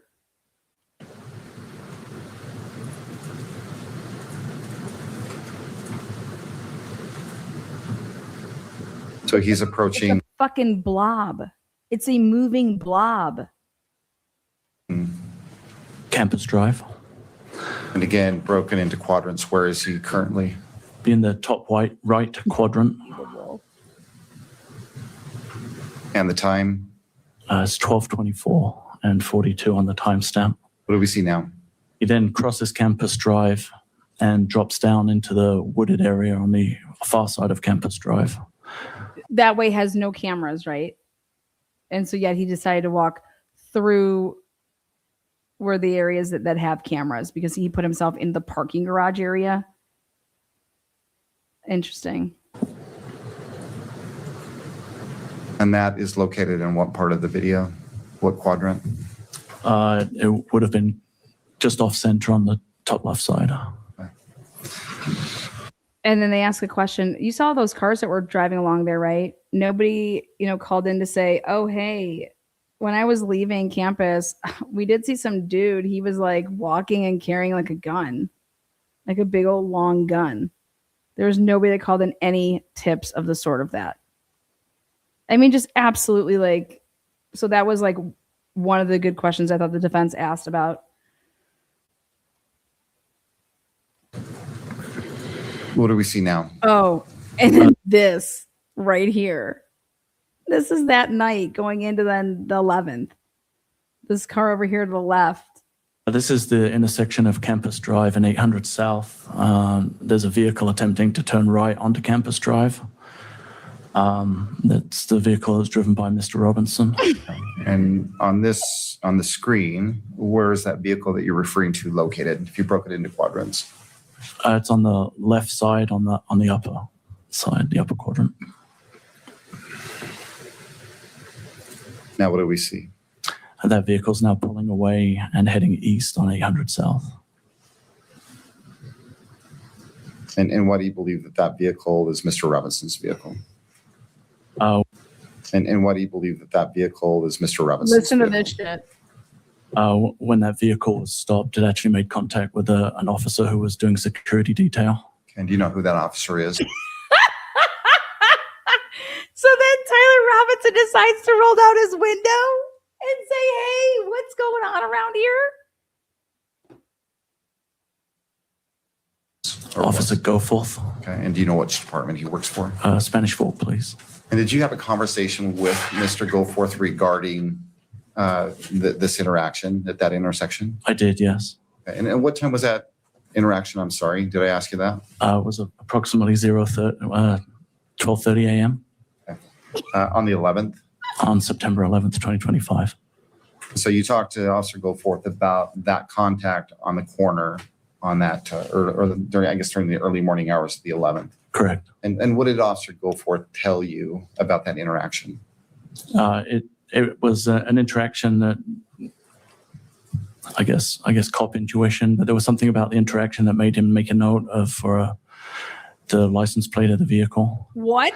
And then subsequently, when information was available that vehicle or a vehicle matching the description of that was involved in the incident, he ran the information that he had obtained from the stop and was able to identify that it was registered to Mr. Robinson, and he had in fact had contact with Mr. Robinson on the morning of September 11th, 2025. This dude just gets asked the question. He thought it was just so, you know what, this is interesting. Let me just get out my handy dandy, let me get that. What's the guy's license plate? Oh, yeah, that was just such a weird interaction. Let me just write that. All I could get was a partial plate, so he didn't run it or anything like that. And then just wants to come forward and say, oh, that was me. I was a cop that was standing there. We don't have any, what? They better call this Officer Goforth to the stand. The information that he ran, do you know what information when you say that, he ran information? Yes, he ran a partial plate. Okay. A license plate? Correct. And based on that partial license plate, he was able to identify the owner of that vehicle? Yes. And did he tell you who the owner of that vehicle was? He did, yes. Okay. And who did he tell you that it belonged to? Said there were two registered owners of the vehicle, Tyler Robinson and an Amber Robinson. Did he say anything about the person that he actually interacted with? Yes, it was a male that he believed to be Tyler Robinson. Rewind to the first day with David Hall's testimony on the security footage. What? Rewinding to the first day with David Hall's testimony. So rewinding, I don't know. This is they made this. That you believe might be important or relevant to today's hearing? There was a large amount of video. I'm going to be a little bit more specific. Was there, other than UVU surveillance video, was there any other video that you collected and subsequently gathered an 1102 statement for? Yes, we collected Ring doorbell footage from the surrounding neighborhoods. Okay. Let me ask you this. Did that include video from a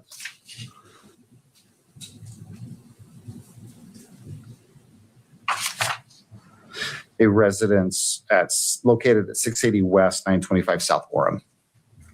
Yes, that's in the Horseshoe area. Yep. Okay. That's in Orem? Correct. And close to campus? It is, yes. Okay. And what can you tell us about that video? It was a Ring doorbell video that was provided that showed a vehicle consistent with the one we had identified as belonging to Mr. Robinson, parking in front of the residence across the street. Okay. Were those the Nobles? And what can you tell us about the timing and the timing of that parked vehicle? If I recall, that vehicle parked approximately 0:38 hours on the morning of the 11th. Okay. Wait, so 0:38 hours. What time is that to regular people? Just after midnight. At 12:38 a.m.? In the morning, yes. Okay. So. Wait, what? People. The parked approximately. Can you tell us about the timing and the timing of that parked vehicle? If I recall, that vehicle parked approximately 0:38 hours on the morning of the 11th. Okay. So 0:38 hours. What time is that to regular people? Just after midnight. At 12:38 a.m.? In the morning, yes. Okay. So how did this video come to your attention that you're talking about, this doorbell or whatever?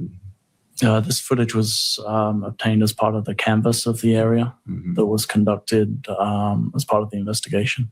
Were you able to identify the owners of that residence? Yes. Where that video was collected from? Correct. Okay. And do you know who it was collected from and by whom? It was Mr. and Mrs. Noble. I believe Agent Davis collected the video directly from them. Okay. Davis is going to and do you know what date it was collected? If I can refresh from my notes. If referring to your notes will refresh your memory, go ahead and look at that. Don't read it out loud.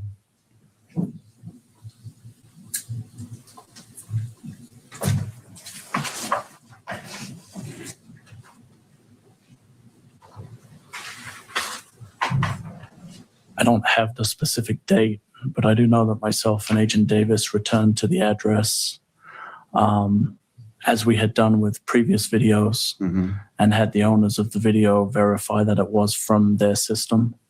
And we did have them complete an 1102 statement, which would be dated. Okay. Do you know, so let's talk about this. What does this video look like? It's a nighttime view looking from the front porch of the residence across the street. Okay. And what about that video? Why was this particular video significant to you, or why do you think it was related to this case? We know from the UVU footage that the person we believe to be Mr. Robinson had an interaction with law enforcement. And a short period after that, the vehicle comes to that house. And some additional evidence that was collected from cell phone data and things indicated that Mr. Robinson was in the area, and we were able to locate the footage of his vehicle on that Ring doorbell camera. Or at least what you believe is his vehicle. Yeah, the vehicle we believe to belong to Mr. Robinson, yes. And is there something about this particular video and this I guess, vehicle that was captured that leads you to believe that it was Mr. Robinson's vehicle? Yeah, the vehicle has very. This is the video that the Noble said a bald person was driving, and there was 3 people in the car. At least 3 people in the car. Distinct wheels. I won't say that they're wholly unique, but in terms of the video footage that we were reviewing, the wheels on the vehicle are fairly unique and stand out on the video footage. So again, this is video that you received early on in the investigation. No date. Yes. And then in preparation for the preliminary hearing, you went back out and you met with someone about this video. Correct. Who specifically did you meet with about this video? Met with Mrs. Noble. And what did you do with Miss Noble? We did what we had done before. We had a specific file that we wanted, or files that we wanted her to verify. Mm-hmm. The footage itself is broken into, I believe, 10-second segments. Mm-hmm. So we had specific files that we had her view and confirm that they were actually from her system. Those were written on the 1102 as they have been before. Okay, and who wrote those file names on this particular statement? I believe it would be my handwriting on the 1102. All right. What did you do next? We had her view the videos and then complete a statement verifying the authenticity of those videos on an 1102. Okay. Was this also prepared on a State Bureau form? I believe this was on the State Bureau Investigations form, yes. And in this particular form on which Ms. Noble provided her statement, does it have the advisory that it would be used in lieu of her testimony here today? It does, yes. Does it also contain a warning that if she gave a false statement, she would be punished, or it's punishable by a Class A misdemeanor? Correct. Okay. Um, I'm going to have displayed on your monitor what's been marked State's Exhibit number 13. Okay. And do you recall when you collected this written statement from Ms. Noble? Yes, it was in April. In April, do you know what day? April 6th, I believe. April of 2026. Ms. Noble is giving a statement in April of 2026, and this happened in September of 2025. Okay. And you collected it. Did you go to her home? I think is that what you said? Yes, myself and Agent Davis went to the residence. Okay. And did you sit there while she prepared it? I did, yes. And did you witness her sign it? I did, yes. Okay. At this point, I'd move to admit Exhibit 13. Again, following the same formats, have it on that first portion of the screen for about Here we go. 10 seconds, and then scroll down to the written portion for about 15 seconds, and then scroll to the very bottom to ensure that the full exhibit has been displayed. I confirm that the above files were taken from our doorbell videos and are accurate. Videos taken on September 10th and 11th, 2025, and provided voluntarily. They must have fucked up. Why did they get any? Cynthia? Cynthia is her name?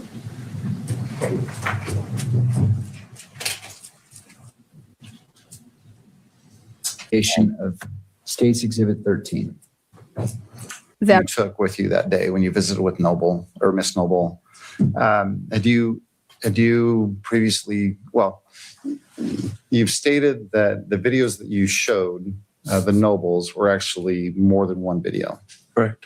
Okay. And I believe you said they were like 10-second clips. If I recall correctly. Short clips. Okay. And you showed Miss Noble all of those videos. Shown to Miss Noble, yes. Okay. 12.2. Yes. Okay. And when did you have a chance to review that exhibit? I believe that was reviewed last week, I believe. Okay. With yourself. Okay. And does that video, is it a single video that you watched? No, I believe it's 4 separate short videos. Okay. And as far as, and I understand that, but as far as 12.2 is concerned, what does that exhibit consist of? It shows the vehicle believed to be driven by Mr. Robinson arriving in front of the residence, an individual exiting the vehicle and moving away from it, followed by an individual returning to the vehicle and unlocking it. And then it shows the vehicle a short time later starting and leaving the area. And those are the videos that you showed Miss Noble? Yes. Okay. Case Exhibit 12.2. It's depicted. Just across the street from the Noble's residence. Okay. 38. Yes. Okay. And 1238. I want to video, particular exhibit 12.2. Have you watched it in its entirety? Yes. Does it consist of either some or all of those videos that you showed Miss Noble? It does, yes. Sequenced. Okay. A number of short videos in sequence? I believe that's how this one plays, yes. Okay. Judge, again, I seek to admit it. Anything further from the parties? All right. Given analysis and okay, so before we play this video, you guys, we've seen these. Again, what is it that leads you to believe that this is Mr. We clearly seen as it pulls up, and let's go ahead and play it. Okay. Is there any sound associated with this? There is, Judge, but it's night sounds. It's crickets chirping and Sound or not? Okay. Yeah. All right. You may play the video.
What the fuck is going on? Who gets out of the vehicle? How long?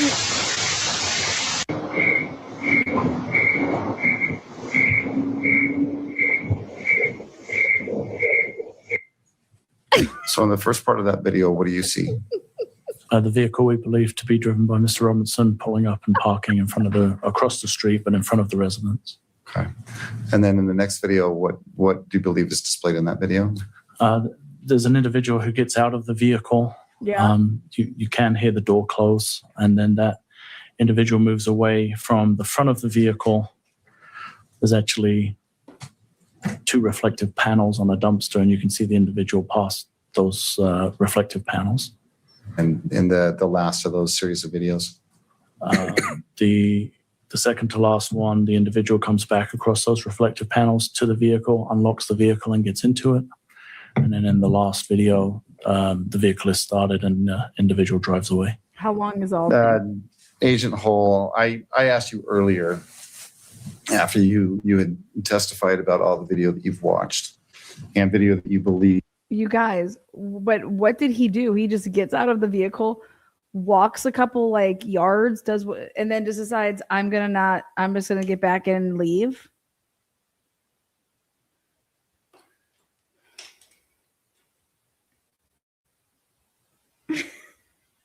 I don't understand. He just was in front of at 12:30 and talked to some guy, right? Then is he over here like, man, I have to go back and get my like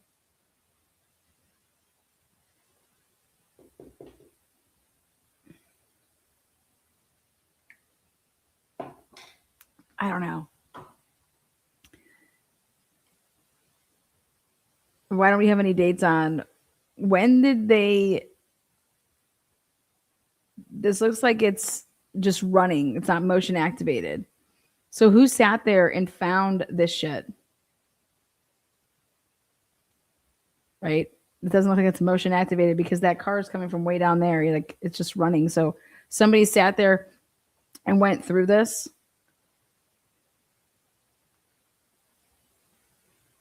And let's say that it is him. Let's say that it is him.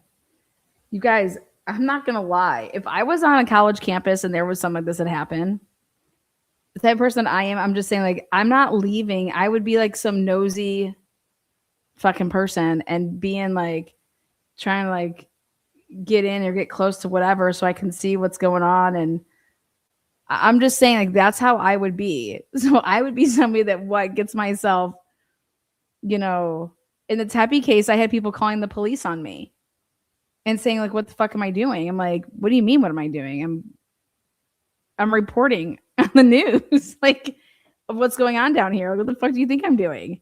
You think I'm returning after the scene? Like, to the scene? Like, you think I'm returning here? Like, what? But I don't know. I can't imagine that.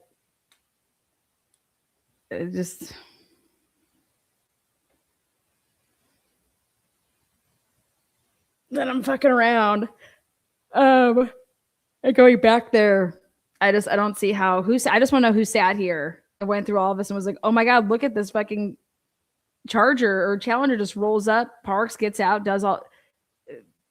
What's the timestamp that starts at? What's the timestamp that ends at? How much time goes by? I don't know. What is he doing? What do you think the purpose of? You think he's like, I'm gonna go in the woods and try to see if my stuff's still there? He's returning back. Anybody that's paying attention to the news was just reporting round the clock of what was happening, where people were searching. So I think what they're going to do is they're going to put this in connection with the messages that were texted, okay? And going to say, like, what time was Tyler Robinson allegedly supposedly writing his little lover and saying all this shit? Come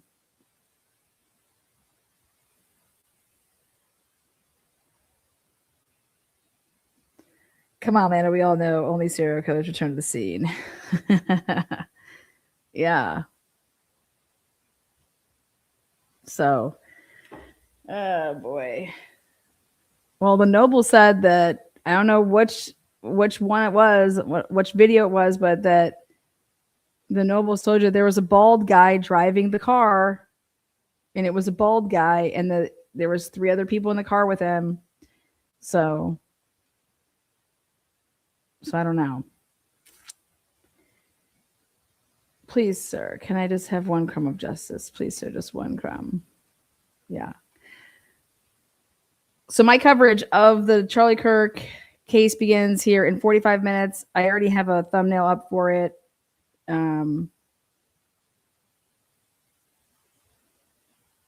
That's fine. And so follow me over there beginning at 3. It starts because it starts at 1. So I'll go a little bit before 3 that I'll start it so that we're there when the judge calls it. But hopefully it should pick up pace here.